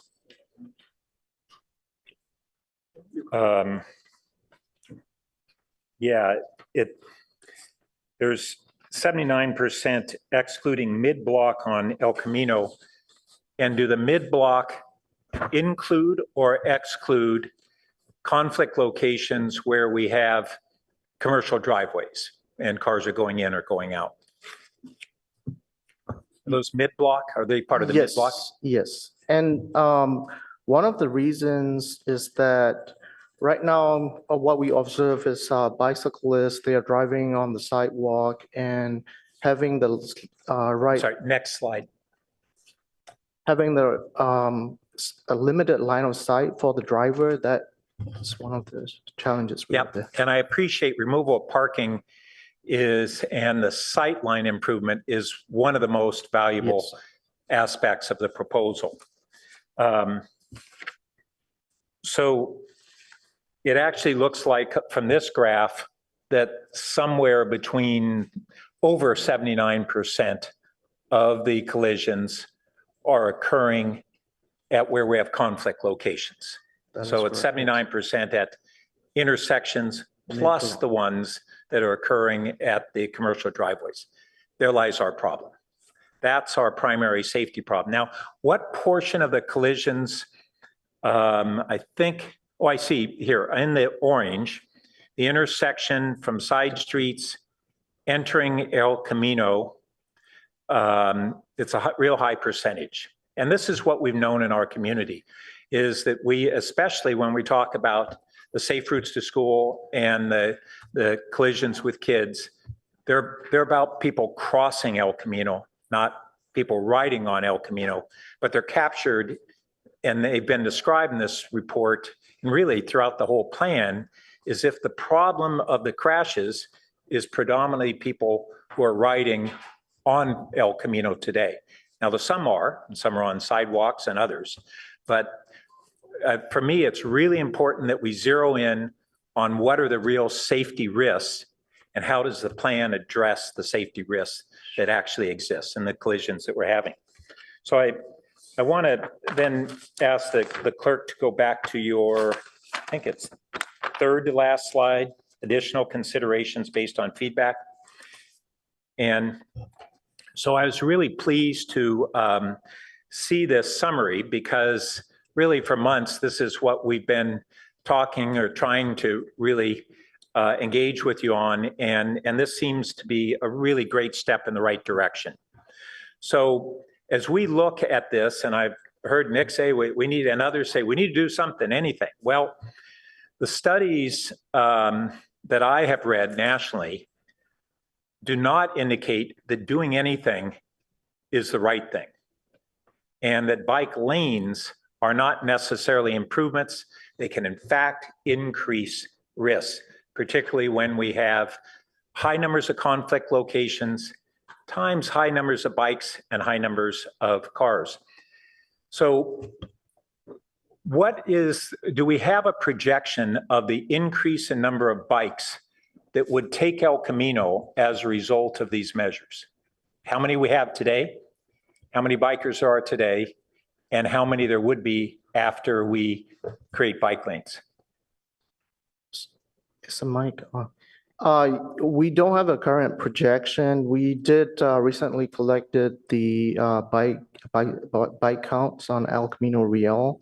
So that is something that we kind of need to analyze that, hey, with the class 2 and class 4 bike lane along El Camino Real, what would be the projection based on the prior corridors that we implemented? So yeah, that's something so that the point would be that if we add the bike lanes without these other safety improvements, we would induce more riders on El Camino without necessarily having a net improvement on the safety. And that's why, for me, linking the two measures is so important, that we actually improve the safety on El Camino rather than just drive more people into a circumstance that has inherent safety risks. Sure. So I better defer some of that until the balance of the comment period. And I can speak to that last part if that's okay. Go ahead. I'm sorry. Yeah, and there's no really good models, unfortunately, to determine how many bicyclists would use a certain kind of facility. But what we do recognize with current best practice with bike network planning, there are a lot of different types of bicyclists with varying levels of comfort or stress on certain facilities. And we realize there are other routes available in Palo Alto where a lot of people will continue to use those because they'll likely feel more comfortable. There are people who are willing to go between two lanes of traffic to turn through an intersection. Other people won't. So we're trying to do the best we can with proven best practices. At conflict areas, the use of green pavement markings has been shown to have safety benefits. So we're including that as well. And then bike lanes on their own, it's a proven safety countermeasure that Federal Highway Administration. Yeah, I'll just note that some of the national studies have noted that things like bike lanes alone not only induce more riding, but create a false sense of security, including for kids riding on El Camino more. So if we create that false sense of security, but don't provide the actual security, then we have a greater risk perhaps rather than a lesser one. But if we implement what you have on this slide, I think we're really moving in the right direction. Thanks. Councilmember Lithcott-Hames. Thank you, Mr. Mayor. I want to join Councilmember Burt in thanking you for the updated information in response to feedback that you've gotten. It's really terrific to see that. And I want to thank Mr. Saleh, Mr. Martinez, was it? Sergio, what's your last name? My last name is Mong, first name Ong. I got that really wrong. Oh, it's okay. And Mr. Lee and our staff in the Office of Transportation and the public for coming out both tonight and in the numerous emails we've received. To this technical point of El Camino being highly commercial with a lot of high conflict locations, I would like to better understand how it is that bike lanes, whether class 2 or class 4, create a safer experience when vehicles are still going to be turning in and out of El Camino's intersections, whether major or minor, driveways, and of course there are numerous bus stops. Toward that end, I was intrigued by public commenter Cedric Pito de la Beaujardière, who suggested that we put the bike lanes to the left of a slow moving right lane, which would be for right turners and buses too, to protect commuting cyclists from turning cars. So I'm wondering of our Caltrains colleagues, can you either speak to Mr. de la Beaujardière's idea about putting the bike lanes to the left of one slow right, or help me understand in the alternative why this bike lane will protect cyclists from the inevitable turns into our numerous driveways and intersections. The biggest benefit that we will get with the bike lane compared to existing condition is the sight distance. Now you have a parked cars, bicyclists riding on the sidewalk. So it is very challenging for the drivers to see them. That's why failure to yield crashes happen. Most of the failure to yield crashes happen. So the biggest benefit of whether the bike lane is by the curb or the in between the right turn lane and the through lane, you will get the benefit of being visible. As far as the placement of the bike lane, it constrained by a lot of geometrics, where you're gonna veer the bike lane into between lane 2 and 3, when you need to safely move out, and the available width. We are constrained by curb to curb width. We won't be able to do any widening. So those are the challenges and constraints we have. Our team will be looking into that option since we get he provided the comment at the last meeting as well. Can I just add one thing? Those guys are smart people to answer those technical things, but I want to just assure all of you, council members, that the bike lane proposal is still open book. We invite all the expertise and all the best practices to implement here. And again, this is not a bulletproof proposal. This is step 1. There is. But we welcome any feedback. And again, we've been saying this along the whole thing. So from whatever best practices, and we have our expertise, our expert to judge those things, because at the end of the day, Caltrans, the liable agency that we need to make sure defend our design. Thank you, Mr. Sala. Let me turn now to my colleagues on staff. To the experience of Galen F., the owner of Sundance, and the dentist right up the road from him, whom I've heard from, I'd like to ask what we think we will do to mitigate the impact of lost parking on these local businesses who happen to be in that really, really tough area just north of Cambridge. Yeah, thank you. So there really only are a few options if El Camino is not available. It's the streets that are neighboring, and the question of, the RPP, which is neighboring there, which we had removed all the employee permits from, and also our parking capacity in the garages and lots in California Avenue District. Those are really our 2 options that we have. So it would take revision, it would take meeting with the neighborhood stakeholders and revising the RPP program, and potentially figuring out which of those businesses, if they needed capacity beyond the neighborhood, potentially could go to the garages and lots. I'm hearing that that garage is so far for someone who's trying to hop in the car and, duck out and come back and so on. And PATMA, the transportation demand management people, will we engage them around helping to solve this problem? Yeah. So the other options beyond parking, there's a big list, right? So there's obviously the front and center one would be the bike lanes, right? How many of the people there could potentially use a bicycle to get to work? But there's many other options. There's the Palo Alto Link that we discussed earlier today. There's a bike ped connection to the Caltrain station. And there's PATMA for potential options as well. I'm hearing the concern about employees who don't live remotely near here, who drive in, who then have to use their car to go somewhere on a break and come back. Those folks are not going to be able to take the local solution. Maybe they will. Okay, I'm out of time. Yeah, potentially. But I will say again, the RPP program right now, we have less than 50 permits that are on El Camino Real. We used to have much more than that in the residential neighborhoods previously, which we had removed from there. So, thank you. Councilmember Tanaka. Yeah, so thank you guys for your work. Thank you to all the members of the public for coming out. This is a very important topic. I wanted to know, I know like for the city, we've been talking about, safer biking for years, ever since I've been on council, even before I've been on council. And, there's a lot of money needed to actually do all of this.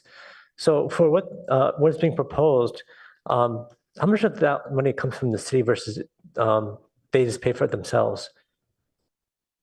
So I want to make sure I'm understanding correctly, but I'll talk and tell me if I've got it wrong. But this project is being offered completely free of cost by Caltrans. It's, I think, $3.2 million from their SHOP program, I believe, for the bike lanes. Is it? I think it's 3.2 from the Federal Infrastructure Job Act. Okay, that's what I thought. For specific the bike lane. Sure, that's what I thought. I mean, it's not every day that we get $3.2 million to our city. So this stuff is pretty expensive, and sometimes you have to think about not letting good become the enemy of great. So in our city we have great weather. We have it's pretty level for the most part. So kind of nice biking characteristics. Has staff surveyed why don't people bike? Why don't more people bike given the great weather, given the level of services? What keeps people? Can staff talk a little bit about what's making people not bike? So I just want to note that I believe Palo Alto has one of the highest bike I know we're in pretty good, but what nation. prevents the last percentages? So I'm sorry, I'm not sure what the question is. I'm thinking you guys do surveys on why don't people bike, and I was wondering if you could talk a little bit about that. Why don't people bike? Why don't more people bike? I know we have a lot, but why don't even more? Yeah, I'm not sure that we have a survey that has that number. Do you, or has that detail? Yeah.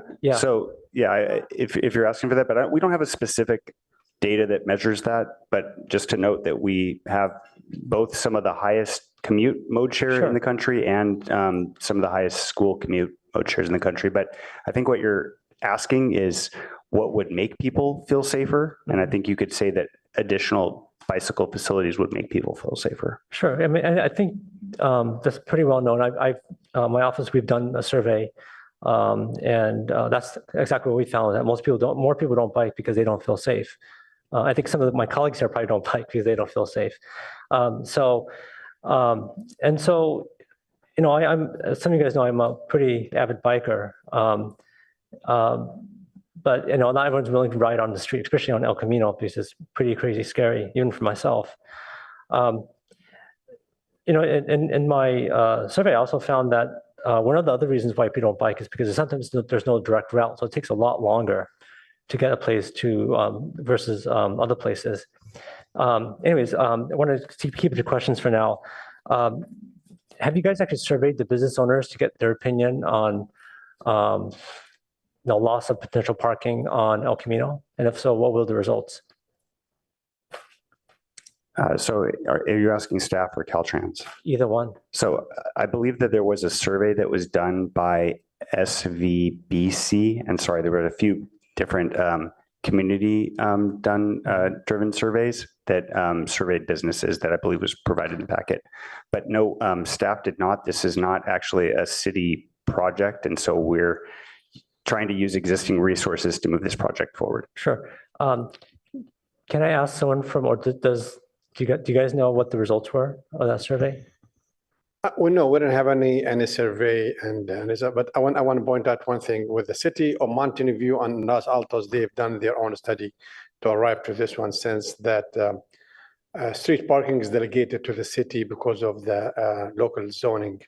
So that's why we think it's a city more appropriate, because it's going to affect the rezoning of some areas after that. So Caltrans won't be but we will help, and we will share whatever information we collected with the city, definitely, if that helps. Oh, so did you guys actually get, did the cities do it, like maybe not necessarily in Palo, but in other cities, in terms of what businesses would object? They've done it. That was part of the resolution. They've done it without any. And what was the percentage, let's say, in Mountain View? I don't know. Okay, does anyone here from Silicon, okay, can you just speak a few words? So my colleague Catherine Dumont and I were the ones who canvassed the businesses along El Camino. We discovered there were about 210 parking spaces in front of businesses and about 1,600 off street available. They were commonly grouped by 2 or 3 businesses sharing a back lot, and that did not include the side street parking. So it was about a 9-to-1 ratio. You heard that cited earlier. That came from our data. I sent that in my packet to the council. It's available to you all. Any other questions, Greg? No, my question more particular about the businesses. When you asked them if they were opposed or okay with having bike lanes on El Camino, did you guys ask that question? Yeah, we did. But their number one concern was speed. And they liked the idea of narrower lanes as part of that. Number 2, they reserve their off-street parking for their customers, and maybe half a dozen of the businesses shared with me personally that they use the on-street parking for their employees. Okay, so my office did a survey on this. We did literally kind of something similar, but this was about 5 years ago, and we got very, very similar results. So I'm glad to hear it's consistent. Thank you.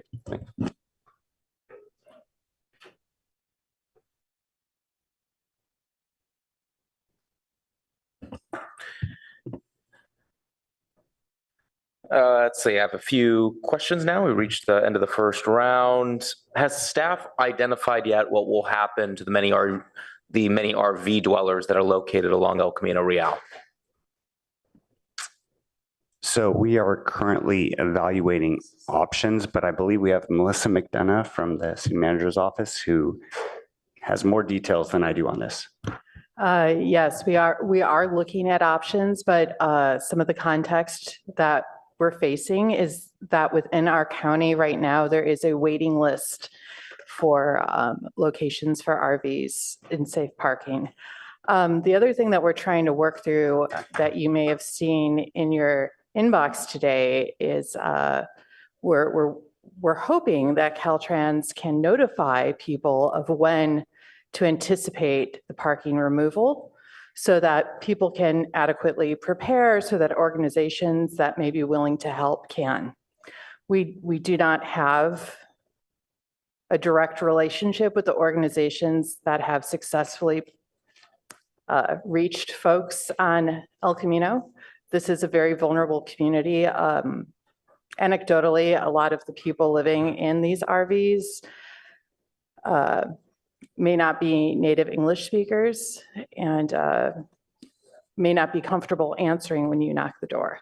So having these trusted nonprofits come in has been helpful. Thank you. And what's the average count of RV dwellers at any given time? It's varied quite a bit. In January, there were 41 vehicles that we counted that appeared to have people living in them. And that's all vehicle types. More recently, about a week and a half ago, the number was 26. So. And do you know how long the county wait list is currently? Just a ballpark estimate. It varies quite a bit. No, I don't have a ballpark on that. Okay, Councilmember Lithcott saying about 180 days. That's what I heard the last time I checked with Move Mountain View on their status of their wait list. Wow. Okay. Thank you. One thing I was curious about, the Caltrans 2020 Bicyclist Safety Improvement Monitoring Program report found that about 40% of collisions were caused by cyclists riding against traffic. I guess I'm just curious, why do bike lanes prevent cyclists from riding against traffic? What it is about that it would prevent those type of accidents? So when you have a bike lane, you have a dedicated right of way for the bicycles to ride on. So there might be some bicyclists who wants to ride against the traffic so that he can see the cars coming. So given that you have a benefit of being visible, is basically that reduce the type of crashes. So it is not against the flow, it is not against the flow versus with the flow. It is more like bicyclists being more visible. Okay. Back to staff. Has our economic development manager or team had a chance to kind of review the impacts on local businesses by the removal of parking and be able to weigh in on these impacts? I mean, this seems to be one of those great unknowns, so I assume the answer is no, but I just kind of wanted to check. Yeah, I don't believe so. Okay. And yeah, moving forward, I am curious, and I think this was kind of brought up anecdotally tonight, if the loss of parking and the loss of some customers due to parking issues, if those are going to be offset by new customers due to the ease of access of bicyclists. But I think we're hearing that anecdotally, but we also know, hearing from Sundance Steakhouse and just my own experience getting there, I always park on the street. That parking lot's always full. So I do imagine this is going to have that impact. So I do think that is an unknown question that we need more information on. So on this option B, the phased approach where we approve the proposed bike lanes now, but then request Caltrans to complete additional analysis in order to incorporate the safe system approach and establish bike facilities in the future. What happens if we go that route, then Caltrans just either refuses to do that work or finds it infeasible, and then we're kind of stuck in this intermediary step that, at least according to our peer study, could make things actually worse. So I'm just kind of worried about what kind of guarantees do we have if we were to go that approach, that we're going to have that partnership moving forward. Yeah, and I'm sorry, I just want to confirm, is this regarding the option where we would move forward at this time, but then have the road diet? I can't remember, sorry, option. I can't remember my own options. Option B. C, option B. Yeah, with option B. That's a great question. I think that we would need to put that in our motion that, that it's being supported with the understanding that Caltrans is going to do that. Now, if we're asking for them to study it, a study does not have to necessarily determine that it's feasible, but at least we would have the study to tell us whether it is. Yep. Okay. Agreed. I'm out of time. So let's go then to the second round. Now we can incorporate comments, and if council members are comfortable with motions, we can move in that direction as well. Councilmember Vinker.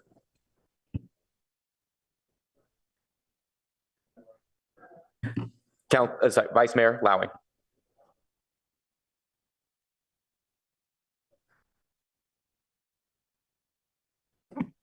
Thank you, Mayor. Yeah, I had a number of comments, but Councilmember Burt actually covered my questions that were substantially around the traffic counts and the collisions. And I think that the point that he then subsequently made that there are a lot of the problems are at the intersections, which in your comments you mentioned that you're already looking at trying to do some improvements there, which is first rate. That's really good. But it doesn't mean that we're getting that much safety then out of the bike lane. So that still brings us back to that particular problem.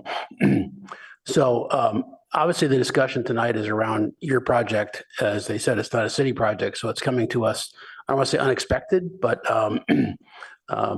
opportunistically, let's put it that way. And improving safety is the goal. So can we make this opportunity work in the context of what we need to do? And if we have a little bit of time, and it sounds like we might from what you just commented on, it would really be best to evaluate this in the context of other safety approaches on El Camino, other routes that are around, and of course the collateral impacts. So here's my summary of what I've been studying and listening to and hearing from 100 emails or so. The enthusiastic bike advocates, which are sitting here tonight, which we can tell by their costumes as well, Councilmember Baker, but by your enthusiasm and as much as you ride, and there's people from outside of the area here, and you're very interested in the quarter and all that. That's what Perrin Fears called whatever it was, the comfortable people, right? There's a couple of segments underneath that may be more operative as a percentage of the population here. So our task is to include them in this analysis and study. But the enthusiasts, say the proposal does provide better safety sort of as is, and note correctly that it's an incomplete solution, but it's a step in the right direction.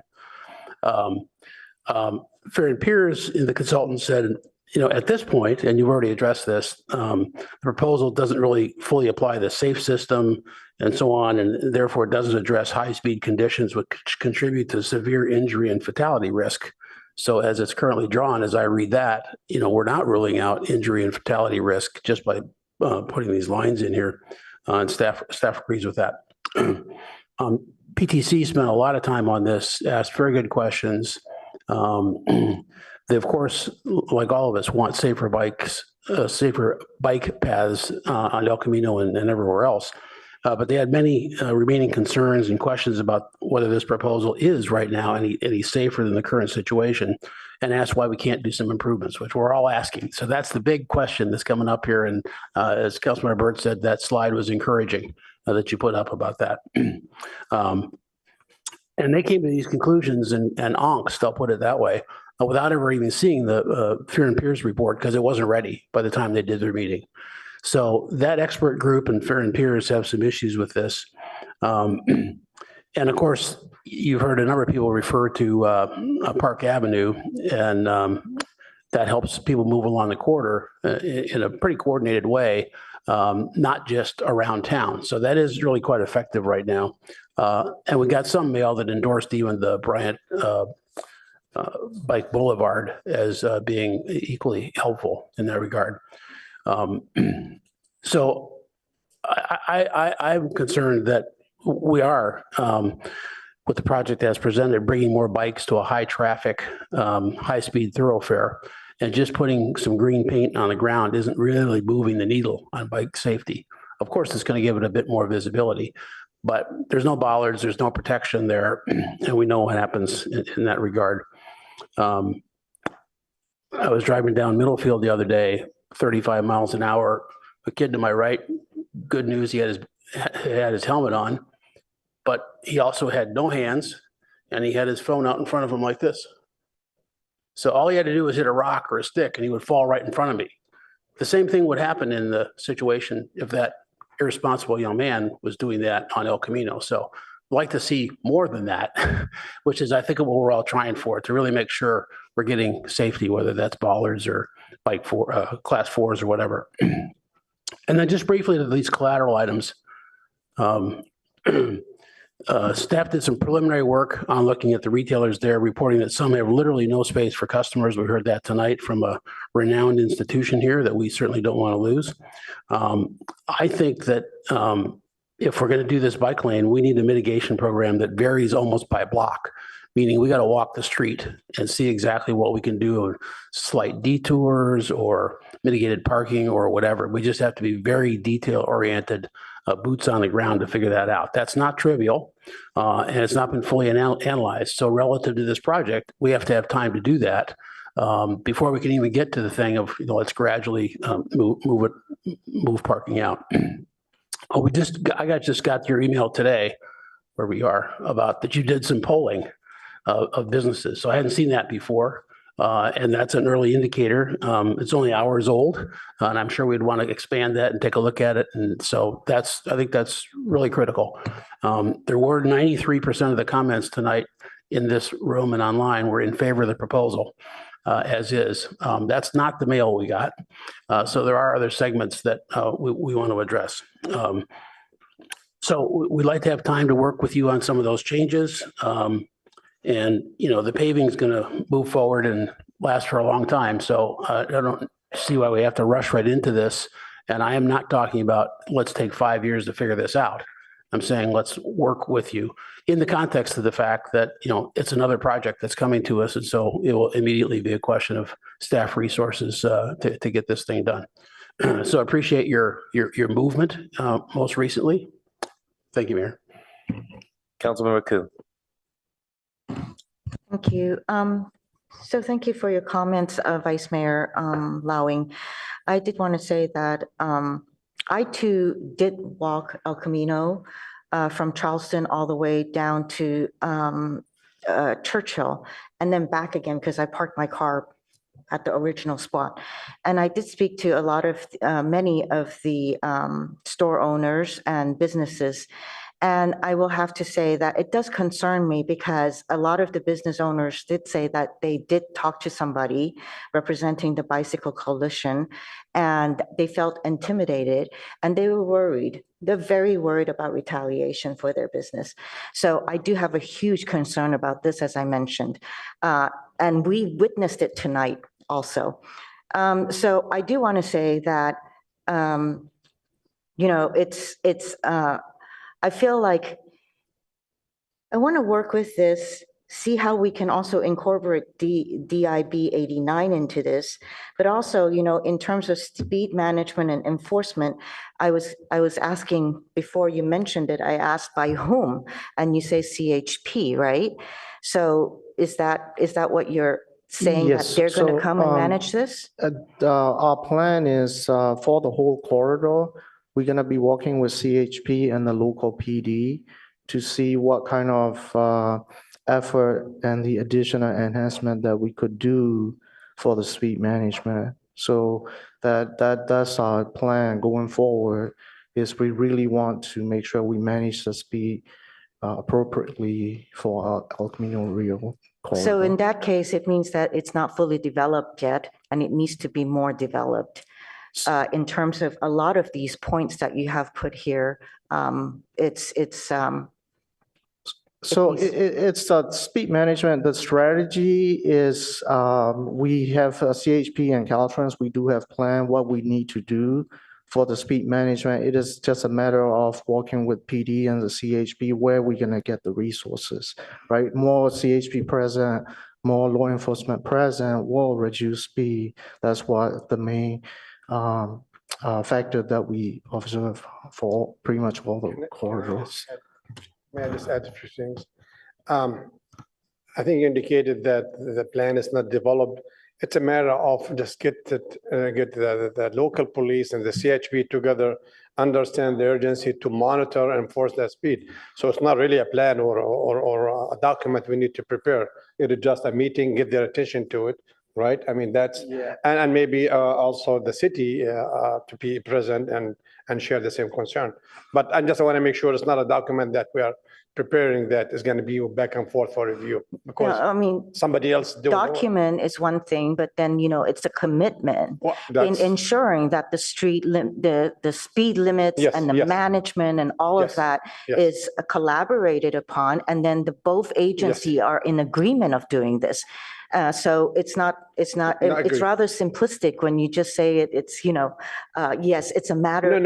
But I want to make sure it's clear. We're not like devoting for additional resources that is going to cost, they're going to leave Santa Clara County and focus on some, and it's just part of their job. It's just to highlight the concern.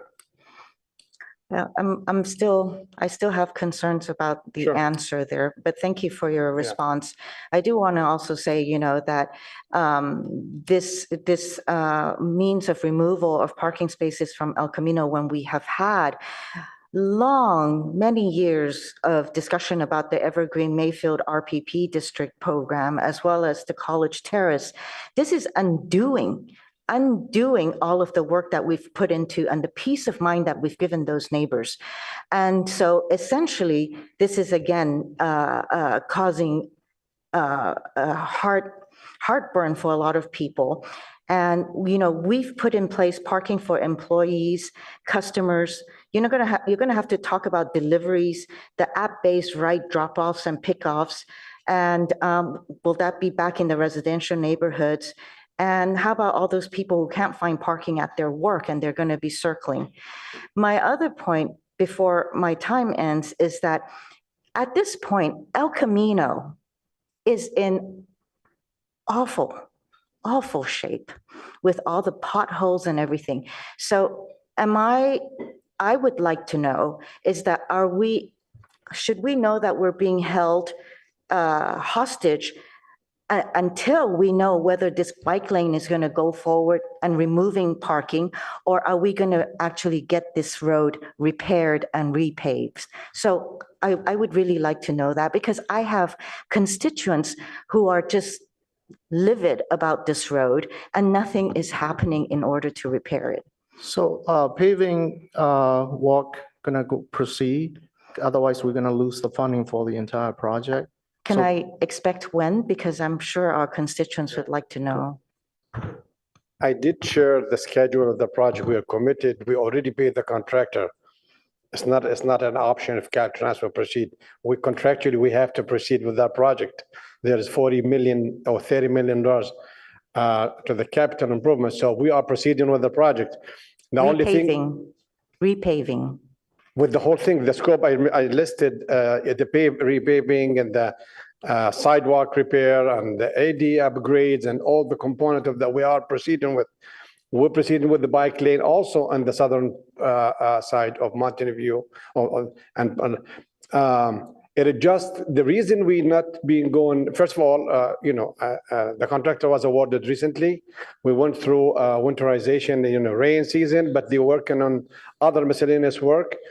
So we are proceeding with it, but the reason for the little not getting there faster, because there's another Palo Alto project that we're waiting for. And nobody mentioned it in this tonight, because there is a sewer line 10,000 feet and we are accommodating. So we are waiting for Palo Alto sewer line to be completed before we pave. Otherwise, we could have paved before and we're going to dig out again and the Palo Alto going to pave it again. So I think that's the price for coordination, but we are proceeding with the project. Very good. I appreciate that. So that's something that we're going to have to follow up with staff in order to expedite this. I want to thank you for allowing me to go over my time. Councilmember Tanaka. I'm just curious for my colleagues here on council, how many of you guys actually bike up and down El Camino? Does anyone do that here? Ever? Okay, we have okay, a couple of you guys. That's great. I can't. I want to answer your question. Okay, sure. I can't because I have concussion syndrome. Okay. And so I have issues. Okay. And, we don't have everybody that can be so lucky to bike because you're in good health. And you know what? You set the pace and you set the kind of bicyclist you're going to be. And the children are actually watching how you bike. Thank you. Sure. So I've been biking El Camino regularly for about 17 years. So I used to work at a company called Ramblas in San Antonio and El Camino. And then my own company was on in Barron Park on El Camino. And then my current office is also on El Camino. So I've been on that side of El Camino. And then, I've been on planning commission for a long time, then city council. So I've also from the north side. So I've seen it from the north side and the south side. So I've seen it kind of from all angles. So I have a lot of experience on this, and I know every single side route that possibly can be, and even the ones that people don't even know about. And as some of you guys know, I'm a pretty hardcore biker. I'll bike rain or shine, no matter what, or skateboard or whatever it might be. And I think some folks think that this is only for the hardcore bikers getting protected bike lanes, and I think it's not true. wherever the road is, I'll bike it. It doesn't matter to me. So for me, this is not for me. I think this is for the people who on their surveys say that they don't bike because they don't feel safe. This is for them. I don't think this is for the people out here, because people out here seem pretty hardcore to me. But I think it's for the everyday person, the person that looks at El Camino and doesn't see a protected bike lane and goes, "Oh my God, I'm not sure I'm going to do that."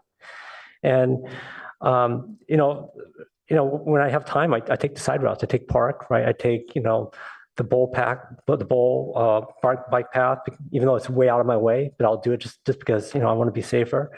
But there's times when I was running late for meetings, and I'll take El Camino. I have no choice.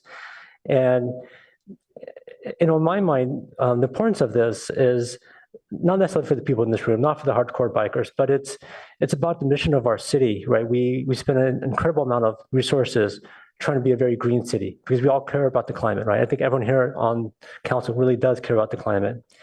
And, staff has continually told us that the majority of our carbon footprint is people driving, especially single occupancy vehicle. And even if you drive a Tesla, you're still going to charge your car at night and it's going to fire up the natural gas plant somewhere in the middle of California.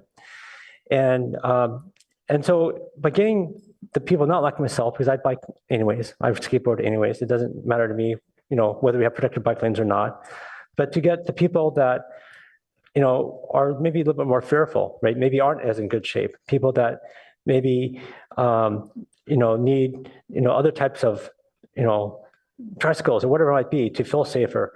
Like my mom, she can't bike, but she can ride a tricycle, right? And she can't ride a tricycle on a sidewalk, but you can certainly do it in a protected bike lane.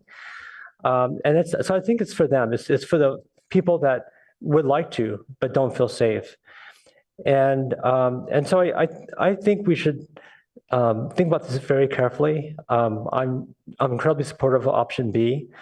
About 5 years ago, I had a bunch of high school interns, and our project was actually to survey the business up and down El Camino. And I think we published an article on Medium. So if you guys want to Google it, you could check it out. We found that the majority of businesses, to our surprise, were okay with it, right? Which I thought it seems kind of in sync with some of the surveying that some of the groups out here did. And so we're in a unique opportunity here that we're having this pipeline that's almost done. We have a project that will repave our roads finally, which I agree is terrible. While I could certainly see better ways of making the safety even better than it is today. Like I said earlier, I don't think we want good to be the enemy of great. I think this will get a lot more people out of the cars, perhaps shopping more at these businesses on El Camino. I mean, I could tell you for myself, I went to Steakhouse, I skateboarded there, right? That's how I got there. I didn't drive. And so I think, we should be the city we aspire to be. We aspire to be the city of being green, that is willing to make sacrifices to help the environment, to be a model city, right? And what's ironic is we have cities north of us, Menlo Park, we have cities south of us, Mountain View, who are already planning to do this. And we would be the only city not doing this. The city that we espound to be the greenest city, right? We will pay higher rates for our gas, for electric, for whatever it might be, to be the greenest city. Yet if we are the city to block this, it just seems really not good. So it's for our city, it's for the people in our city, but it's also for people of other cities who, if they actually had a more direct bike route, because you gotta, like when you take Park or you take the Bull Park Path or some of the other circuitous routes, it could easily double or triple your bike time, right? And if you have a lot of time on your hands, okay, no problem. But a lot of people do this to go to work, right? And so you can't quite do this, right? I mean, time is also valuable. You might just drive, right? So as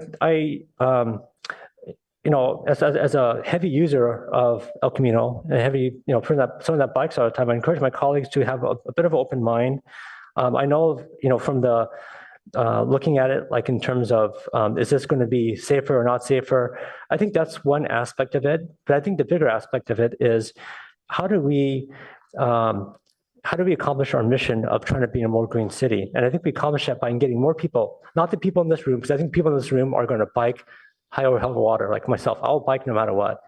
But the people that, maybe some of the people on this dais who are a bit afraid to bike, is to get those people out of their cars and biking and trying to get the environment, a little bit more greener than it is. And so I hope we could aspire to be a city that we want to be, which is a model city, a city that other cities look at to be a leader in this area. So I hope you guys will support Plan B. Councilmember Lithcott-Hames. Thank you, Mr. Mayor. I want to thank you, Mayor, for raising the dislocation of our RV dweller community. From the staff report, it seemed that the city is feeling that Caltrans is ultimately responsible because it's their road. And I'm reading that Caltrans is saying they give 3 weeks notice and then 72-hour specific notice, which city staff seems to feel is probably not sufficient. And certainly if there isn't a place for folks to go. I personally have a hard time voting for removal of parking in favor of bike lanes without greater confidence that our community members who live in their vehicles in El Camino, many of whom have children, will not find themselves with nowhere to go. So, I can't ask you to make a promise to us all here and now, but I would love to see our Caltrans colleagues pledge with our city staff to cooperate to help people relocate rather than pointing the finger as if it's someone else's problem. Or as if these folks aren't members of our community, because they are. To Councilmember Tanaka's point, I raised my hand. Have you ridden a bike on El Camino? The irony is, when I started on council, I was not a cyclist, but then thanks to an e-bike loan from someone who has been in this room tonight, I started traversing our city by bicycle and quickly learned I should not bike on El Camino. So I became one of those sidewalk bikers, which I think I'm also not supposed to do. But El Camino is a straighter route from my house in Southwest Palo Alto up here to where I need to be. And so I think I am, Councilmember Tanaka, one of those people who would take the plunge if it felt safer. When I'm not sure where we're going with this, and I just want everybody to know where I am, which is I'm trying to view this through the lens of our council priorities: climate, housing, economic vitality, health, safety, wellness, and belonging. I'm trying to ask myself, how does this proposed project of removing parking on El Camino and striping it for bikes, how does it enhance or detract from our ability to achieve on all 4 of these priority goals? We're being encouraged we're being encouraged to take the bird in the hand. Don't turn down money from the state, create safer routes for cyclists, reduce greenhouse gas emissions, go along with a regional vision. But there's clearly an even bigger vision here, including how will these bike lanes in El Camino work with our plan for our El Camino housing focus area? And how will it vibe with our forthcoming bike and pedestrian transportation plan?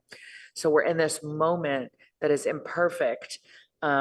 Delighted to have the potential of a project someone else is paying for, but a little bit stuck as a city in terms of timing. And, we're being encouraged not to waste an opportunity. We're also being encouraged not to move too fast. And so I really appreciate the very thoughtful comments that have come in from my colleagues, and, excited to see where this motion goes. Thank you, Councilmember Burt. Thank you. So I'm going to be prepared to make a motion in a moment. I just wanted to just make a couple comments. First, for those who don't know, I also am someone whose primary mode of transportation in the city is biking. 90% of my trips are by bike, and I've spent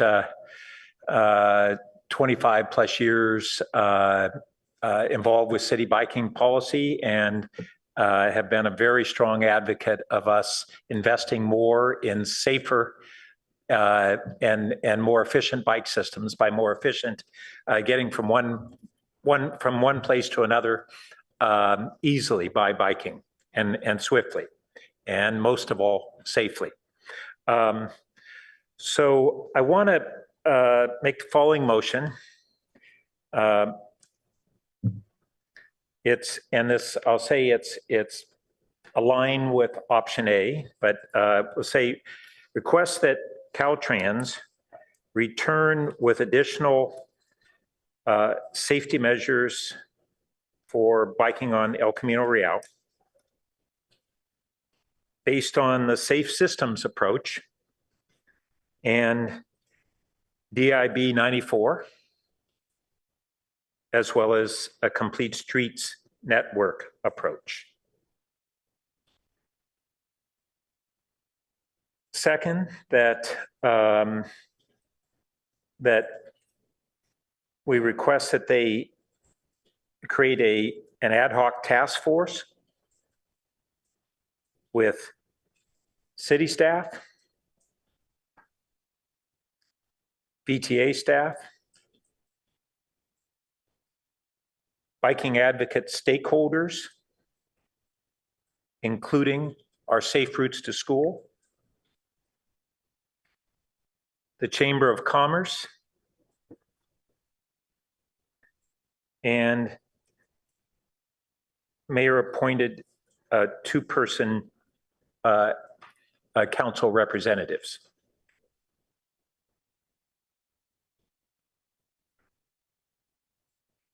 And let me know if I'm ahead of you too much. Give you a sec.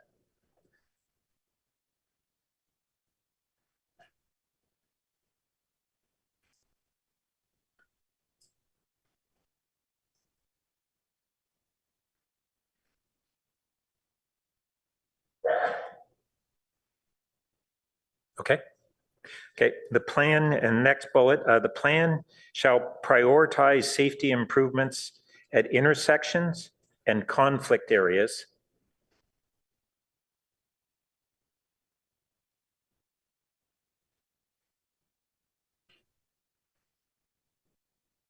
And then that there be an outreach to our small business community to identify parking alternatives, including modifications to our RPP program, the Palo Alto PATMA or Palo Alto Transportation Management Association, and that we have outreach to accommodate our RV dwellers on El Camino.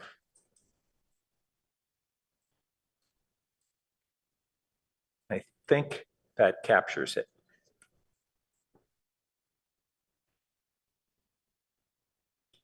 And if there's a second, I'll speak to it briefly.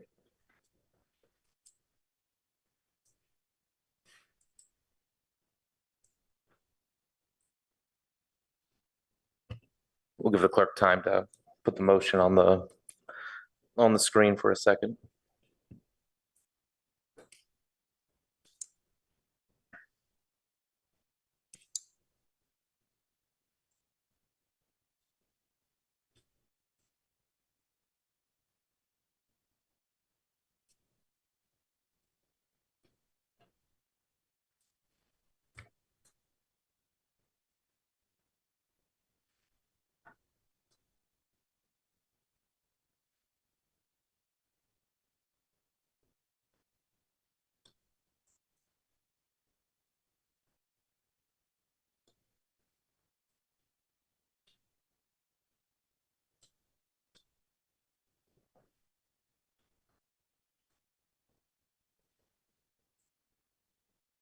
We can refine the wording while people are reviewing it and speaking on it, if there's a second.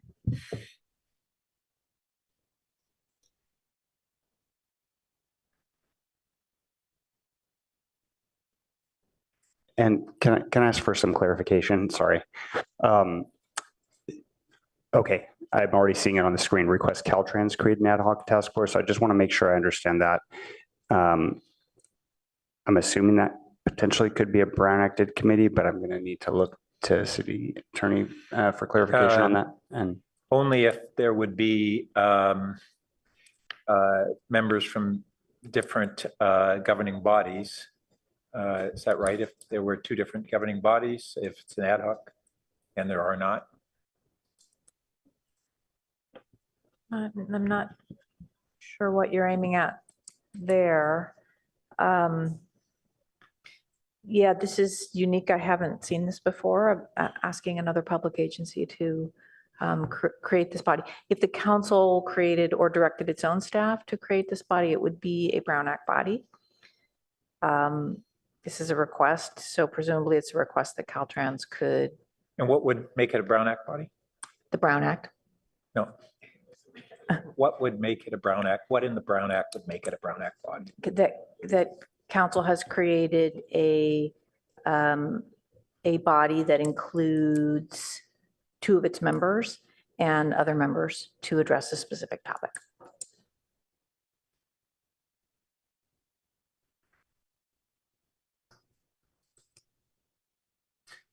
And if we had an ad hoc committee of the council advised by these stakeholder groups, would that be Brown Acted?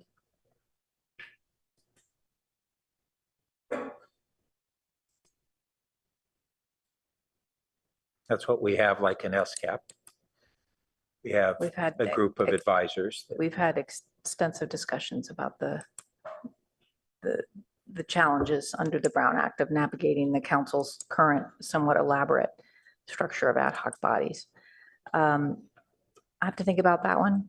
I'm not sure how that group would work in this situation, though. That group would then advise Caltrans, who are the decision makers on and this.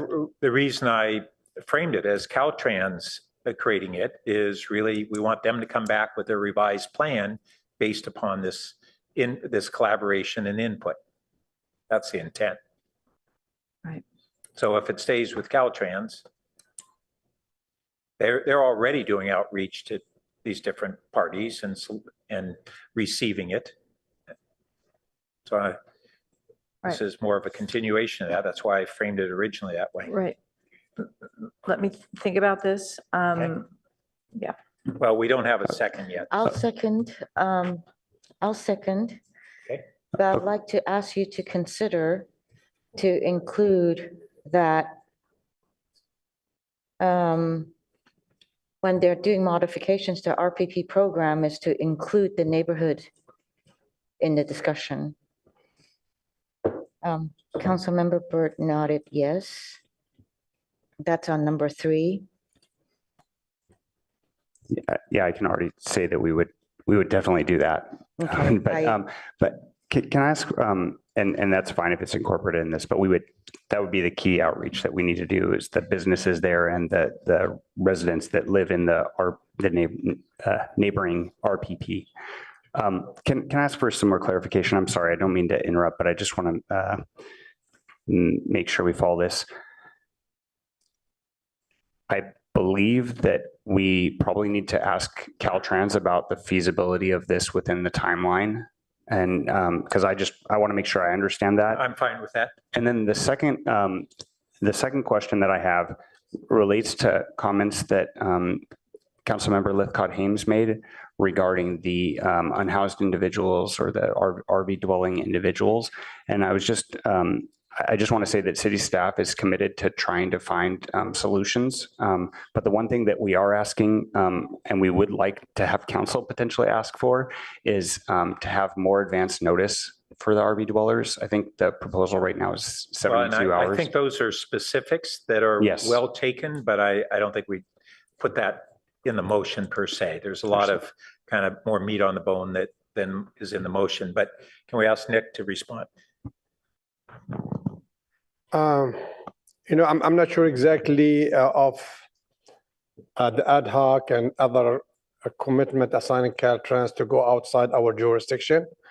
We didn't have a lot of jurisdiction outside the sidewalk, so I'm not sure exactly how effective this to Caltrans to lead and especially at number 2. With a lot of commitment that we have none of them actually within our jurisdiction. So I think Caltrans will have a concern, but we will support the city or anybody else to take their lead because most of the work will be done actually within the city jurisdiction in all aspects. I mean, why Caltrans have to be involved with the safe to school route? I mean, this is Caltrans have 100 feet. The city have 3 miles. No, just so you understand, just a second. Just to clarify on the safe routes to school, It is pertaining to where the safe routes to school cross El Camino.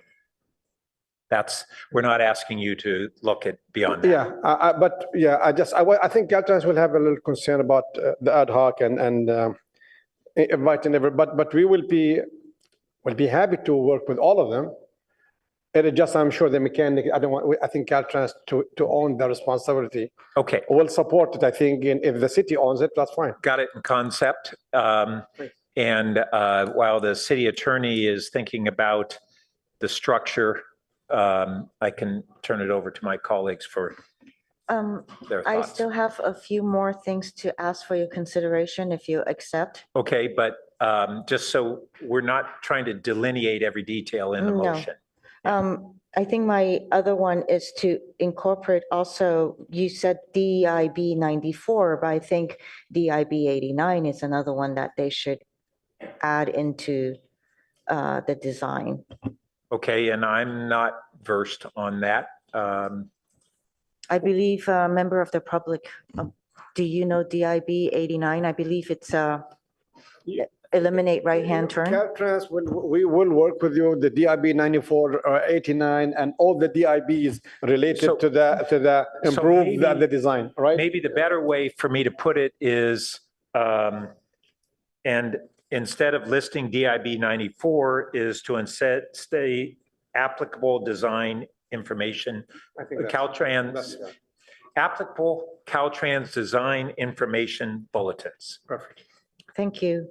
Lastly, I just want to make sure that it's incorporated that the repaving of El Camino Real is going to move forward as soon as city is done with. That's the whole thrust of this is we're going to do a concentrated effort to resolve as many of these issues as we can so that we can then move forward with the paving with a better, safer bike program at that time. And will that be at the detriment of the businesses without their parking? I mean, there's no even. That's a weird question. So, yeah, I mean, there's no even consideration of this replacement parking at this point for the So what businesses. we're talking about is part of this process, and we'll have the opportunity to vote on the outcome in the end, is to do that outreach to businesses to address issues. And that's going to be an important part of it, is how do we address that? I will say, and this part of the comments I want to say is, here's one thing we do know. Every one of these businesses is on the VTA primary bus route in the county. The 22 and the 522 corridor, we have buses every 15 minutes, where Stanford Research Park and their TMA bought, 20,000 or so VTA smart passes because they did a heat map. And even in the research park, a high percentage of all their employees lived within a mile or so of the El Camino corridor. And so I think that we will, if we just shave off a portion of the employees and with providing them transit passes, we'll reduce the parking needs probably at least as much as is currently parked on El Camino. I'm very optimistic on that, but we'll wait and see what comes of it. Yeah, I appreciate what you're saying, but I'm not as optimistic because I have seen the TMA work and it hasn't really progressed too much forward with, unless the city provides the funding. But also, I don't believe that VTA's busing actually provides as much transportation for a large number of Palo Altans. So we're not going to resolve those things tonight. No, so all we're doing is giving direction. I'm just stating it because I don't have as much confidence as you do in the outcome. But yes, I do. Thank you for accepting the amendments. Okay. Mr. Mayor, I have the Brown Act device. So the default under the Brown Act, whenever this body creates a subsidiary body, is that it is a Brown Act body itself. The exception is less than a quorum of council members only that is established for a single or limited purpose and disbands after that. So if you were to create a committee with all of these folks on it, that would be Brown Act body. If you created an ad hoc committee of 2 council members with this limited task of consulting with all these folks and advising Caltrain or working with Caltrain and disbanding after that, that would be an ad hoc that would not need to be noticed in agendized meetings. Okay, I'm good with that. If others does that seem like a good approach? I think that's great because otherwise you're actually creating a joint task force. Okay, between two parties. I'll go sit with Mahia and try to tweak that wording to reflect what the city attorney just said.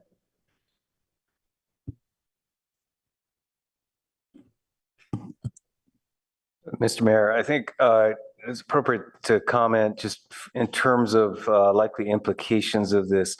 One would be really perhaps needing to consider the feasibility of completing this work within the time frame of Caltrans repaving project. One dimension of that question that I'm not entirely sure we heard a direct response to was the potential to separate the repaving work from the safety improvements that would be embodied with the bike lanes, such that the repaving could proceed immediately on its direct course while this additional work were to be evaluated and completed once number 2 is complete. So that's one note. The other is really acknowledging that work is a significant body of work. And if Caltrans is not going to lead it, presumably it would be our own transportation staff that would need to lead that effort, and would note that that is in conflict with the items that are already in the city's priorities, specifically the bicycle pedestrian transportation plan, as well as the rail grade separation work that we know is time sensitive. So Mr. Kami, feel free to disagree. Let me ask a question. Whether we could engage Fair and Peers to work with us as essentially an extension of our staff on these efforts. Well, I think even if we were to, and we have them working on the BPTP, that it would require a significant management by our own staff. So Mr. Kami, feel free to expand or redirect as you see. No, thank you. Actually, that ties back to the question that I had earlier for Cal, hoping that we would get more clarity on the schedule from Caltrans. My understanding is that the current plans are going to take them a few months to complete. Or I should say the revision to the plans, I guess third revision to the plans is going to take them a couple months to complete. I'd like to understand where that leaves us with the repaving schedule. My understanding from Caltrans is that they cannot separate these projects, but if they can separate the repaving from the bike lanes, then that's important for us to know. And then the last thing on our consultant, we actually just used a small portion of an on-call consultant. We don't have any more resources, so we would actually need to go out to bid in order to do this, and that would be another timeline. We would have to go out to bid. We couldn't extend. No, so we have a contract where we've used up our contract authority within our on-call. But couldn't we increase the contract authority on the on-call? Yeah, potentially we could amend the contract, but still just noting is that's a lot easier than going out to bid is what I'm saying. Yeah, potentially. And we'd need to look at the contract because it's an on-call consulting contract where we have multiple different vendors, and I'm not sure how the breakdown is for the different vendors. Okay. And as far as the reconciling this with the repaving, I am interested in hearing from Nick on basically the intention is that we would all try to work with them quickly, and they would perhaps, I don't know what's possible, whether you have a number of cities, whether we could be where we'd be in the sequence of the paving, or how we would align these two different objectives. Sorry, fella, I couldn't, maybe I misunderstood the question. Yes, let me just like lay down the schedule and how we're gonna arrive. We think to accommodate number one, which is we committed to do the redesign and incorporate all the new practices within, I would say 2 months, and we might have a month to spare, provide the city with the copy to get some feedback and maybe from the bike advisory. By then we are in the midsummer, and summer, it means we have very short window to do the paving, and that the timing goes exactly after so the intent to do the work, and it has to be within the pavement project. Keep in mind, we have almost 6 miles of project long and 3 lanes each direction, 36 lane miles that needs to be paved. So in the planning, it's required. In addition, this is an extra work for the contractor. We do need to, per contract, give them enough time and enough detail to incorporate, and hopefully could agree on the price. It has to be within the next maximum 3 months, needs to be accomplished. And as I think about this more, let me ask our staff and kind of Nick as well. Perhaps we're saying that we keep number 1 as a Caltrans task, and numbers 2 and 3 are led by our ad hoc task force. Does that make sense? As Nick just said, they're committed to working on number 1 as is, and they'd be taking the input from the other stakeholders on how to do that. Well, I think, once again, I'd have to just flag the question of feasibility of our staff's ability to support an ad hoc in such a intensive But what's outreach our effort. alternative? What, if we're up against what we want as an outcome and Caltrans timeline. So I understand that this is not easy, but if you have a better alternative, I'm all ears. Well, the alternative is to, if it is dependent on our staff to conduct an outreach program, it is your alternative, is it the last one that was listed? It's to align the development of bike facilities consistent with the ongoing bicycle pedestrian transportation plan. So it would be that we would hold off on any of the bike improvements on El Camino until after the bike and pedestrian transportation plan? Effectively, that is what it would be, given that is already on the critical path to completion of our programming.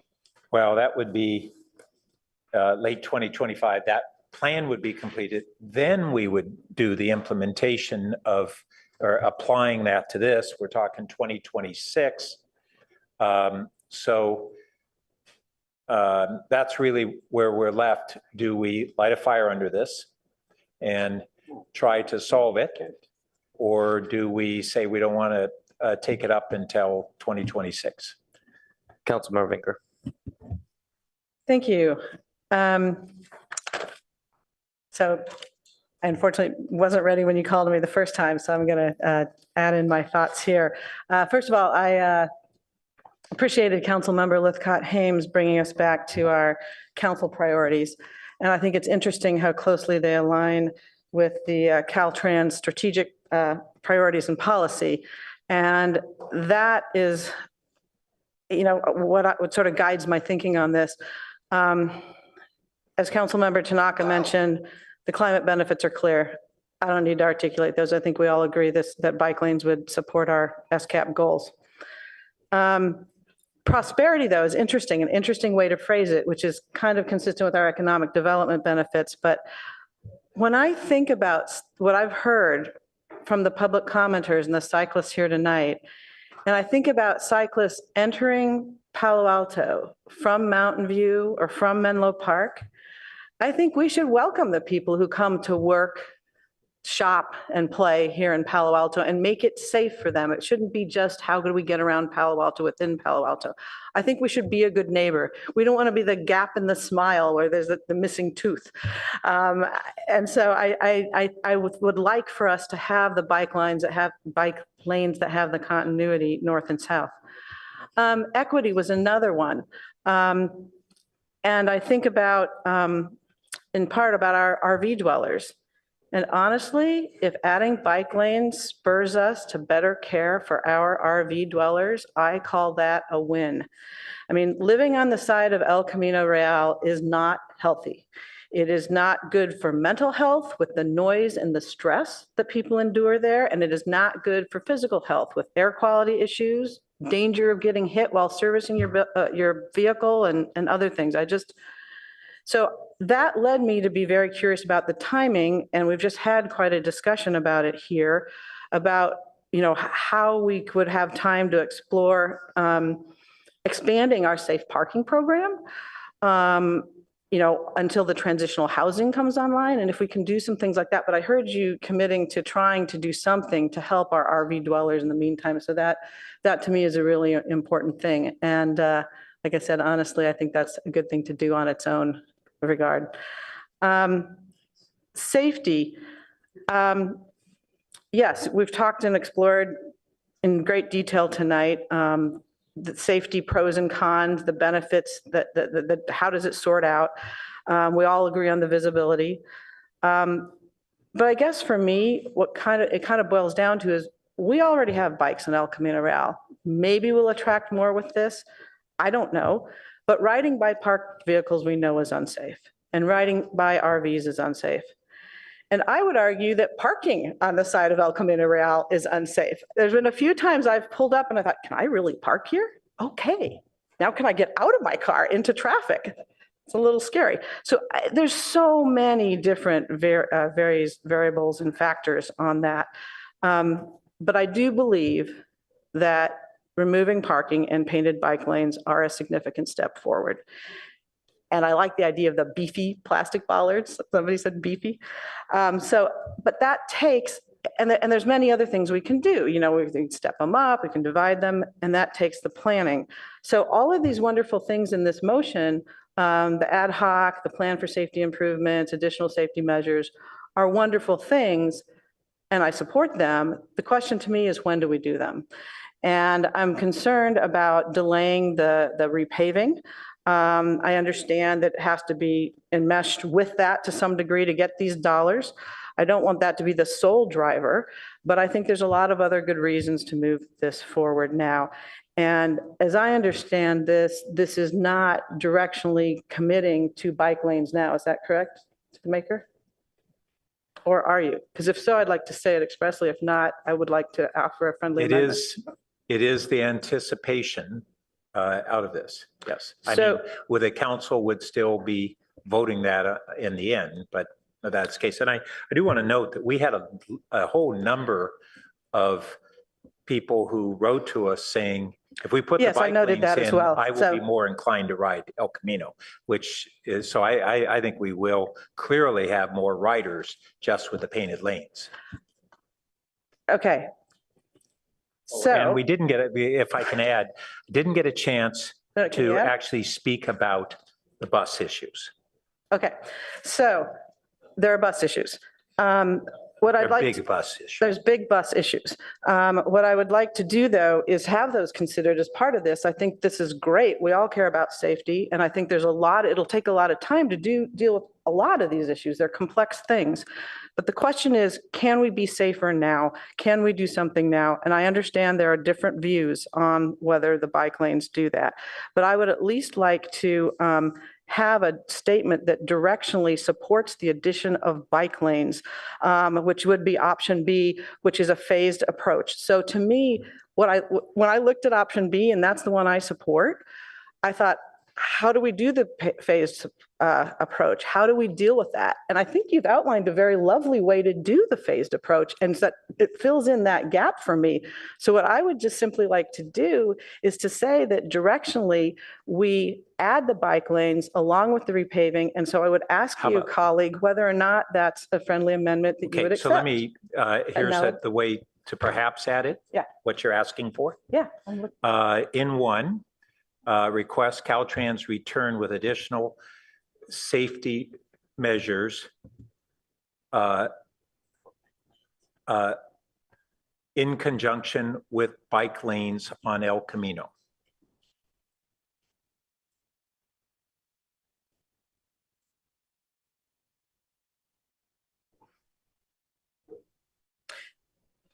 still don't see the commitment to have the bike lanes. And so if that's not Well, acceptable, that's okay. I just would like to, I'm unclear. yeah, I don't know that we tonight want to make the binding commitment that we will do that regardless of the outcome of these other elements.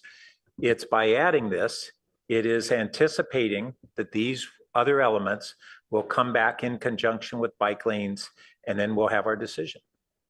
Yeah, okay, so now you've clarified your motion. That's exactly what I was curious about. I would prefer to amend it to say that we would include the bike lanes with the repaving effort in accordance with option B here, and then keep this as our phased approach. So I'm intuiting you would probably not accept that as a friendly amendment, but I want to ask you formally. The answer is no. Okay, well then I would move that as such an amendment, and I wonder if there's a second. I'll second it. Thank you.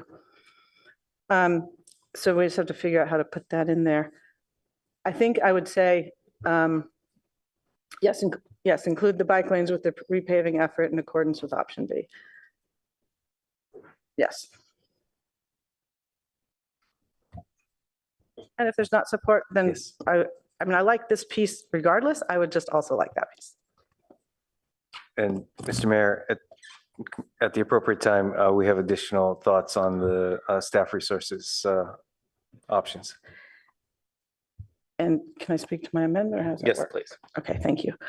So I've already spoken partly about this, but I think, we talked about the fact that,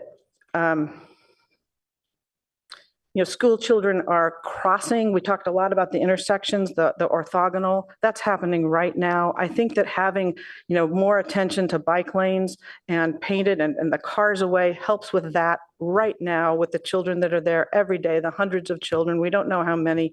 And I just think it's something we want to start to make sure we move it forward and we don't kind of miss this boat. Things often take longer than we mean, especially assembling ad hocs and such.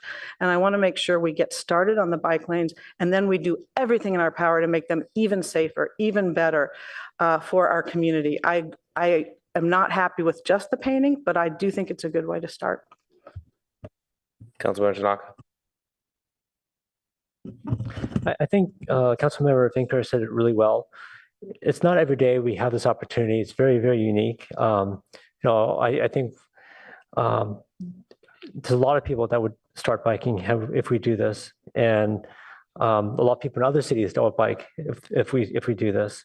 And I like the analogy about there being the chink in the smile. I think that's actually a good analogy here.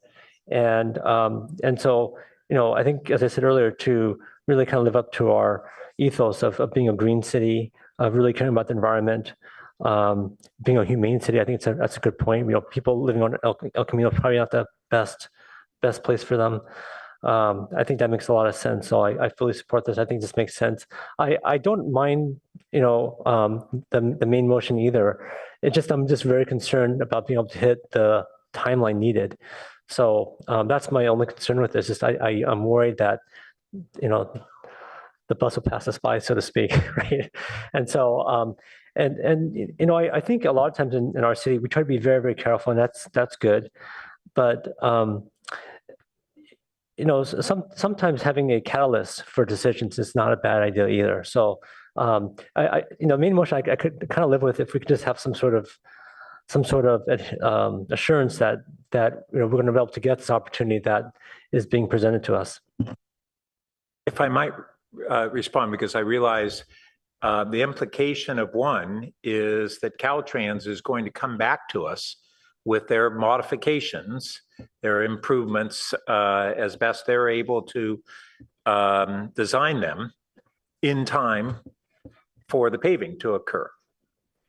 And so that's the implication there. And then on two, it's a question of how much of that can we accomplish by the time Caltrans comes back with their improvements to the safety that are basically their additional considerations that they had articulated. City Attorney. So it sounds like the two ideas are moving towards coalescing into one. Before those last comments, I was going to suggest that this is really a motion and a substitute motion. Because the number one involves doing, the initial motion involves doing a lot of work before anything is built. And then option B really calls for building something that's presented now and then improving and doing a second phase. So I don't want to dictate if council is coming together with a single idea, but if it's like this, it really is a substitute motion. We'll bring it back to the maker of the amendment. So Councilmember Vinker.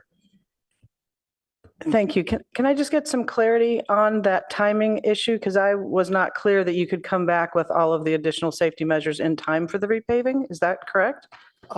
Yes. So one thing I'd like to advise the council is with the current project environmentally approved scope, we look at the DBI 94 a lot. We won't be able to implement all of the DIB 94 good practices with this project because we are limited to curb to curb.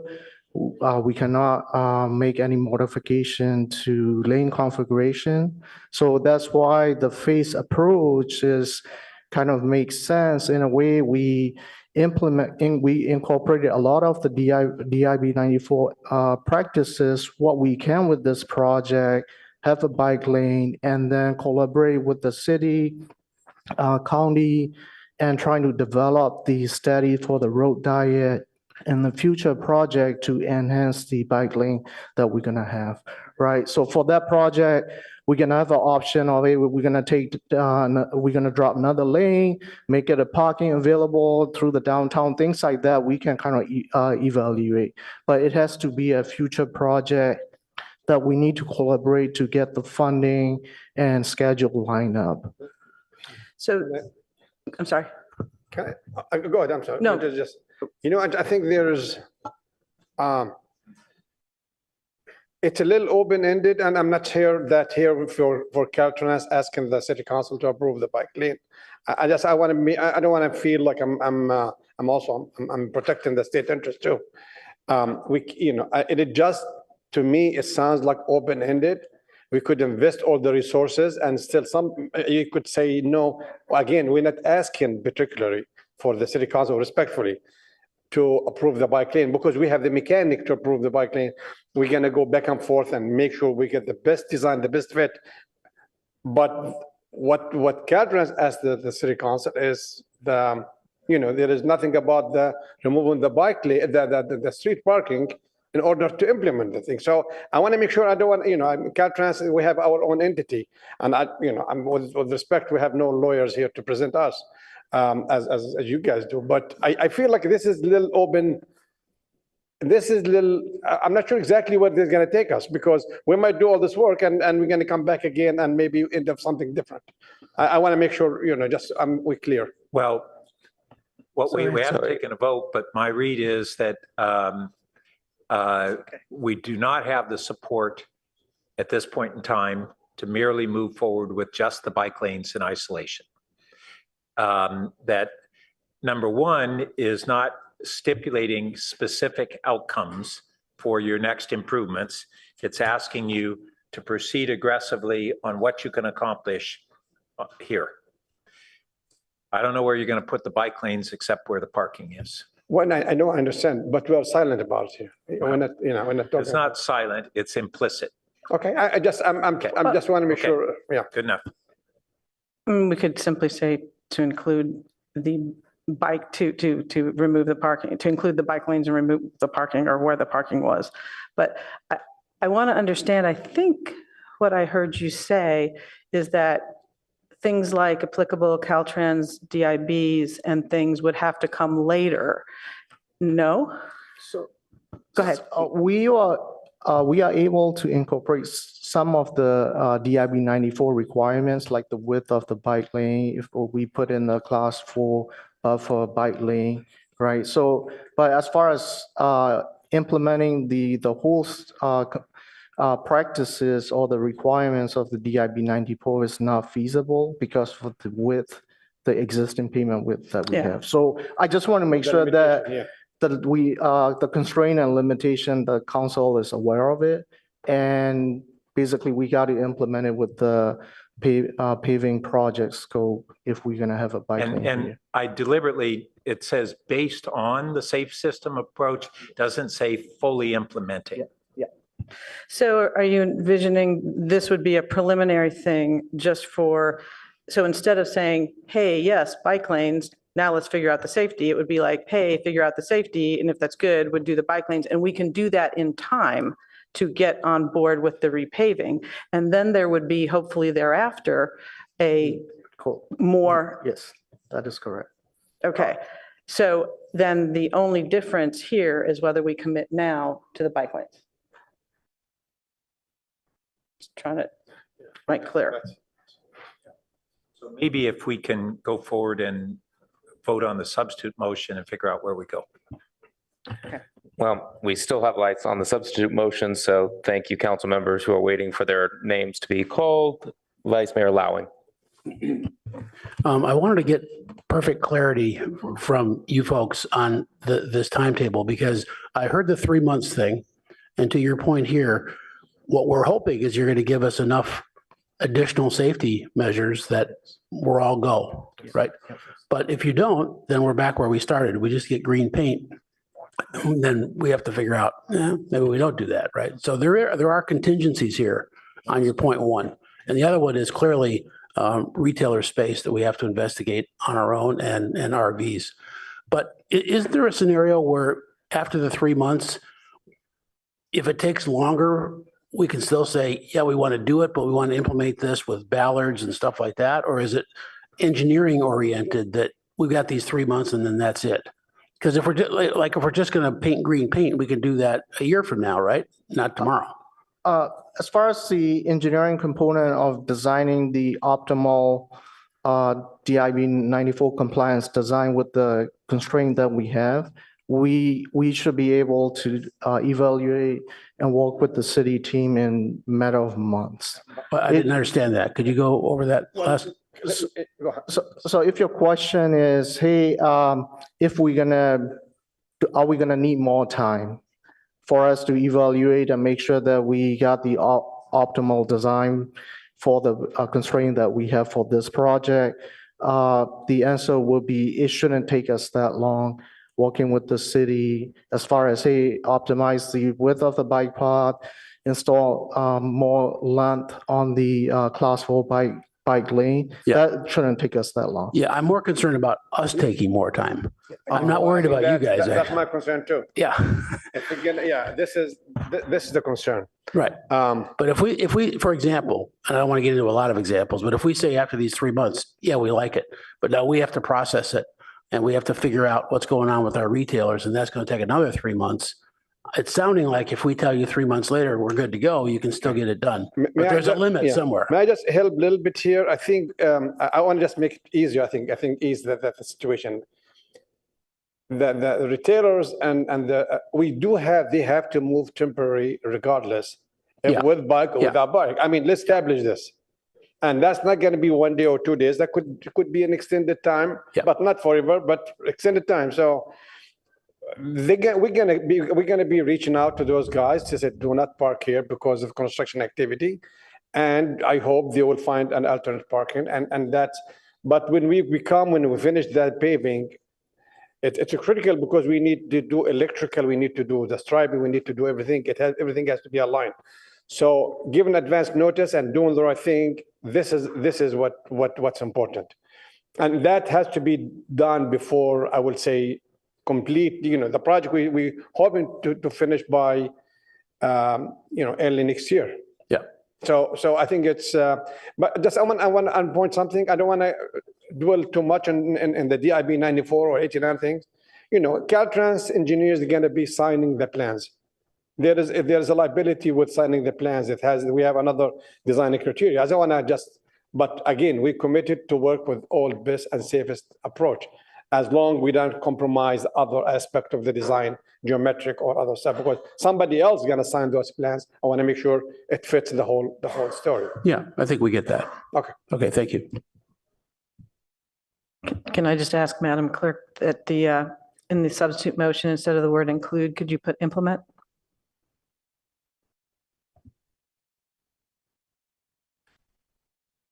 Thank you.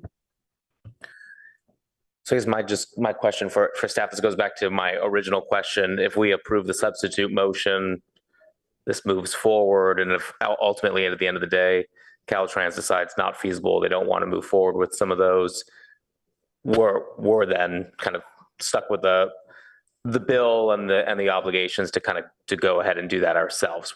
It seems like we lose leverage after this vote if we go with substitute motion.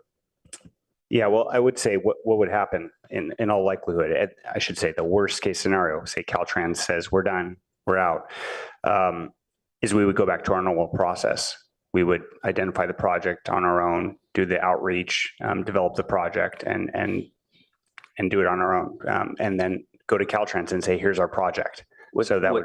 What's different in that scenario though, is that the status quo will be no parking and a bike lane in place. Okay, thank you. Any further discussion on the substitute motion? I just have a question. So that's true, even though it's with the repaving effort?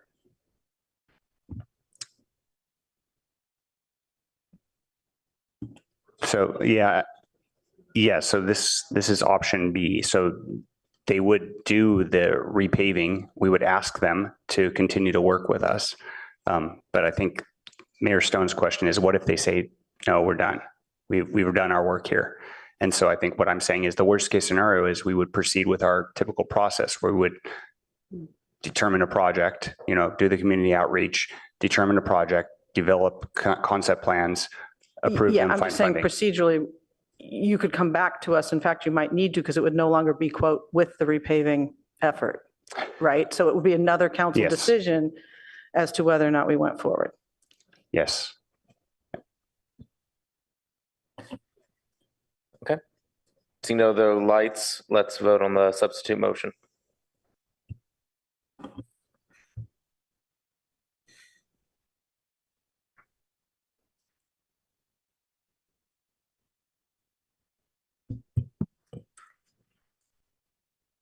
Councilmember Lithcott-Haynes, Yes. Councilmember Tanaka, Yes. Vice Mayor Lowing, No. Councilmember Burt, No. Councilmember Vinker, Yes. Councilmember Koo, No. Mayor Stone. No. Motion fails 4-3. Okay, we're back to the main motion. Councilmember Koo? I have a question. So first, I think I just want to say what staff has reminded us of is that we do have a transportation bicycle pedestrian plan that the BPTP is working on. And, it would, so I'm hoping that when you say here in the motion, biking advocates, that includes them. Because they're a big part of the city of Palo Alto. They know our roadways. And I do want to make sure, with due respect to them, that they're working on a big task that we have tasked them with.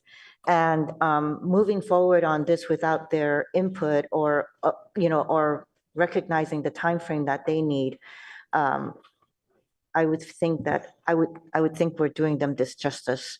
So Injustice, I'm sorry. we won't have the complete BPTP,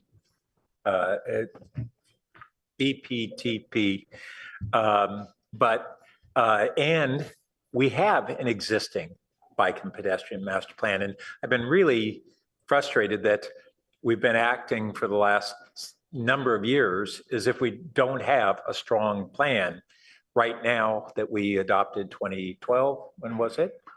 And we do. And what we're going to be doing is really an update to that. So I'd be fine to say that it would be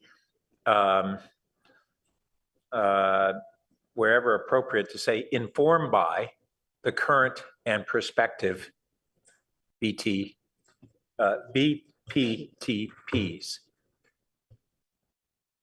If I can, I believe that Councilmember Koo was referring to the Pedestrian and Bicycle Advisory Committee, not the plan specifically, because she was talking about the individuals that are in the Brown advisory acted committee. to weigh in on the bicycle and pedestrian transportation plan. Yeah, Well, we payback. could That's include payback. those with biking advocate stakeholders. I'm fine with that. That can be implicit here and we can work that out. They're kind of one and the same, but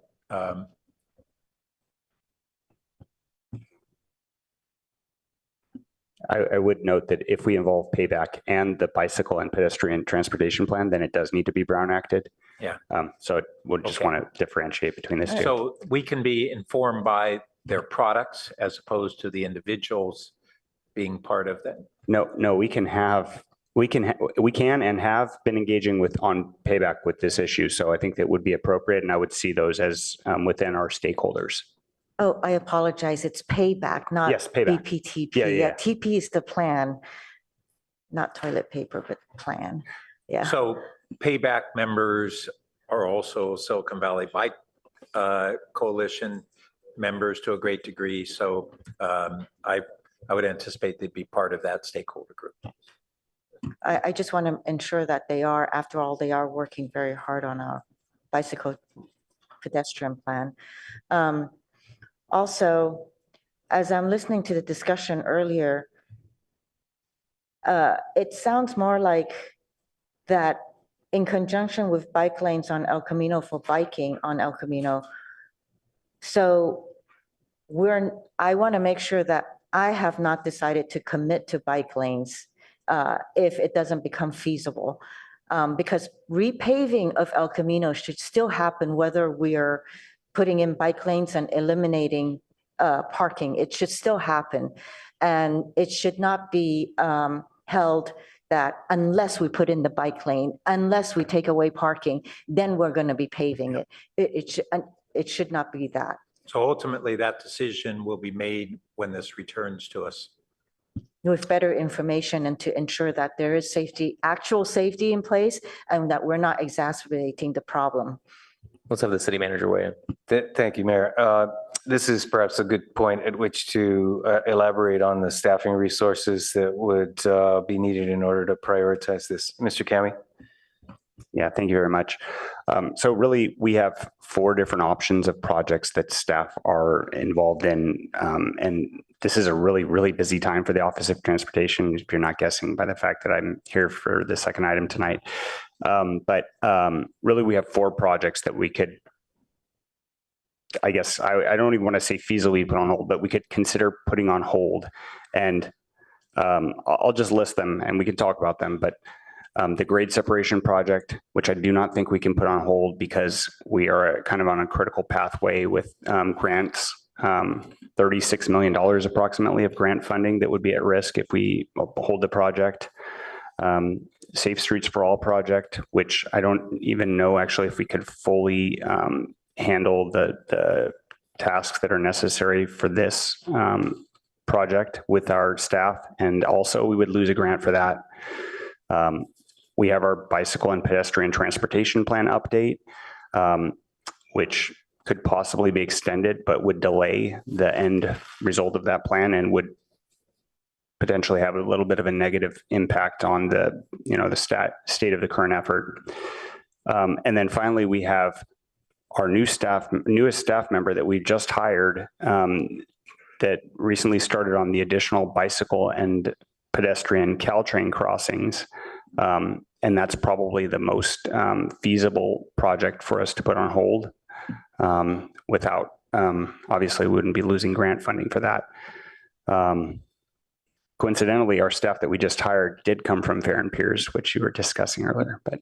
And I'll just note that I think that this effort is very aligned and maybe thought of as a subset of the Safe Streets for All.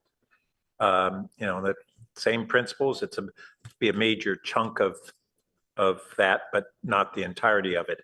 So I could see that both the Caltrain's bike ped crossings be pushed out a bit and this be thought of as a preliminary subset of the Safe Streets for All or somehow Well, not to get too much into it today, but the Safe Streets for All action plan is a really specific thing that we received a grant for, and will deliver us, what we're hoping to get out of it is policies and a toolkit. And that's really a little bit different. This is actually more closely tied to what we would do in the bicycle and pedestrian transportation plan. But then the next phase of that, really like take this priority project list and say, here's a project. Got it. And then, sorry, maybe it's the late hour, but I still want to come back to this because I'm actually really concerned about the schedule, the upcoming schedule. I just want to say realistically, and if I understood what Caltrans was saying, they're saying they want to repave in 6 months, the next 6 months, and that it's going to take them the next couple of months to redo the plans in order to incorporate stuff that we had, requested and sent them, from the memo, the Fair and Piers memo. And so I just want to understand how we would have all these things tie together, an ad hoc committee providing input. They're working on revising these plans. They said they're going to take a few months. Then we would be talking probably in July, I'm guessing, 3 months from now, July, maybe, about reviewing at council and needing to get something approved, and then potentially have Caltrans revise plans, which could take another couple months within this time frame of 6 months for them to do the repaving. So let me make sure I understand on that repaving. Nick, can you clarify again when you would actually be able to push out the repaving to, or when would you want to do the repaving? Let me just put it in the contractor's, language. Today is the project under contract. The contractor can actually pave tomorrow. Can pave Mountain View or? Well, yeah, this is a paving operation. It's not like a little individual.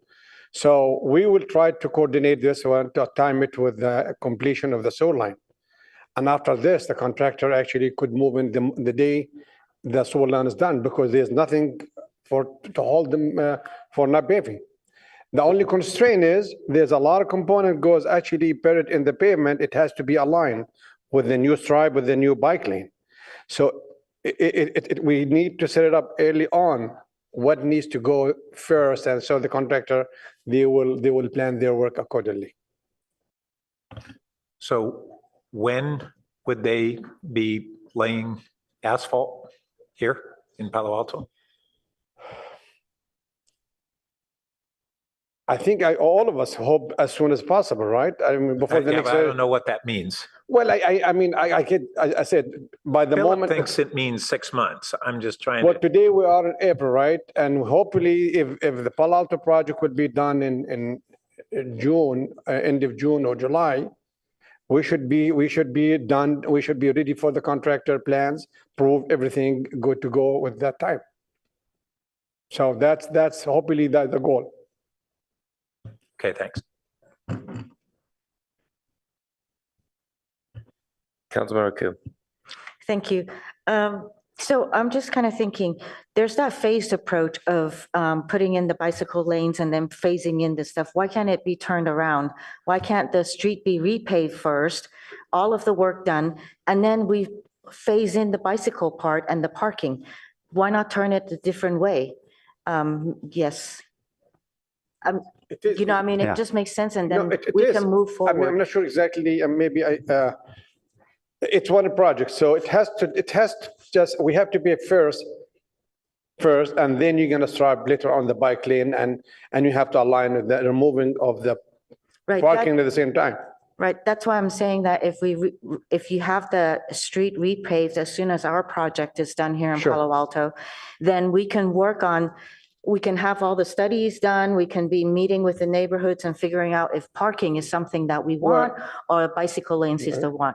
So you're still asking the city whether bicycle, if we want that even, Apparently, right? I have softer answer. The challenge will be, you have to pave, you have to lay down the asphalt, but at the same time, a week after the paving, you got to put in the final striping. Right, so final striping is where you got to make a determination where the bike lane gonna go, what will be the lane width, right? So basically, we have to make the final striping plan ready so that they can stripe it after a week, after they finish paving in a week. And the reason, thanks for, I think that's actually an easier answer. The reason for that, what Ang said, because now we're reducing, according to DIB 94 and 89, we're going to reduce the lane width, right? Yeah. So it just has to go and we need to stripe for you guys, so it wouldn't be like one lane. The whole. So when you're talking about striping, it's not the striping for the bicycle lane, it's also the striping for the vehicles too. It's the entire thing. Okay, so, yeah, I have concerns about that also because we have lorries and trucks and repair big vehicles that go down that road. So as it is already narrow. Yeah. But to me, it seems like, right now we're kind of really focused on making sure the repaving is done. I think that is more of a priority to me than it is to figure out whether we remove parking and put in bike lanes. But thank you very much for the response. Okay, I don't see any more lights. Let's vote on the main motion. Just wanted to clarify with the maker and the seconder for the, if they'd like to incorporate the informed by current and prospective bicycle pedestrian stakeholders line somewhere. I think that's intended to already be just what we intend under biking advocate stakeholders. We aren't listing all of them, but as we go into that, we'll figure that out.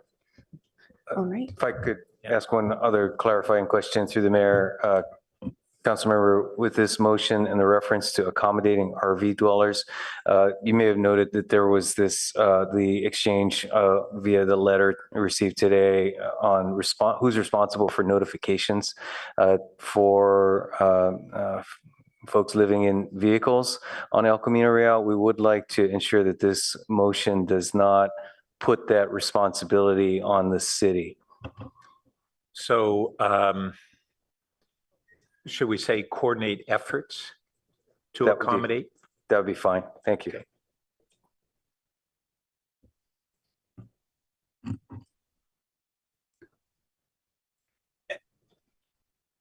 Okay. Apologies. Can I ask one more question? Well, sorry, I think Mejia, that would precede the word accommodate. Yeah. Sorry, go ahead, Phil. Go ahead. Yeah, sorry. And something I'm catching here is as we're looking at the motion, this is actually committing additional city staff by including the safe routes to school.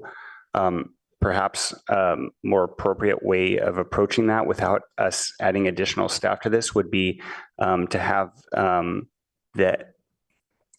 have the staff that's working on this engage with the city school transportation safety committee or something to that effect, because this is we've got city staff in there. I'd be fine with not explicitly stating safe routes to school, with an understanding that it would be the different stakeholders that we've discussed, and we'll just run with that ball. Thank you. That'd be helpful. And noting, of course, safe routes to school, city staff is within our department, so we could have internal engagement a lot more. Okay. Okay. Thank you. So we can just delete the clause of including safe routes to school, with an understanding that biking advocate stakeholders will, not the chamber, we don't want to, will attempt to include those different stakeholders, Silicon Valley Bike Coalition, Payback, Safe Routes to School, related people. Okay. Do you want to put that in parentheses? Put it after biking advocate stakeholders, open parentheses? No, I'm going to be comfortable with that. Staff has received enough direction on that, and we'll work out those details. The intent is to embrace those stakeholders.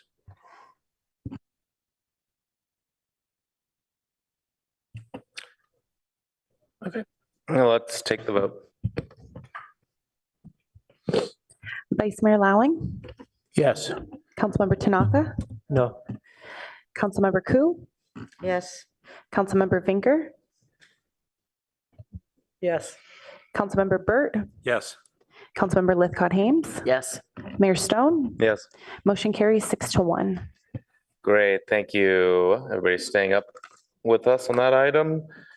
So it is 11:25. We have one more item. Of course, we're past our 10:30 mark to take up new items. Though we're hoping it could be quick, and we do have members of the public who are here who wish to speak to it. Do we have a majority of council members who are willing to continue with item 10? I would just note, we have a very brief intro from staff that would hopefully frame the issue tightly. I think we could dispense with this fairly quickly. It's pretty straightforward. Any objections? All right, no objections. Then moving on to item 10. Let's be succinct.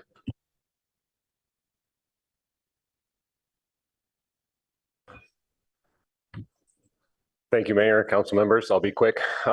Peter Gollinger, Urban Forester, Mike Wong here, Assistant Director of Public Works. In January, council passed the first reading of the tree ordinance after full discussion. On February 5th, the second reading was pulled. At that time, council members indicated they were voting to pull because of concerns that the ordinance didn't clearly identify exemptions for projects that meet certain state ADU standards.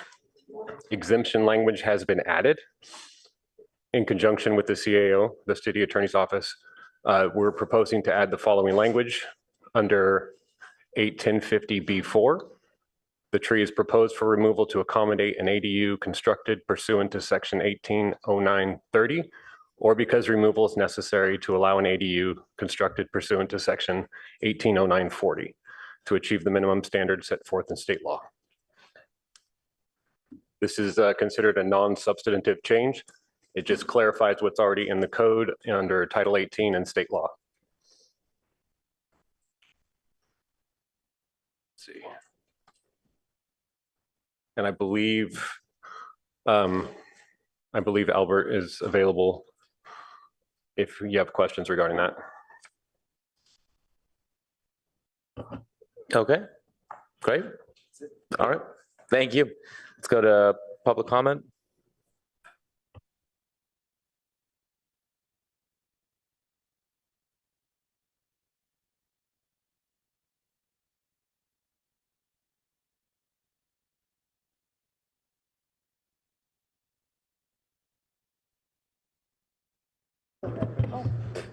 Some of you asked for ADUs to be better reflected in our tree ordinance instead of making a simple reference to it. While it is common in our ordinances to reference in this way, tonight's staff report and its attachment A, which I'm sure you've read, respond to your request. The intersection of the ADU and tree ordinance is simple. To accommodate ADUs under 800 square feet in size, protected trees can be removed. In order to build larger ADUs, protected trees can be removed if necessary. It's pretty clear. That's its essence.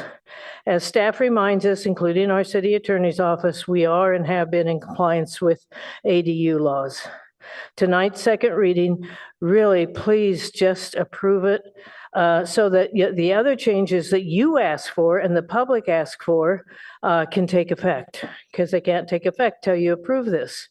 Time is of the essence. Our city had more trees and canopy in 2010 than it does now, with our urban forest decreasing most years.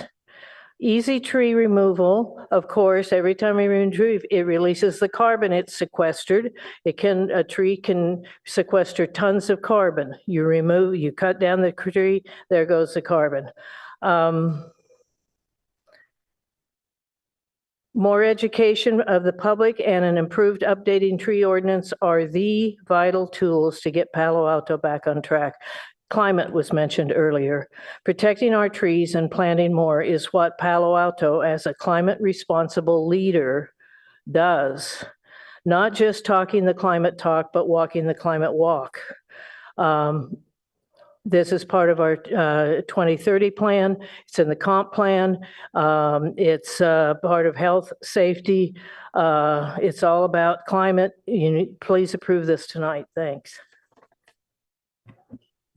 Our next speaker is JPR. Good evening, council members. Thank you for your service. I know it's late.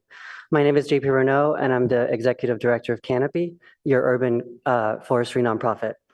In the summer of 2022, the city council approved a comprehensive plan to Palo Alto's tree protection ordinance to safeguard our trees.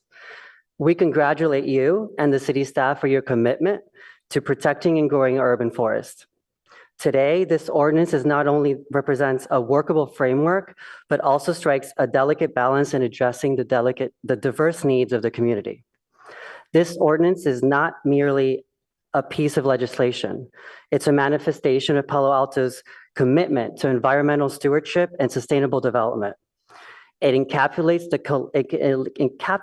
collective opinion of this community and addresses the values that are in this community. It works well together with the city's urban forest master plan, sustainable and climate action plan, and other city plans and policies. But let's continue and focus on the future. As Canopy works with the city staff and community to support the continued implementation of this ordinance in the years to come, we're also committed to working with you to explore additional incentives that encourage the planting, care, and preservation of trees. We're talking about incentives, call them tree baits, that would take into account the need to protect and grow our canopy, as well as address other critical community needs. In Los Angeles, the Metropolitan Water District just passed recently $100 rebate for anybody who accepts a tree. In Albuquerque, the water district there gives a $50 rebate for every tree that one receives. Let's not underestimate the significance of this endeavor. The decline of Palo Alto's canopy since 2020 is a stark reminder of the urgency of our mission. Given the city's target of achieving 40% city tree canopy coverage by 2030, the implementation of this ordinance, along with future adoptions of incentives, becomes all the more crucial. Two things can be true at the same time. We can have an ordinance and we have incentives to back them up. Canopy serves as a bridge between government and communities, bringing people together for common cause. Every day, we witness the transformative power of trees. I thank you for your supporting this ordinance and our important work, and for your commitment for the well-being of this community. Thank you. Our next speaker is Jeff G.